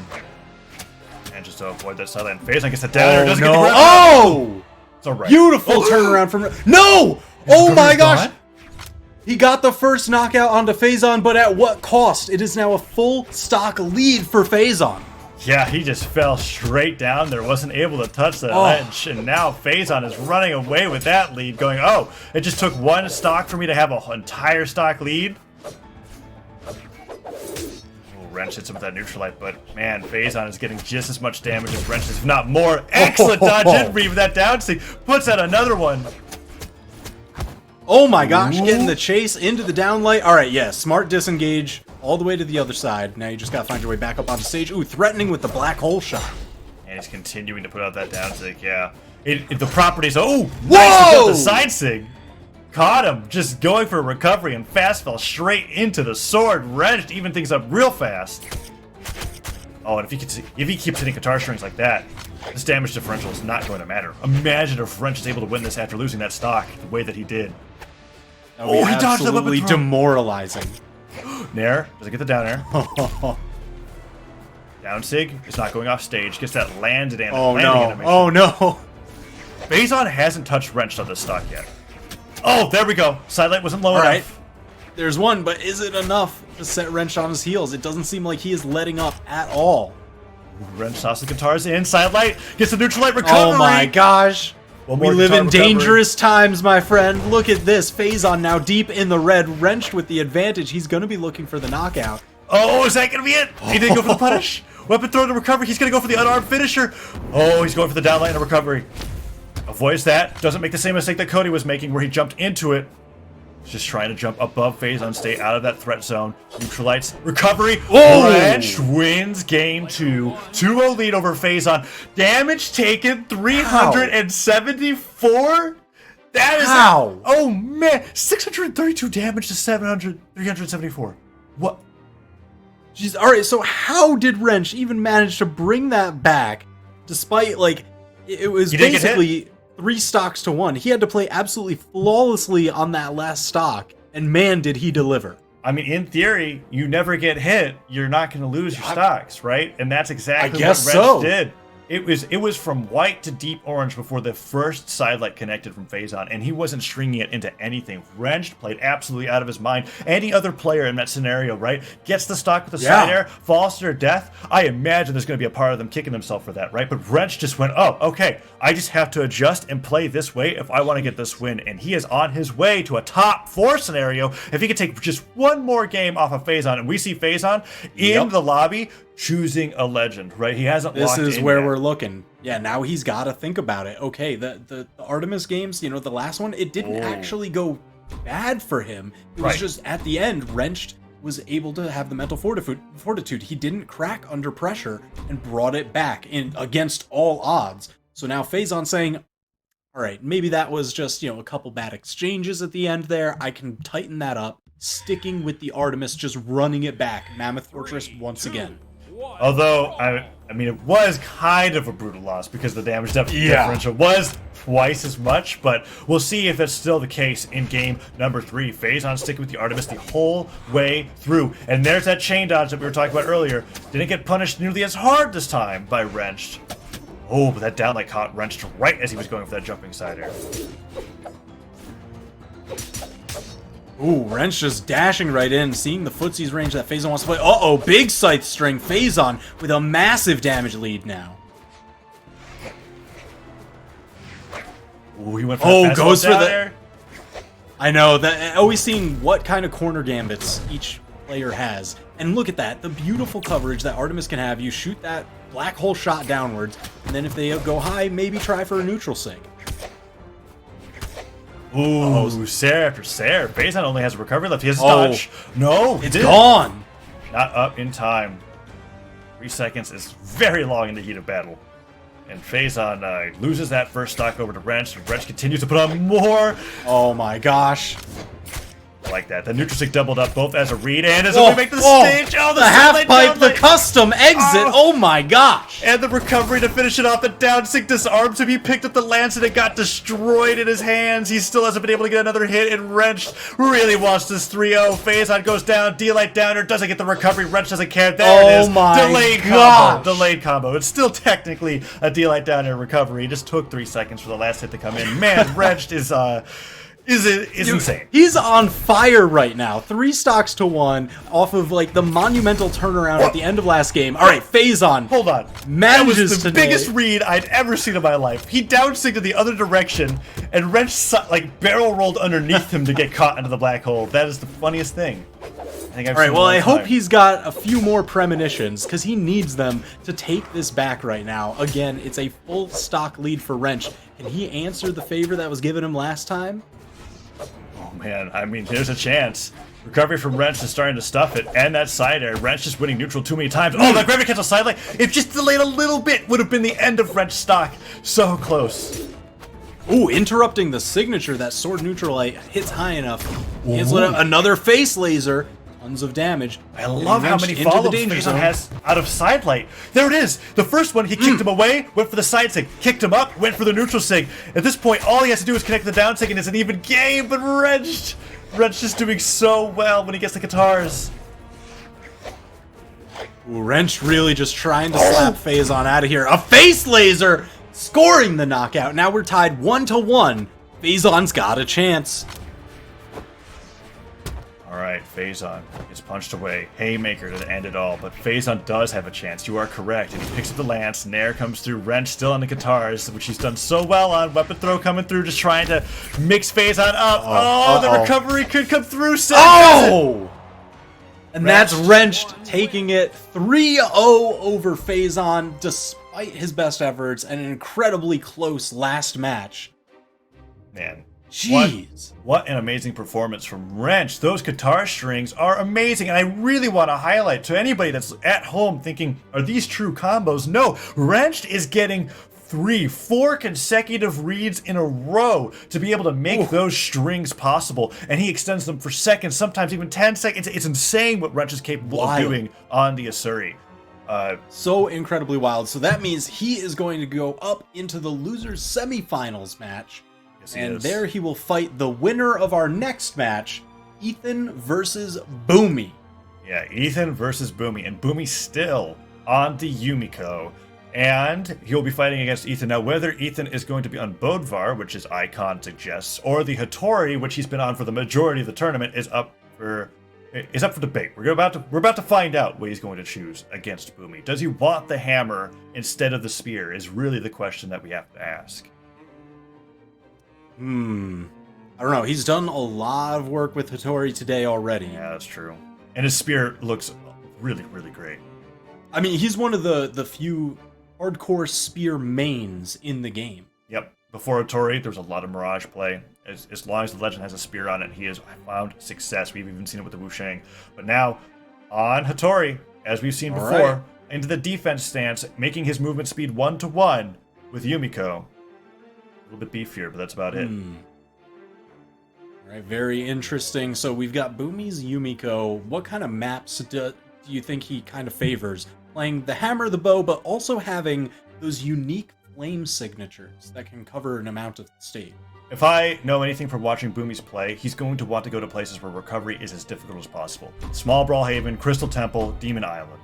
So with all these maps open, perhaps it'll be Demon Island. Yep. Demon Island. So the one that was left open, you had the right call. Yeah, and that's just from a playstyle perspective of Boomy. We saw how well he was doing with the ground pounds, how well he was doing with the traps, and here we are in a game number 1 on Demon Island. The smallest, like, I guess, chunk of stage in the game, really, to be playing on. Yeah. Yeah, there's barely any walls to recover to here. You usually got to go high. The stage itself isn't really that wide. So Boomy definitely going to use that bow range to assault from here across the other side. But Ethan, man, he's right in the thick of it, just juggling Boomy up time and again. Oh my gosh, the swap over to the spear almost got the follow-up on that too. Oh man, Boomy has been under pressure so far in this game, but he finally resolves a little bit of it as he picks up that hammer, stomps, side lights, gets some damage on the Ethan. Ethan D-lights away, Boomy can't get the nair, but the dash jump side air. Weapon throw, will he go for the down light? No, jumping not neutral air, and Ethan denies the weapon and the neutral sig. No way Boomy's coming back from that. Fast falls as he realizes it. And a large reason why he picked the stage, working against him in that scenario as he got spiked by that N-sig from Hattori. I mean, that's one of the old classics, right? The main signature you've got to watch out for. Absolutely brutal anti-air that sends them down. Low picked up. Doesn't get the down light, but he combos it, quote-unquote combos, into the neutral light anyway. Side light comes through, waits, and goes for the dash of nair, just to see what Ethan was willing to do. Down air comes through, nice dodge, Boomy's recovery anyways, but Demon Island, even after the ceiling got lowered a little bit, still not low enough for that bow recovery to kill that early, and oh no, the pogo, is that going to be it? Ethan does go for the ground pound. Boomy makes it back. Okay. Oh, both of them tossing their weapons, trying to get some sort of initiation. Oh, but Boomy just can't end the stock, and Ethan tosses the spear in his face twice. He's like, come on, come at me. Finish the stock off. You can't. Recovery. Neutral sig almost took out that stock. Ethan's so strong in game 1, but the scoop finally does. Scoop! Yeah. Look at how much damage Boomy had taken. Ethan just absolutely monstrous, pushing this advantage as far as it will go. Be trying to find a safe way to approach. He got that side air into the neutral light, a little bit of extra. He needs a few more of those. Oh, and there it is! That side light into down light. There is the dodge gap there. If they're able to find it, they do get a punish. That's why it was so important that Boomy got that turnaround side light after Ethan dodged. He was able to find the down light in the side air, didn't get the ground pound afterwards, and Ethan secures the lead once again. Hammer picked up a delay. Maybe he's trying to wait for Ethan to try to go in for a punish there. Go to something an arm, but stomp side air, that's exactly where you want to be for a stomp side air on Hammer, right at the edge of the stage. What's with the flames? Yep, he's going to set those flames out, and then he can threaten with the stomps.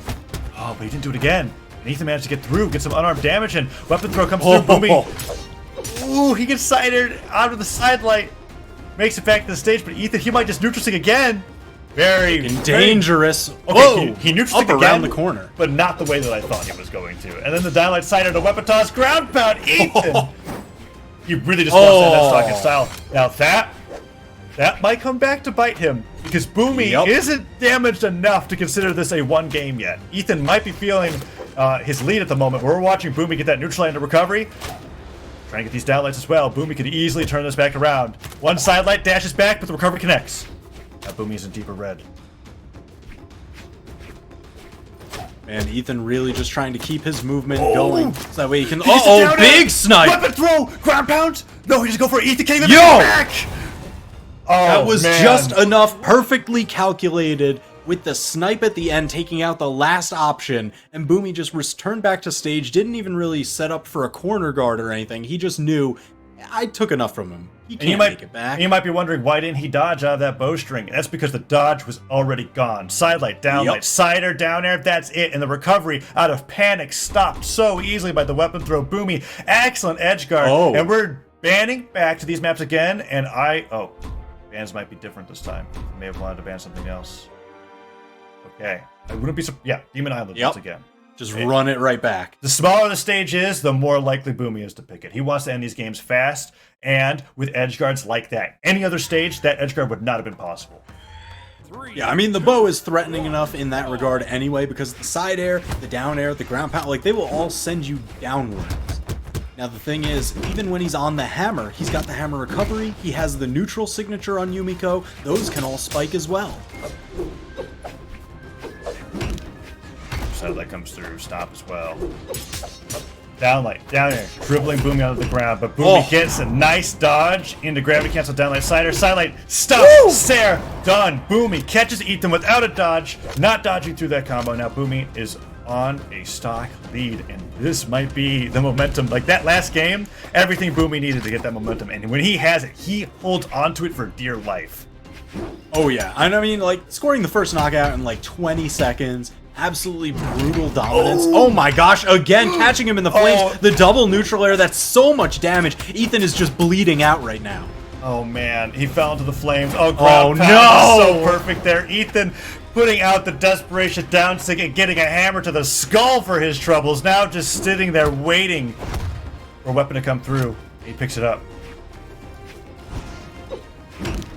And he's got to find something to bring this back, because right now Boommy is just carrying him across the stage. My gosh, even reading the jumps, the extra ground pound, it didn't spike, but that's so much damage. Downlight, side air, Boommy still surviving. Bounces him off, he gets the recovery and into the ground pound. Boommy with a 3-stock victory, setting himself up 2-0 in the set. Man, this is looking like a blowout. Ethan needs to make some sort of adjustment right now. Yeah. Yeah, he needs to ban Holy. Even Island. You know what? Yeah, take 30 seconds, take 60 seconds. Say that you're deciding on your next legend pick. Just a drink of water. Do not go back to this stage. Look at that. Boommy had the bounce off of the angled corner with that recovery. Chase dodges up, set himself up perfectly for the ground pound to edge guard. That was phenomenal play. What a different spectator experience compared from game 1 to game number 2. And a large part of that I feel like has to do with the nature in which Boommy won that last game. It was so incredibly close. Ethan was in the lead the entire time. And then we go into game number 2 and it's like a completely different player. Map bans are coming through. What will it be that Ethan takes off the table? Same maps. This time Even Island's gone and Mammoth Fortress is the choice. And I like that adaptation. The 3 maps that I said that Boommy favors the most, this time we're all banned off the roster. So now on to Mammoth Fortress. Classic standby. Here we go. It's going to take more than a bow ground pounded orange or a 4-piece bow string to end the stock this early on this map. So, Ethan, now on the Tori once again, fighting against Boomy's Yumiko. Boys, that ground pound one side sticks all across the platform into a punch, but he gets that weapon throw. Manages to keep it even. No damage lead for either person just yet. Boomy's trying to make that into a difference, but Ethan's responding back with nice spear recovery. Yeah, but I mean, even just being even is closer than you would want it to be. I mean, especially now Boommy getting a little bit of a damage advantage, because Ethan is down 2-0 in the set. This is lower bracket action. His tournament run could end here.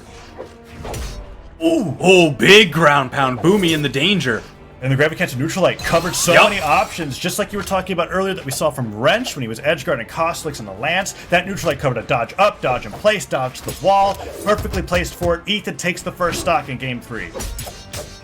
Incredibly smart and absolutely crucial to paving his path to victory. So 3 stocks to 2, a little bit of damage built up on Boommy. He's keeping him off balance, left side of the stage. Oh, but Boommy, massive stomp, side air, the hammer classic, that's a ton of damage, and stage control, the scoop, almost knocking him out. But it doesn't, and Ethan's continuing to get extra credit. There, finally the down air does it, but Boommy into the orange. Of course, really, the stocks are the only thing that matters between these two, as we've seen previously. But spawns in, Ethan picks it up, dashes out of the way, and the pogo sticks begin. Falling side air, not spaced quite right, and Boommy gets a ton of damage for that. Side airs, I mean, he knows the dodge is gone, but the pogo comes through anyways. Downlight just inches away from leading into a side air from Ethan. And another side stick on that platform that gets punished. Whoa, charged it a little bit. Ethan timing the dodge just perfectly to avoid that signature. Ooh, down air recovery. My gosh. Man, that had to be perfectly spaced, because the down air, if they're slightly to the side of you, it bounces away. It Yeah, doesn't just he- bounce he him bounced- straight down. He bounced straight up after that, and that was pretty cool to see. Boommy chase dodges forward and just faints. Doesn't hit him with anything quite yet. Ooh, that stop and recovery. Oh, doesn't get the down air. Boommy really looking to finish that stock super early on. How much more extra credit can Ethan get? That bow recovery still not enough. Yeah, those hardcore diagonal angles, they take a while to knock out. Oh man, caught him out before he got the wall touch just in time. Ethan falling down to his final stop. Final stock indeed. Boommy puts on a little bit more damage. Ethan really needs this win if he wants to stay in the tournament. I mean, this is match point for him. Last stock potentially, and Boommy putting up that down light, wants to keep him away from a reverse 3-0 as hard as he can. Neutral light hits. Down light, neutral light. Oh, neutral air. He's just tacking on everything. Ethan constantly trying to land Boommy in solid control of center stage. He stares him, puts down the flames. Ethan barely jumps away from them. Down air to punish. Man, he pulled up at the last possible second there. I thought for sure he was falling into those flames. He's putting out the side sinks, the stomps, the gravity cancels. He just dodges all around, but down the gutter, doesn't get the recovery reset. Boommy dodges out of the way. The neutral sink goes high as Ethan goes low with the side sink. Downlight countered by the downlight into side air from Boommy, and Boommy on the side of the stage gets stared away. Stomp doesn't connect. Ethan so close to bringing it to game number 4. Boommy makes it to the stage, stomps, dodge gone. Boommy will he go for the side sink? He avoids the side sink, but he doesn't able to get a punish. Scoop doesn't hit either. Now they're both swinging for the fences. Oh my gosh! What? He turned around off of the neutral stick from Tori after she teleported through. Nair hits Boommy, 1 hit away. Doesn't get the recovery. The ground pound hits Ethan. Wants that edge guard. Whoa! Got so lucky that he hit the stage. The side stick missed. Oh my gosh! Ethan manages to stay in the game. Game number 3, barely taken by spear ground pounds. Oh my. Oh. All right. Hold on, Ethan. Don't select your legend yet. I need a second. My heart is pounding. Man, that was such a close match. Ethan, fighting for his tournament life, manages to just clutch it out. I'm pretty sure that Ethan would have lost if he didn't ground pound the stage. I'm pretty sure. Absolutely. Like, that there's hammer a moment- recovery? Yeah, the hammer recovery would have destroyed him. Oh, man. That's the thing, the spear ground pound, it has like no priority. Your hurt box extends even below like where the spear is actually threatening. So something with as much range as a hammer recovery definitely would have beaten it out. Okay. Alright. We're in game 4 now. It's 2-1. Boommy is up 2-1. Ethan did clutch that game. Alright. He's doing exactly. Man, it was as by I the said. skin of his teeth. I would take a second. I would like change up whatever music you need, go grab a drink of water, like take a couple deep breaths. You know, select the best color and skin for you, whatever, anything to try and take this back. Maybe change up the skins that you're using. A weapon change is always nice. I know some players will actually change weapons in between games, but not change skins. Yeah, that's true. All right. We still have this best of 5 to get through, and it could be another 2 games if it gets that close again. But I do want to highlight that it was really Ethan just playing. I mean, pixels difference of the decision of that game towards the end there, right? It wasn't like that Boommy 3 stock that we saw in game number 2, but he did still win, and that's what counts. In the end, the win is all that matters when it comes to the scoreboard, and we might be in for a game 5 in this set at this rate. We still on that Yumiko. Yeah, I mean, if he gets another one like game 2, where it was that 3 stock victory, just absolutely brutal, he'll be moving on in the bracket. It's up to Ethan to try and turn this around. As long as Ethan's wise about the stage picks, though, I feel like we will see more close games like that. There's so many stocks previously where Ethan was just losing them in orange, sometimes yellow, whether it was both side airs, down airs, ground pounds, whatever the case may be. And that game felt much more hammer focused on can't go to any of those volatile stages. And of course, look, Demon Island left open. Yeah. I think Boomy's actually okay going back to Mammoth Fortress. I think that's where Ethan's going to go. I imagine. Small Great Hall is such an Could you imagine if he chose Small Great Hall? Yeah.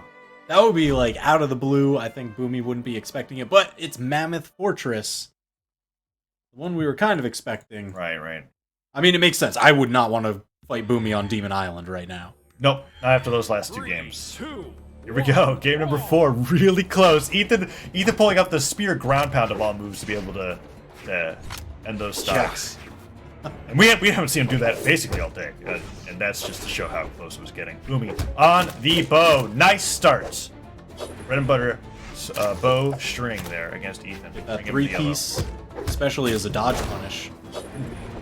That's interesting. Ethan went for the ground pound to punish Boommy, maybe charging the side sig, but he just immediately let it go. Ooh, snipes. Ooh, is that it? That's it. Ethan knows Oh it. my gosh. Yeah, at that point, it doesn't even matter if you're on Mammoth Fortress in the 2v2 tournament realm, where the walls are twice as long. You're not getting back from that. I mean, that's the thing. Boomy's bow is just absolutely ridiculous. He's such a long-time Diana player, and even other bow legends, you know? So, off stage, it's kind of ridiculous. His accuracy is going to be impeccable. Ooh. Goes for the different option off of the side, like expecting the dodge up. Yeah. Oh, the charge side to get the weapon throw. His recovery is gone, and he doesn't get the recovery on the hammer. But Wow. Ethan really close to being 2 stocks down. Neutral light catches Ethan on the way down. He's down a jump, but Boomy's not putting out the down sig just yet. There it is once. We do it a second time. No, Ethan just skirts up the edge with that side air.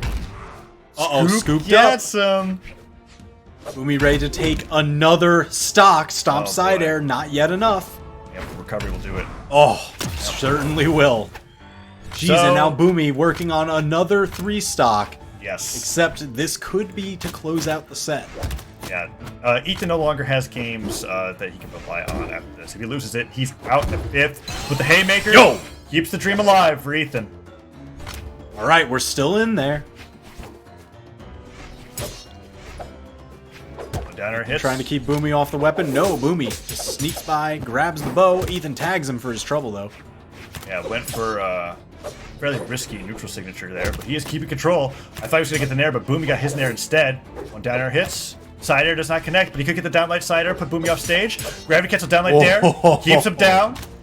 Another down air. Doesn't get the nair, but Ethan is winning neutral more times than he's losing at the moment. Oh, until that stop But comes he doesn't through. he doesn't have a lot of runway to work with, though. Each of those hits that Boomy is just tagging with him here and there, it's pushing him into the red on his final stop. Oh, Ethan still has a recovery. Okay, he uses it. Nairs him off the neutral sig. Booming, really trying to get that spike, and the downer comes through, and this is where it's looking really grim for Ethan. He has to get the stock now, and he does it. Double scoop! End it with a flare on the guitar, just let the riff go. Ooh. Play on him, man. So that's Boomy taking it 3-1 over Ethan. Man, a dominant performance for the set.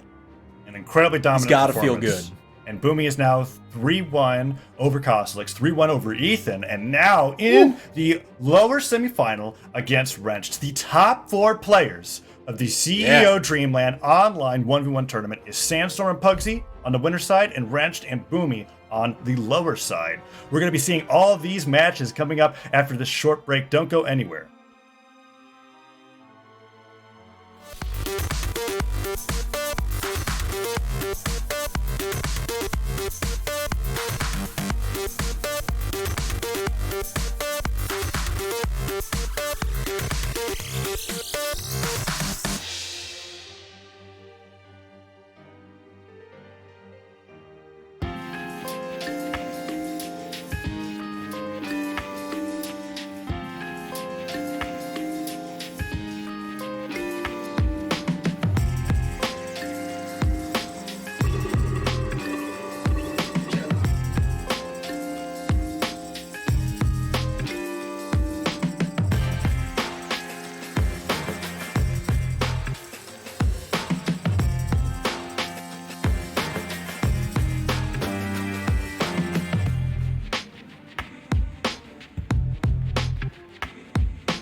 And we are back with the CEO Dreamland online 1v1 portion. Of course, we've already finished the 2v2s yesterday, but we're down to our final 4. And with me today is Sparky878. How are you, Sparky? I'm having a blast, and I'm ready to wrap this bad boy up. Yeah, I am ready to see who's going to ultimately come out on top. Right now, we're in the winner's bracket of things with Sandstorm and Pugsy. Getting ready to get into things. Of course, Pugsy has been playing this Koji, but we saw Pugsy earlier today struggle a little bit in the winner's bracket and had to change it up, had to go to the Undertaker. Do you think that's going to happen again here, or do you think maybe Pugsy will be sticking with his Koji for the rest of the tournament? I think we'll see a similar rotation if the game starts going like it did, the sets where Pugsy swapped.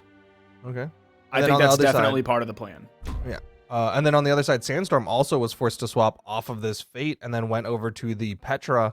I assume we'll probably have a similar note for him as well if things go that way. 3, 2, 1, brawl. Coming in here to Apocalypse. We're going to see if Pugsy does anything more on the side, if Sandstorm starts to do anything more on the side, or if it's going to be mostly neutral game, kind of like it was against Ethan. It's looking like it's starting off to not be that way. Sandstorm going immediately over to the edge. I think both of these players are much more confident in play, and I know for a fact that Sim has a very strong offstage game. So likely we will see a little bit more aggressive play offstage if they get the opportunity. Man, that side signature, Sandstorm's been throwing that out all day, and a lot of people, I don't think he's hit one. He's thrown out a lot of people. There's another one. It seems like people understand that signature a lot better now than they used to, and they're able to overspace it. They know exactly where it stops. They know exactly how close they can get without getting hit by it. But it's also possible he's using it as an approach tool, kind of like willing to accept the risk that he's got with it. He is going to get the first stock with that offstage down air, but I feel like maybe he's willing to risk that the side sig. He does have to be careful, though, because people have been punishing him for it a lot today. It's not like the side signature, where at least if you shoot it out at someone, it has a huge amount of range. So Sandstorm's likely doing it when they're to the left or to the right of him, so it's going to be tough for them to punish that before he's out of recovery frames. Yeah, but they've been able to do so at least a couple of times, or at least some of his past opponents have been. Meanwhile, again, into the offstage, Sandstorm trying to really push it now with this offstage, keeping Pugsy on the corner and then chasing after him. And we're kind of seeing pacing here. It's faster pacing, but similar pacing to what we saw against Ethan earlier, where Pugsy's in the red on his second stock, still unable to take away that first stock from Sandstorm, who has been in the red for a while. Yeah, Sandstorm seems to really understand this matchup. Of course, there's quite a few Kojis in our community, and Sandstorm's been playing against Boommy, who has that bow play. I'm sure he's at least familiar with what to do against Pugsy. Yeah, with the renaissance in bow play, and of course the standard sword play that's been around since way before Sandstorm's time, and will likely be around after Sandstorm's time, he has so much experience against this now. Interesting option coming out from Sandstorm. Went for the sidelight into the recovery, likely because they were so high in the sky and the side air would not have potentially knocked out. Pugsy is going to finally find that first knockout with the uppercut, but still he is a full stock behind Sandstorm. Now Pugsy kind of finding himself here in the same position, or at least a similar position to what he did with Wrenched, where it started off looking a little bit rough, and then Pugsy sort of had to play Wrench at his own game rather than playing Pugsy's own game. So I think he's going to have to play Sandstorm at his own game. He's going to have to find those adaptations, going to have to find the character pick that's going to work. I don't think it's Cody. But keep in mind, he is going against Sandstorm, the current world champion, and someone who we have sung the praises of how well he's able to adapt. So it's not like Pugsy's got one play style that he's got to kind of just transition into and get ready for.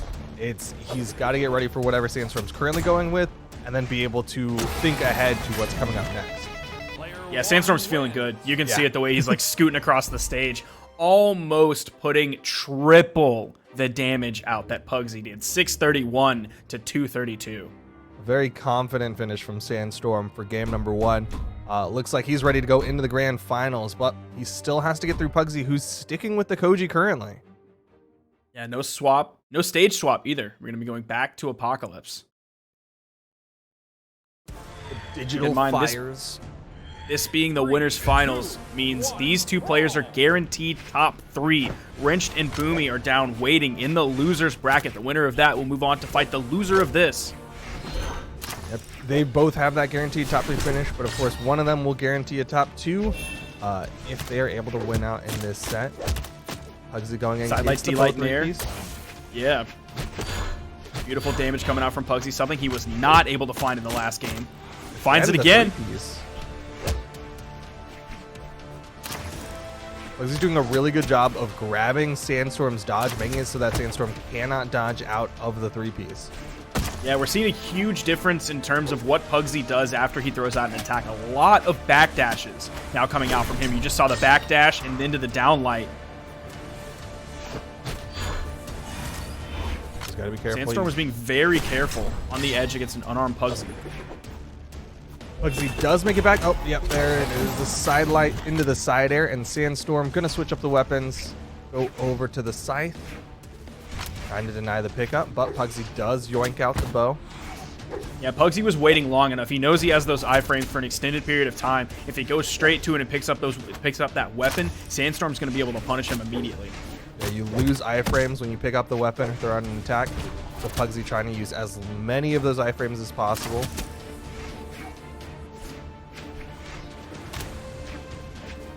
Sandstorm and Pugsy both swapping places, one from the edge back onto the stage, the other one on the edge. One of the rare neutral signatures we've seen from Sandstorm's orb. He's thrown out a couple, as of course, as an anti-air, it reaches very high. But still, we're seeing kind of a repeat of game 1 where Pugsy was not able to finish off this first stock of Sandstorm. Ooh, that's going to be a swift punish. I wonder if he expected Pugsy to throw out a downlight. Because that would have put him like right in that area. That downlight would have hopped him forward. Sandstorm would have overspaced the downlight, and then that down signature would have perfectly hit Pugsy there. It could easily be just Sandstorm's feeling really comfortable right now. Like, it's very rare that you'll see Fates use that scythe down signature in particular. And usually if you are, it's kind of like a hard read because it's got a pretty large tail. And so it could just be Sandstorm being comfortable, being confident, and being like, I'll just throw this out here because you're not going to expect me to do it. Pugsy picking up the bow, wants to shorten this lead that Sandstorm has. Ooh, not going to be enough to get back. Unfortunately, Pugsy couldn't throw out a move like a Gauntlet side air or a Lance side air, which moves the player a little bit closer to the wall. Down air into the side air, turning Sandstorm red. Tried to go for the downlight over the edge. Likely would have followed up with a dare or a ground pound. Trying to find his knockout blow. Sandstorm back and forth. Ooh, goes for the side air this time. Didn't quite have enough damage onto Sandstorm to go for that recovery for the KO. Putting a lot more pressure off stage. He'll go retreat back to the main platform. Ooh! That's trouble. Couldn't reset the jumps. Yep, That's definitely done. out of jumps. Sandstorm knows it again. The guitar solo. Sandstorm feeling very confident right now. Of course, he used the dare into the weapon toss. Scythe Dare going to have a ton of stun on it. Now we're seeing. We are seeing the swap. Yep, Pugsy going to make the swap over to the Undertaker. See how well this Undertaker does for him. It worked in the winners semifinals when he made the swap, but again, you've got to make a 3-game run trying to out-adapt your opponent. Yeah, I would have expected this swap to come in sooner. Because exactly like you said, the 3-game run is a lot to ask, period. But especially against a player like Sandstorm, your world champion. Sandstorm has shown why he's such a strong contender, able to catch up to any opponent and just mitigate any lead that they have. Playing this orb game now against Pugsy's hammer. Renato's like longer reaching pokes with that down air, able to string off that soft platform with the side light side air as well. Now, correct me if I'm wrong, but we really haven't seen Pugsy go up against any orb today. I mean, we haven't seen that much orb today as a whole. Yes. We haven't seen him go up against Sandstorm until now. We didn't see him go up against Simba, who was playing Petra earlier, or who else played Petra? Sandstorm. Yeah, so we haven't seen him really go up against orb. We've seen him use Orb to great success. Definitely keeping the pacing of this game a lot better. Still is behind, but a Stomp Cider is going to turn Sandstorm red. Yeah, this hammer is going to help, but Sandstorm able to recognize that Pugsy was going to overreach, overmove past him. He just stops, throws out the haymaker, gets the first stock, that early lead over Pugsy. Now you saw that weapon spawn come pretty close to exactly where Pugsy was. He's not going to find the bad luck that Ethan had earlier. Nice Cider. It's going to bounce off the wall, take away some of that force. Sandstorm going to be able to get back to the main platform, putting out some more damage on a Pugsy. He's really starting to fall behind here. Pugsy's orange. Again, Sandstorm goes for the down signature. Just reaching the Nair will even up the stocks. It's a little bit closer, but again, Pugsy just behind Sandstorm right now. Back-to-back recoveries. Went so bold as to gravity cancel downlight that high in the air. This is a very confident Sandstorm right now. I would say anyone willing to do a down signature on Fate's Scythe off stage when Pugsy can easily punish, that's gotta be a confident person. I mean, he's got a full stock lead now, so he's definitely has every reason to be confident, as he is one stock away from earning that spot in the grand finals. Guaranteed top 2 finish for Sandstorm.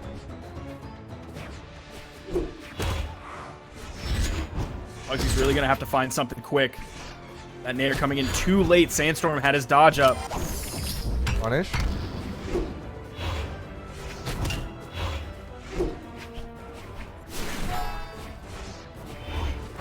Jumping around. Pugsy definitely on the back foot here.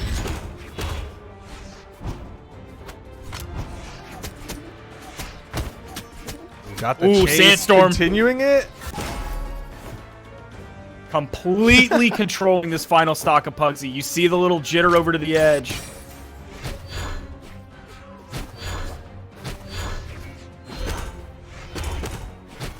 Pugsy can't afford to be shaken now.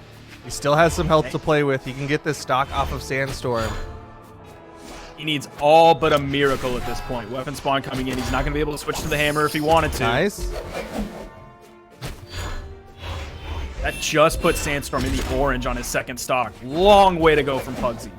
Yeah, this is just getting tougher and tougher for him. Throws out the down air. Sandstorm just standing still.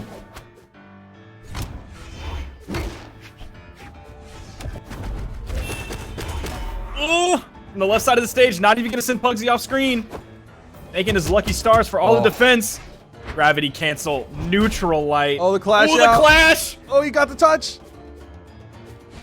Stomp sidelight's not going to be a KO tool.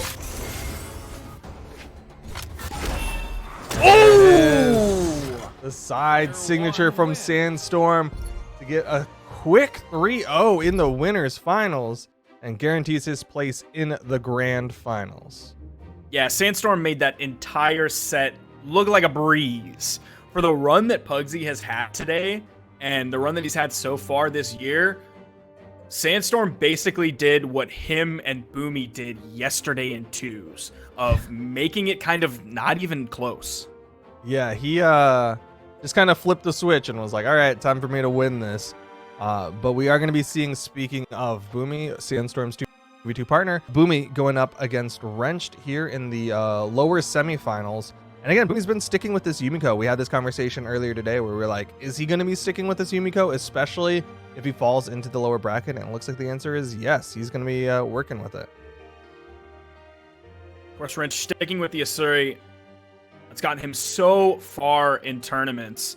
And we spoke about it a little bit earlier, but Boommy for a while had a terrible, terrible record against Wrench, which it seems like we haven't had a lot of time where Boomy's been able to overcome that, but it's been kind of since DreamHack Rotterdam was the last time Boommy won against Wrench, whereas before that, just going back through his previous tournament placings, he lost to Wrench at DreamHack Montreal, which was like 2 months before Rotterdam. Then lost to Wrench at Summer Championships, lost to Wrench at CEO, lost to Wrench at DreamHack Dallas. Like, Wrench was his nemesis.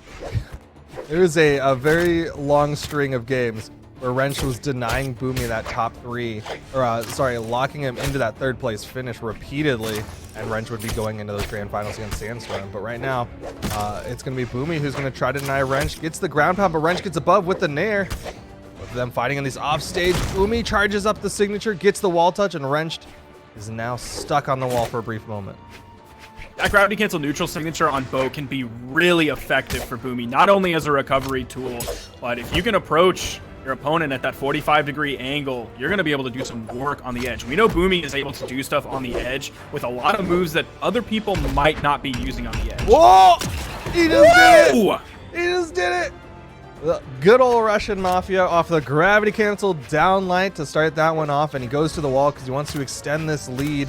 He doesn't want Wrench to catch him with some iframes. Oh, that's trouble Big though. slap. Gravity cancel no neutral signature. Boommy knows he's done. That big slap over near the edge, that's exactly what Wrench could hope for there. If that was on the middle of the stage, that wouldn't have knocked out. That would have taken some of the force away with the bounce. Well, Wrenched is hitting these strings, though. He is getting so much extension. Oh, no, the ground pound. Boommy got the touch. Oh! The neutral signature going to reverse their positions. That's two now neutral signatures that are going to be very effective for Boommy as an approach tool to the wall. Except, man, dude, I can't get over how good Wrench ground pound was chasing after Boomy's ground pound. Dude, that was like the thing about Wrenched way back when was like, if you try to ground pound him, he's gonna just take your stock because you missed the ground pound. That recovery, that's going to be the knockout. Wrench with just a little bit of a lead here.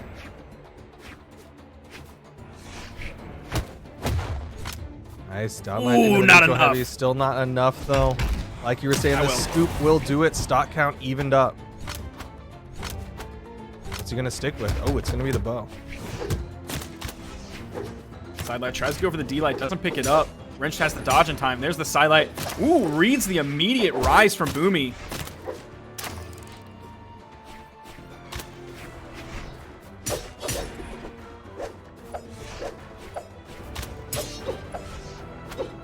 Both players so even in this game so far.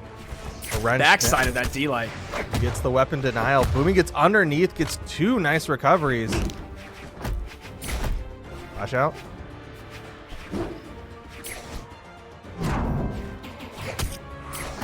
Now, if Boommy can be very careful about his placement on stage, he'll be able to live a lot longer than Wrenched will. Because from the middle of the stage, unless Wrenched hits a recovery from high up, Boomy's not going anywhere. Yeah, it's going to be harder for him to get those knockouts. He could get the stage control with the downlight side air, or just the stock off the soft platform with a downlight recovery. I'd be willing to bet if he hit that on the ground, it wouldn't have knocked out. That's what I was kind of thinking, is that it was not going to be quite enough, but looks like that extra height off that soft platform was everything Wrench needed to take game number one. No swap for Boommy, leaving Small Mammoth, Small Great Hall, and Demon Island open. You think that Nemesis Kind of point just like- still holds true?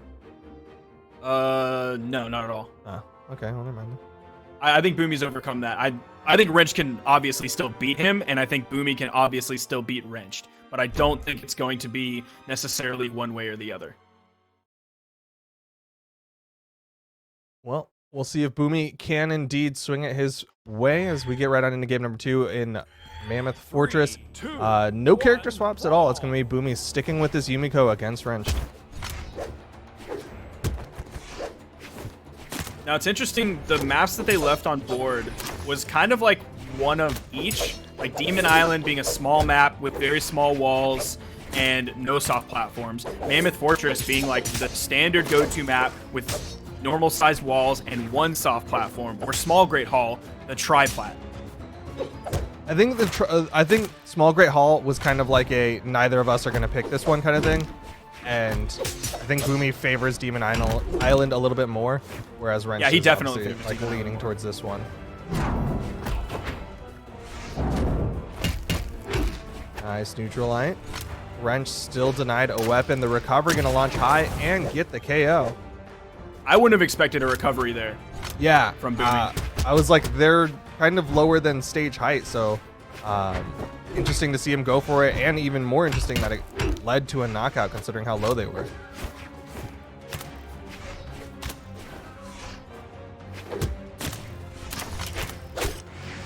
Didn't go for the immediate D-light out of the side light. He's now missed those a couple times, so that's not going to be the normal one he goes for. He's doing a really good job of mixing up his follow-ups off of that side light, keeping Wrench on his toes, making sure that Wrench can't just get those immediate like gravity cancel down light punishes.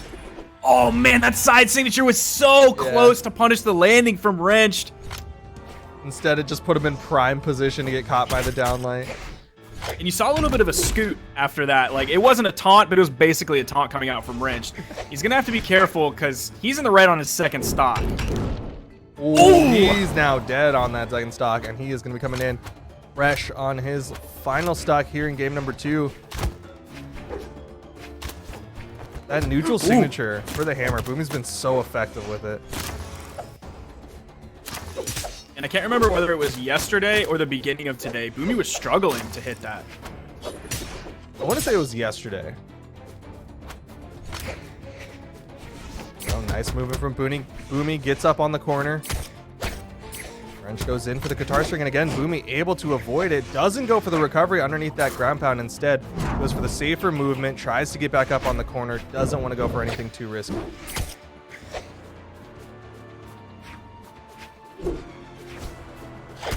And Boomy's in prime position to take this game. Definitely get a lot of momentum in his favor. Scoop up. Still not quite enough. Both of them go for the gravity cancel down lights, but Boomy's the one who connects. Going straight into the next game. Ooh, actually, Wrench calling for a restart here. Ooh. Y'all probably can't see it at home, but Wrench asks, can I restart my game? Boommy coming in immediately with the denial, with the no, just like the magic conch. No. That's not how the conch said it. Either way, Boommy is saying no, but likely... I think she said, like, no! Yeah. Something like that. Likely Wrench still did get that reset and is already back and ready to go. Gonna get right on into game number 3 in just a little bit. Boommy had a pretty convincing finish in the last one, but hopefully the reset was enough for Wrench to kind of reset his mental, or at the very least, he believes that it was something to do with his client, and that reset was everything that he needed. He was definitely thinking about the stage banning more than he did before, but we're going to go back to Mammoth Fortress yet again. I don't know if we've mentioned, but Boommy not in any particular stance. He's just in the default stance, and Wrenched is in the standard Asuri string stance. Yeah, putting that strength from 4 to 5. Wants to be able to get those knockouts a little bit more consistently.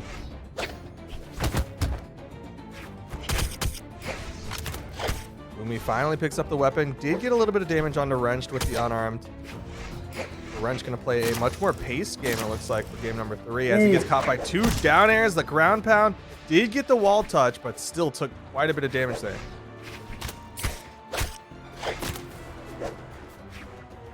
Wrench struggling to find those really big dodge reads like we saw him in a couple times before.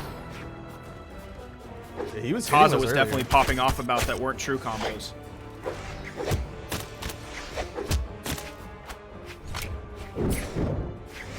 Staying low to avoid the neutral signature. It's disarmed from the neutral air from Boommy. Now he's over to the sword, but the side sig comes too quick for him. And Boomy's going to get the first stock.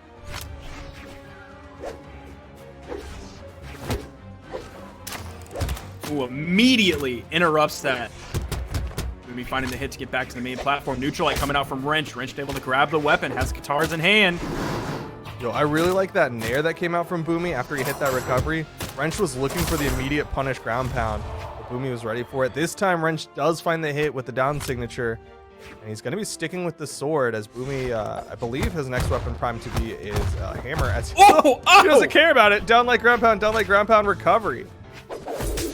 Yeah, he has Wrenched in the red now. Just put out a very solid amount of damage. That was about 50 damage in 4 hits from the unarmed kit. That nair sending him sky high, but not high enough. Looking like that Disney Channel movie? Disney or Nickelodeon? I know. I think it was a real movie. Well, yeah, but it was like a TV movie. Wait, no, it was a real movie, wasn't it? No, I think it was a real movie. It used to air on one of those channels all the time as well. Either way. Walt Disney produced it. All right, nice. Boommy gets the neutral air to get the stock. And And it's going to be right on into the final stock of Wrench. Wrench sticking with the sword. Gets the neutral sig opportunity here for Wrench. Needs to finish this stock off. Boommy doesn't have the jump, so he's going to be able to get back safely. No, Sky High was definitely a theatrical release. You're not going to have Kurt Russell and Mary Elizabeth Winstead in a decon.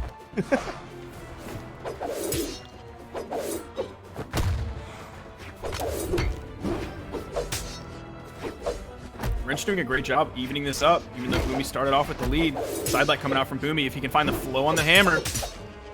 Wrench just finding flow on the sword. Ooh, big commit with the ground pound. Boommy not going to go for the punish. Again, Boommy really respecting Wrench's off stage. He's going to go for the main stage, going to go for the neutral game instead of going for those off stage opportunities. Ooh, Dare is such a good move on hammer. Oh, the weapon toss. That should be it. No, Wrench cannot get the wall touch, and that is going to be game number 3 going the way of Boommy. He's 1 game away from going into the losers finals to fight Pugsy. Yeah, this Yumiko pick from Boommy, man, it's been working so well today. Started off yesterday struggling a little bit with it, ultimately having to swap. I mean, he even had Now a struggle Wrench point again. earlier today, considering he's already in the losers bracket. Yep. Wrenched again, thinking heavily about what he wants to ban. Leaving Small Brawlhaven, Apocalypse, and Demon Island open. You leave that Demon Island open, Boomy's likely to go there. Yeah, he only wants this map, and it looks like Wrench knew it. And he's going to be going to Demon Island for game number 4. 3, 2, 1, brawl. Boommy again, 1 game away from going into the losers finals, guaranteed top 3 finish. And starts off with a hammer pickup. Now, Wrench is going to be hoping on this stage, because he's using the black color scheme, that he'll maybe blend into that background a little bit more, whereas Boommy, man, he's going to stick out like a sore thumb. Wrench comes in with the camo, left this map on purpose. Oh, a nice ground pound from Boommy. Big down air. Wrench going to try to make the rotation. Got the wall touch. He's able to make it back safely. Now, see, me and my small brain, I would have just gone for the Nair option, but Boommy jumped up, went for the ground pound. Fantastic punish option there, forcing Wrench to go into the stage. Yeah, almost led to the KO. Wrench had just enough movement to get to the wall safely, and he maintains the stock to get the downlight recovery. A little surprised that knocked out on this map. Yeah, that high ceiling of Demon Island makes it kind of difficult, but Wrenched still maintaining the stock. There's the downlight recovery, and there you see that high ceiling. I don't even think that put him off screen. No, which I'm a little bit surprised at with how far the unarmed side heavy sent Wrenched, even though that was on like the right third of the stage. Like, it wasn't from the middle, but it wasn't close to the edge. To get that turnaround scoop over the edge. The chase dodge from Wrench. The scoop finally gets the stock, but Boommy has been pretty damaged here from Wrench.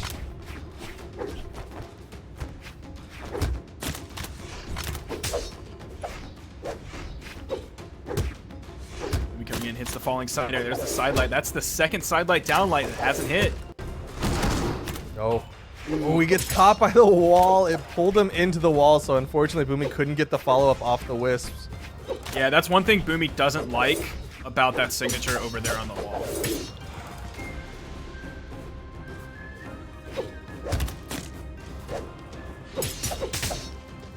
Downlight side air. Boommy now down to his final stock. Could very well see this go to game number 5.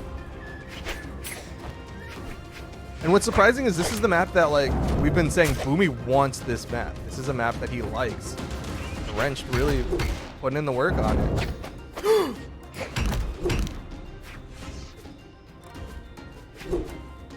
Ooh, that side air, man. That was almost close enough to kissing that hitbox. Light side air from Wrench, sending Boommy over the edge. The ground pound, gonna send him down below. Nice! Looking to reach up. That's exactly what Boommy wanted. He was waiting for that opportunity. You didn't see him panic go high, which Wrench was expecting with that gravity cancel downlight. Instead, Boommy actually stayed low underneath Wrench. And then once Wrench committed to that gravity cancel downlight, he's like, all right, here's my opportunity to hit this recovery. Again, Boommy behind though. Game number 4. There it is, the chase into the slap down. Wrenched takes game number 4. We're going to game number 5 between Boommy and Wrenched. Beautiful movement around that corner. I'm assuming that's going to be on the replay because that was gorgeous how fast that was. That is something that Wrenched really put in the time on and is like kind of indicative of a Wrenched play. So he hits that sidelight and then does the chase dodge forward, down, side air. Man, there was that beautiful replay on that. And Boomy's actually going to be banning out Demon Island, leaving Apocalypse, Small Great Hall, and Small Mammoth Fortress. Probably we'll see Small Mammoth. Yeah, that's going to be the lock-in for game number 5 between Boommy and Wrenched.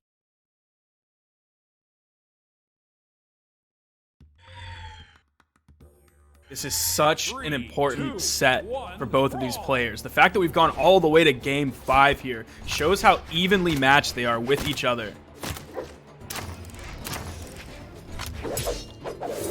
We've seen the momentum swing both players' directions. Even inside of a singular game, we've seen it swing back and forth. Very even between the two. Boommy trying to cover that corner with the down air.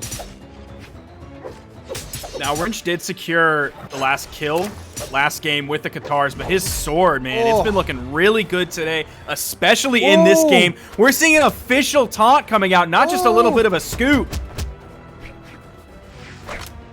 You know what I just realized is that since these are those awkward CEO accounts, they don't have taunts like unlocked by default, which means that's probably the only taunt Wrenched has, and that means Sandstorm went out of his way to buy the Qatar taunt. Ethan also bought the Qatar taunt and the beating your chest taunt. Oh, okay, that's true because he has that in the windscreen. Right? Yeah. Wrenched, deep red on his first stock. Boommy really trying to finish this one off. Hasn't taken too much damage. This is doable. But now that Wrenched has the sword, that's what took Boomy's first stock so convincingly. Nice downlight into the recovery. Great spacing from Boommy, outspacing that downlight approach. Yeah, you saw him back up 2 times after Wrench, major backups after Wrench threw out an attack.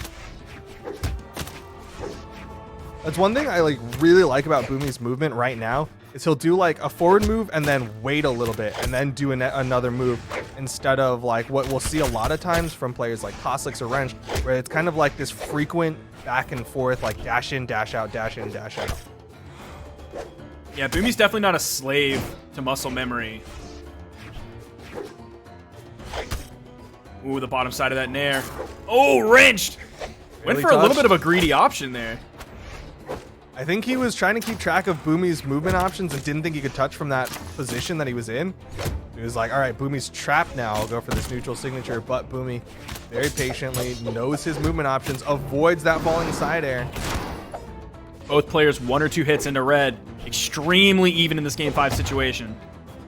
Each of these hits are so important. The neutral air, Boommy takes a slight lead over Wrenched, and he is likely going to be sticking with this bow. This is the weapon that he likes for those early parts of a stock. Both players were disarmed for a second, but it seemed like Wrench knew exactly where that weapon spawn was going to come in. You saw him jump and get right there before it even appeared on the screen. So he's got the .exes. Unarmed plays coming out from Boommy. Most of the damage built up onto Wrench's final stock here has been the unarmed play from Boommy. Weapon toss going just over Boomy's head. He doesn't have to burn a dodge to get away from it. Wrench using a lot of his in-air movement economy. Boommy going back onto the platform. Wrench maybe thought he was safe. In comes the ground pound. In comes the D-Light ground pound from Boommy. Big neutral air. Wrench starting to bleed out here. Boommy still on the second stock. Has not lost it. The side air will finally do it, but Wrench is going to need something big. Likely will be relying on those Katars. He has to hit the reads. He's got to be careful, though. You saw how close that Insig was from ending Wrench's run today. Oh no. Ooh. He got the wall touch. Ooh, Boommy needs to get to a weapon. Ooh, Boommy needs to get to a weapon. 3.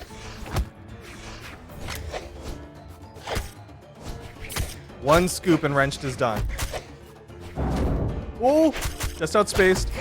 Oh, Wrench! Oh my gosh, he did it! He just did it! What in the world? 1 damage difference. Wrench could not afford to get hit, and he didn't. Wrench just stole that final stock from Boommy. to close out game number 5 and go into the losers finals. They went 5 games. It came down to last stock red, 597 damage to 598 damage. That set, another nail biter of a set. Oh my gosh, the fact that he took that. We didn't see him do anything like that the entire set. He didn't have that much of a read on Boommy's movement the entire set. He was getting those small pop reads, but Yeah. in that final moment, it was just a series of those small pop reads. It wasn't like the long extended like read into read, but he was still able to reset and make sure that he was safe. He didn't get caught, and he denied Boommy weapons for a really long time there. And just amazing play from Wrench to stay composed, get that, and now he doesn't get a breather. He has to go into the losers finals against Pugsy. This is going to be tough for Wrench. He already lost a set to Pugsy earlier. Is Pugsy going to go in? Yeah, Pugsy's going straight in with the Undertaker, with the Thor pick, because that was extremely successful against Wrench earlier. That's a character, like you said, that worked really well against Wrenched. And even thinking a little bit more into the future, that's the character that worked better against Sandstorm. So there's that potential for Pugsy to just be warming it up for that grand finals. And not only that, Wrench just coming off of the win against Boomy's bow, he's not going into this match against Pugsy's Cody, also having a bow. Yeah, doesn't want to have any carryover, anything that Wrench can have already be prepared for. Here we go, game number 1 between Pugsy and Wrenched. Wrenched picks up the guitars. Already starting to go for those guitar reads. Doesn't quite get the 3 hit.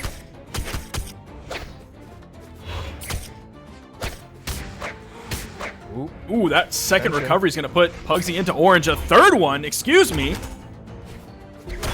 Oh no. Got the recovery, but Pugsy, of course, still has that gravity cancel neutral signature. Got back to the wall safely, but he's still getting hit up by Wrenched. Pugsy trying to go in for the rising side air. The neutral light from Wrench, won out priority, cleaned up that stock with a ground pound. Wrench looking very good in the beginning of this game. He's got to be feeling good after the finish to the last game. Still has that kind of heat on him, and likely will be playing with that similar mindset and playstyle. Falling side air from Pugsy. He's looking for the recovery opportunity. Instead, sees the side air, hits the target, gets the stock. Now, one thing that I don't know how well Pugsy's going to be able to do is if he tries to fast fall down right below his opponent and go for the recovery. It looked like he was trying to do that in their last edgeguard engagement on the right side. I don't know how successful that's going to be with the way Wrench does his point blank ground pounds that are possibly more quick than anyone's able to react to. We'll see if Pugsy's quick enough to react to stuff like that. But you also see that we're playing on Mammoth, where there's a little bit more room for Pugsy to react, right? Like, he doesn't have to be at the top of that corner the way that you would on, like, a Demon Island.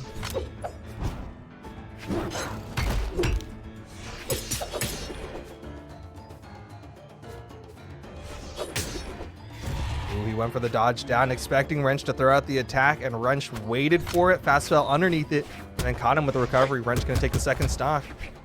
Interesting that we didn't see Pugsy use a weapon toss to help himself more safely laying there against Wrench.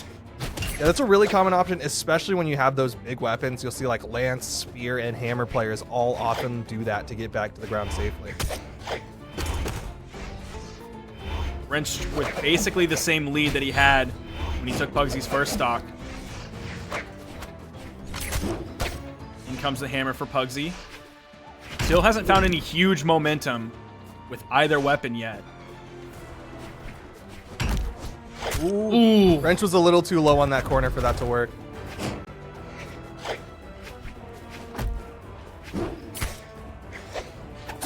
Nice weapon Nice toss. weapon toss there. Yeah.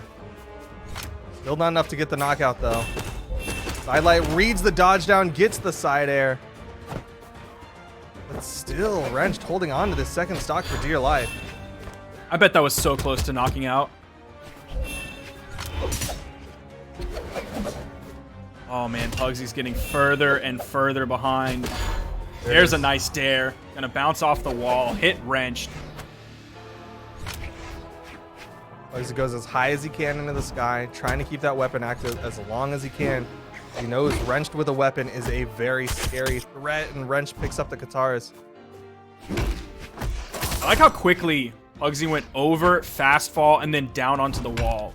It looked like Wrench was looking to punish Pugsy's landing or try and juggle off the top, maybe pick up a recovery to knock Pugsy out. But Pugsy immediately went over and down to the right side. Ooh, Great that's going to be recognition. it. Well, Wrench gets the downlight recovery. First game goes the way of Wrenched. But keep in mind, we did see Wrenched go up early in their previous set, but it was against the Koji, not against the Undertaker. Yeah, the Undertaker was what worked for Pugsy against Wrenched. Now, what happens if Pugsy loses game number 2? Does he swap back to the Koji and hope that works now? I don't think so. I don't think swapping back to the Koji is a solution to any of this. I will probably agree. We'll see if Pugsy agrees if he loses this next one. But we are getting right on into Small Brawl Haven. Game number 2. Pugsy still on that Undertaker. Try to get that weapon spawn, but Wrench just right on top of it. Now we are on Small Brawl Haven, so knockouts will be aplenty very quickly here. But that'll also work for Wrenched. Nice. Got the recovery, and that's a stock. Pugsy with a huge lead. And that's going to be fantastic for Pugsy, but he can't count on things like that every game. And I'm sure he won't be counting on something like that every game. And you also can't count out Wrench just yet. He's Wrenched. We saw him just a set ago close out, not getting hit to get the stock. Oh, nice turnaround again from Pugsy. Pugsy with the orb off stage. Doing very well for himself.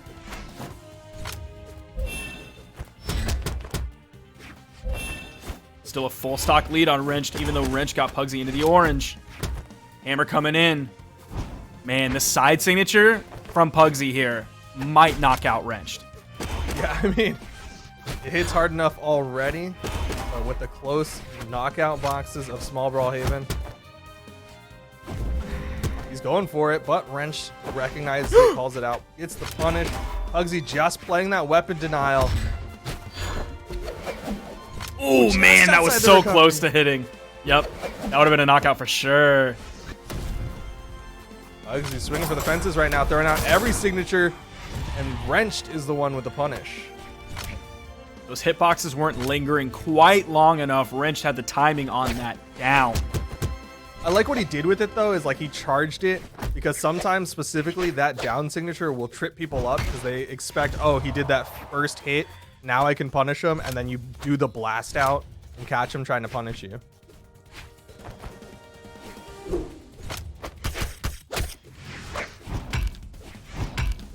Ooh, in comes Big the air airs. juggles into the recovery.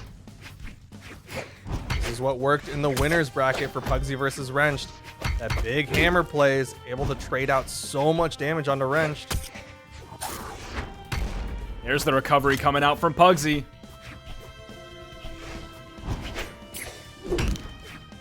This is looking like Pugsy's game here on Small Brawl Haven. Ooh, double recovery.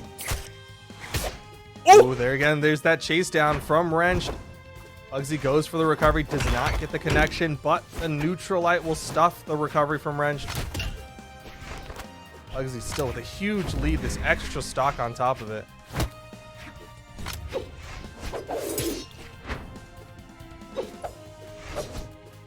Oh no, he didn't touch! Oh. Kind of a mistake there. Kind of a big mistake. I think he was Hopefully that's- prioritizing hitting Wrenched. Maybe it was even relying on it so that he could Yeah. dodge up. Either way, he still has the extra stock. It's not going to be a game-costing mistake just yet. He's got to be careful, though. I wouldn't push any offstage engagements against Wrenched. I think you have a huge chance of throwing the game when you can just do stuff like that. Hit the side light, side air, true combo for the knockout. I mean, that again, going back to what worked for Pugsy in the winner's bracket, it was a lot of on-stage, neutral game, hammer-heavy play that was able to pick apart Wrenched.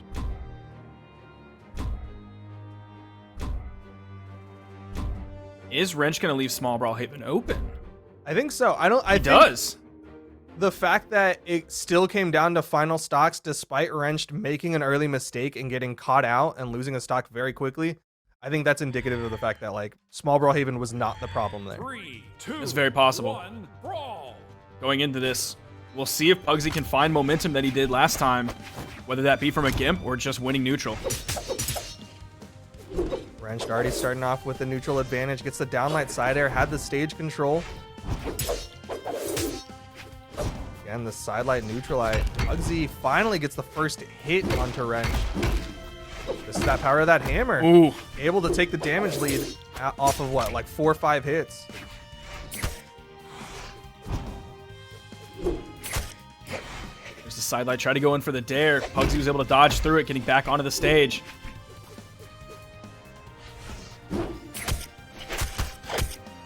The spot dodge got caught. The weapon toss not going to connect, but he doesn't need to.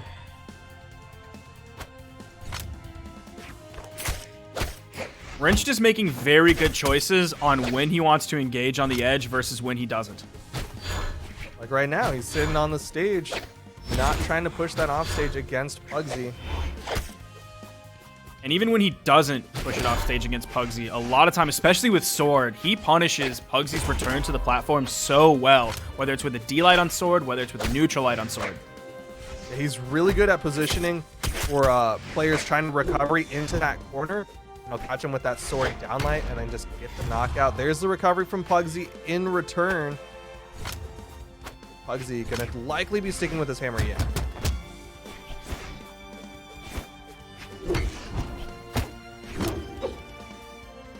Just barely getting over that Sword downlight. So again, going for that vertical gameplay. Big nairs coming out from Pugsy. Wrench is going to be a little bit too damaged for that nair into the recovery, but still getting those hits. Despite that early Gimp, it's pretty much even. A little bit more damage going on a Pugsy than on a Wrenched. Weapon toss down, not going to be enough. Okay. Side That'll sig, kill. that's a knockout. I've been hit by that side signature many a time in, seems like the early stages of Orange, especially on this map. That's a knockout. Yeah, I mean, again, it's one of those moves that like it moves out towards the kill box before it does the launch. So it is able to knock out very quickly. They're going to be weapon toss. It's going to go under Pugsy. Doesn't force out the dodge until Pugsy tries to dodge the move from Wrenched. Spot dodge, that's a punish. Yep, Wrench gets the recovery. Stock count evened up between the two of them. That was really smart of Wrench to wait for the recovery depending on which side Pugsy was going to go to. He didn't just get the hit and then immediately commit to one side or the other. It was, again, his wait-and-see approach.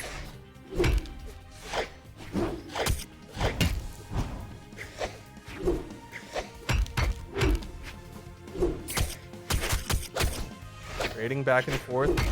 Damage trades will be slightly in Pugsy's favor for now. Big stomp side air. One more hit. Wrench avoids it. It's underneath, but Pugsy responds with an orb side air. Side air again. Wrench not even going to go off screen for that one. Oh, Pugsy. He's getting risky with it. Spot dodging. Pugsy with these risky spot dodges. Pugsy's still not Orange. That side air again from the wrong side of the stage. Oh! Side air bouncing off the wall. Still not enough to knock out. The follow-up is Pugsy. Gonna go up 2-1 in this set. One game left for Pugsy to go into the grand finals to try to face off against Sandstorm. Wrenched holding on. He's going to ban out small Brawlhaven. He knows that did not work out for him this time.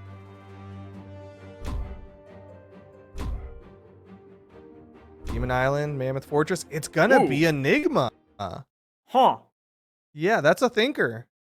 I think Pugsy has the stage advantage here. I really do, especially those soft platforms. It's going to take a little bit more for Wrench to get up high enough to hit for something, whereas like a dash jump nair, even just regular jump nair, Pugsy can possibly control those soft platforms from below better than Wrenched will.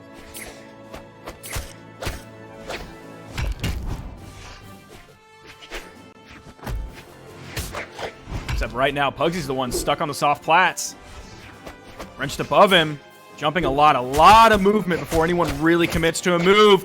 Wrench finding a nice string there. There is a weapon spawn on the field. The second Pugsy gets some space to pick that up, he grabs the orb. He wants to go string weapon against string weapon. Looked like Wrench was going to maybe put a little bit more pressure on the edge, but he just waited. Oh, Pugsy reads deep into the push-off column and then up against the wall, and he's going to hit the third one.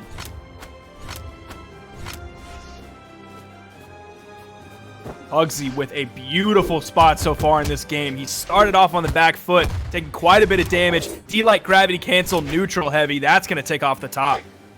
Just like that, it is evened up. Pugsy trying to find that weapon spawn, does pick up the orb. And wrench back to the Katars. Orb might be the play here for Pugsy, because he was struggling with the hammer early on. He switched to the orb, and that's when he found that beautiful 3 ground pounds on the edge to knock out Wrench first stop. As we speak on the offstage, Wrenched had the advantage, goes for the ground pound play again, but Wrenched able to avoid it. He recognizes what went wrong with the first stock, and he's going to change it up.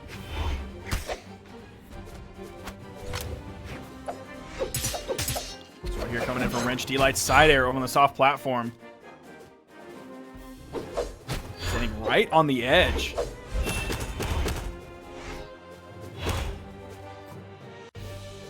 Nice poking coming out from Pugsy.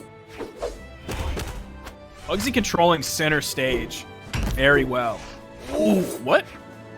I think Wrenched was a little bit too low. Okay, so he wasn't fully on the platform. Yeah, that's what it looked like.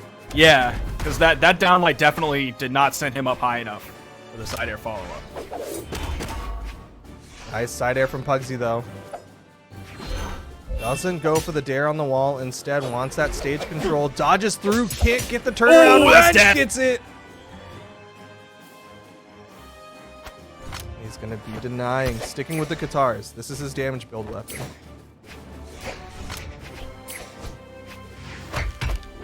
Neutral light.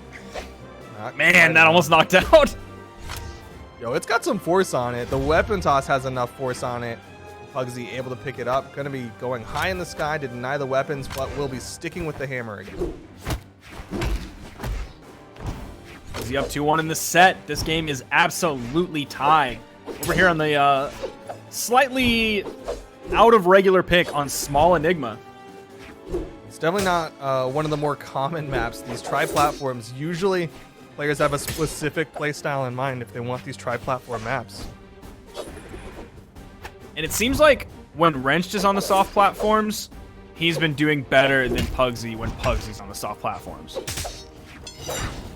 Yeah, Wrench was able to utilize that top soft platform for that very high downlight into the recovery, which is something Pugsy's not going to be able to do quite as easily. Of course, with hammer, you can do like downlight down air, but that's not going to be the most common option, especially that high on the map.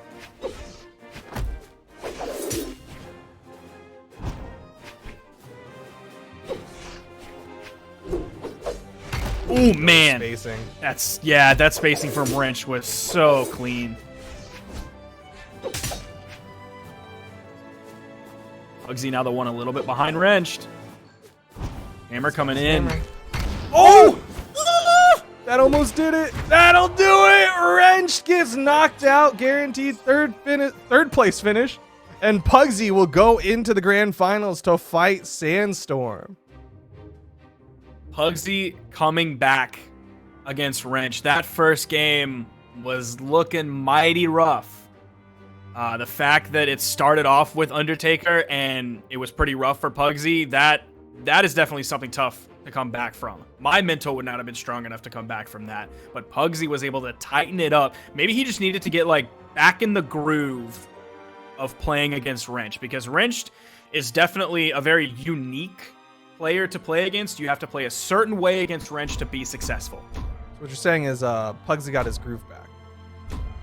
Absolutely, Pugsy got his groove back. Okay. Well, Pugsy will try to maintain that groove, or at least change that groove as he goes into Sandstorm now. And that same playstyle will probably be not as effective, but at the very least, it's going to be Pugsy warmed up on the Undertaker this time, and not Pugsy starting off with a Koji and then going, all right, this isn't working. Now's the time to switch in game 3. Pugsy does find first weapon control, but Sandstorm's able to get to the scythe very quickly. And actually, Pugsy wasn't able to find any hits. That Nair was the first hit found for Pugsy. The scythe off stage, able to control so much space. Keep Pugsy where Sandstorm wants, but Pugsy goes down. Gets a nice ground pound onto Sandstorm. Sandstorm not quite damaged enough for that to be too threatening. Pugsy wasn't too greedy, though. He didn't go for the second one. You see a lot of Hammer players, when their opponent is in low health and they get the first one, they get greedy and they go for the second one. Because it is possible to knock out your opponent with like 2 Hammer ground pounds in yellow. Yeah, I mean, if they hit, it's great. But of course, it's going to be a risky play, and especially against a player of Sandstorm's caliber, that's not something you can rely on.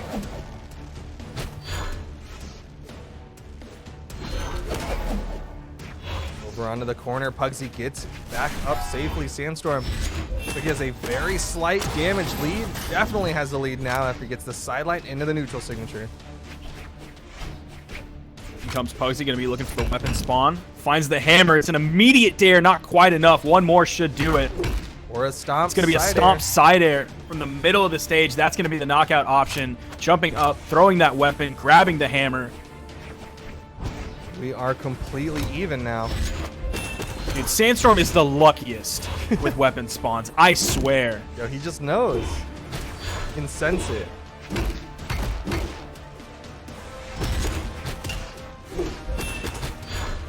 This for a sidelight down air. Interesting option coming out from Sandstorm. Maybe just trying some different stuff to see how Pugsy's going to react. Still have plenty of games to go for Sandstorm. If he loses this first stat, of course, he's still on the winner's side, so there will be a reset, and he's got another best of 5. It feels like they just went 15 seconds without hitting each other. But a lot of it wasn't whiffed like moves. 15 seconds of not doing things.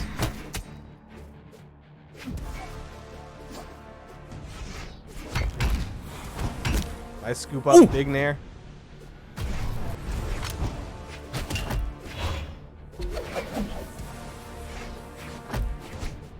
Pugsy has the right weapon if he's looking for knockout options. So many Man, different that tools. just barely missing. Didn't go for the recovery. That time he did. That's going to be the stock from Sandstorm. Again, Pugsy with the hammer. Needs to finish this off.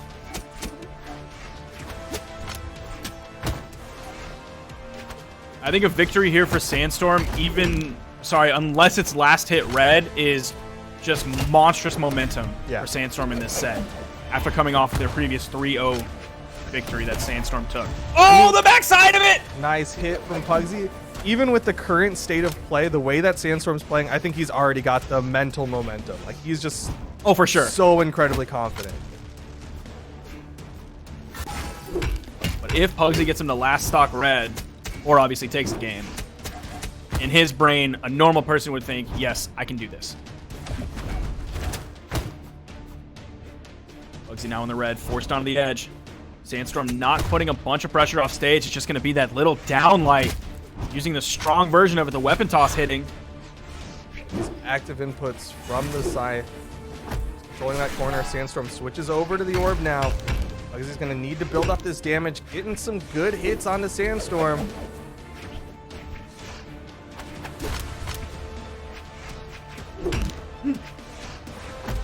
Oh no! Oh! Sandstorm disengaging after that nair, the weapon toss. Oh! That was really close, though. If Pugsy had naired the other direction, I think he would have been okay. But he naired towards the wall, expecting like a ground pound or something different, not really recognizing. Like, that's an opponent matchup thing. Sandstorm is far more likely to go from the side with a side light, a neutral light, or a down light ground pound. But everyone else will ground pound you. We're going back to Apocalypse. Both players with a similar mindset of going into the defense stance. Pugsy being brought up to 8 defense. Sandstorm on 6, I believe. Oh, it's 4 to 5. Oh, 4 to 5. Okay.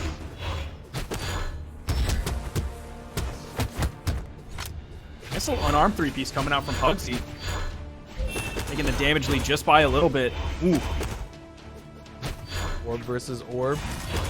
They dodge down from Pugsy to avoid that neutral signature attempt from Sandstorm, but Sandstorm still getting the longer strings onto him. Yeah, I don't think Pugsy's Orb beats maybe either of Sandstorm's weapons. I definitely don't think it beats Orb, and I pretty much don't think it beats Sandstorm's Scythe either. I think he kind of needs that hammer. I mean, the one thing that he's got going for him with this orb is that gravity cancel neutral signature. But at the same time, like you're saying, like when it comes to neutral game, like Pugsy's fairly reliant on this hammer right now. And even with the gravity cancel neutral signature, it's like, yeah, I can take advantage of this, but only after I've been hit. Yeah, it's like, okay, I'll die slightly less slowly. Oh, that's... Yeah, that was Good dodge prime from recovery Pugsy, territory, turn but he keeps his composure. Does get the first stock off of Sandstorm. Sandstorm not going to be perturbed. There's the weapon spawn. The first time it was not in Sandstorm's favor.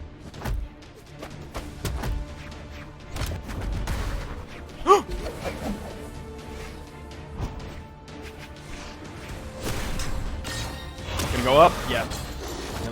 The upward kill box was definitely the closer one. Sandstorm has the opportunity to go for that active input. Choose if you can throw it up or forward with that down sig.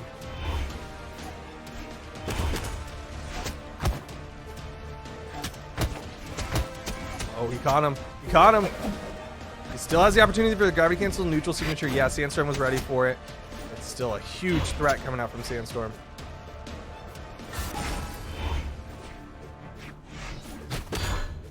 Now, we already saw Sandstorm 3-0 Pugsy. And this set's actually looking pretty even. But the fact that Pugsy's in grand finals in this tournament, like it seems a little bit more likely and less crazy after what happened at Winter Championships. But Pugsy, other than Winter Champs, has not been in grand finals in a year at least. That's pretty crazy to do it back-to-back in 2 tournaments. Yeah, there was a substantial period of time where Pugsy was not really a top 3 finisher. And looks like that kind of break between the end of last season into this one was enough time for Pugsy to really solidify himself as a strong contender. He still has to get this stock off of Sandstorm if he wants to have a stake in getting that grand finals finish.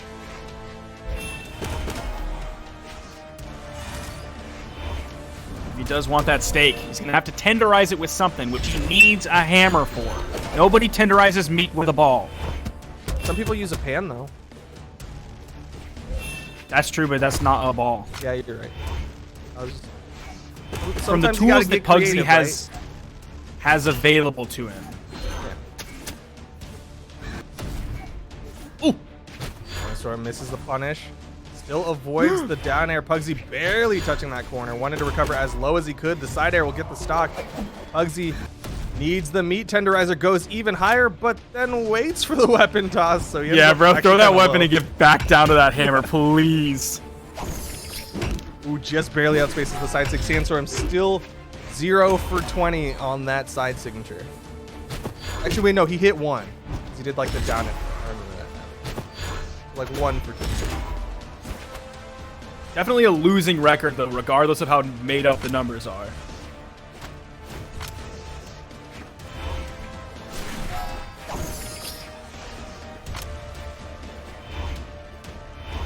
Pressure is on Pugsy.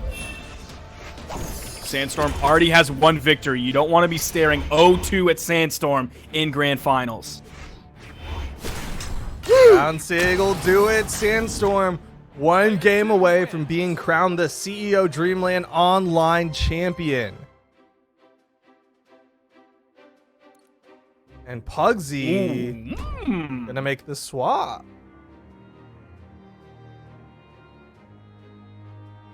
He knows the Koji's not going to work. Yeah. So, knowing Pugsy, I can easily see him just thinking, you know what? Why not? Yeah, it probably is as simple as, it We seems have to be seen working a for little him. bit of Fate from Pugsy. He played Fate at BCX.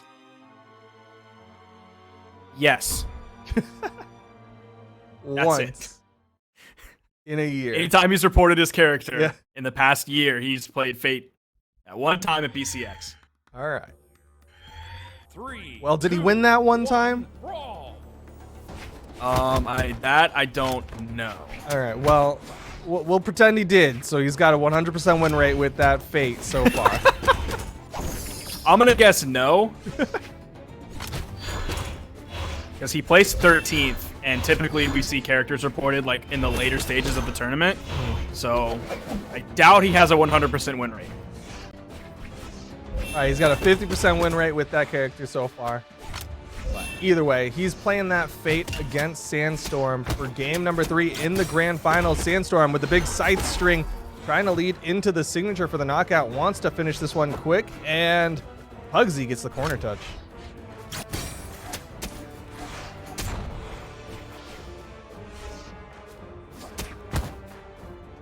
Now, one thing Pugsy also is doing, aside from picking the same character, he has the same skin, different color, of course, but he does have the same skin as well. So maybe it'll trip up Sandstorm. He won't know which one's him. Probably not. I don't think he's... Probably not. No, I don't think he's colorblind, but even if he is, he's not that colorblind. Yeah.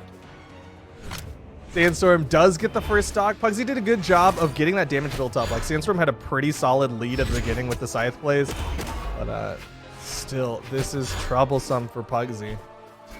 I think like one more hit, Pugsy has Sandstorm in red. Yeah, that's the hit. Turning Sandstorm in red. Nice Side air. It's from the middle of the stage, though. Is he going to fall up on the other side air? Pugsy has been much more successful with side airs on the edge than he has with dares. Yeah, I think I could count on one hand the number of dares I've seen him hit on the wall today. Definitely not a lot. It's still more than Sandstorm's hit side 6, but definitely not too many down airs. But yeah, he's been really good at hitting those side airs. Very similar to how he used to play Sword, where you just kind of do that, like, stay horizontal with the opponent, and then once they make that jump, you hit them with the jumping side air. Ooh. It's going to knock out the recovery. There's another hit. Pugsy's in the red. Could see the stock going away soon. Gravity cancel. Man. That neutral light coming out from Sandstorm. Wanted to deny the touch. A big, long, active hitbox on that one, but still Sandstorm gets the stock. Almost a full stock lead over Pugsy now.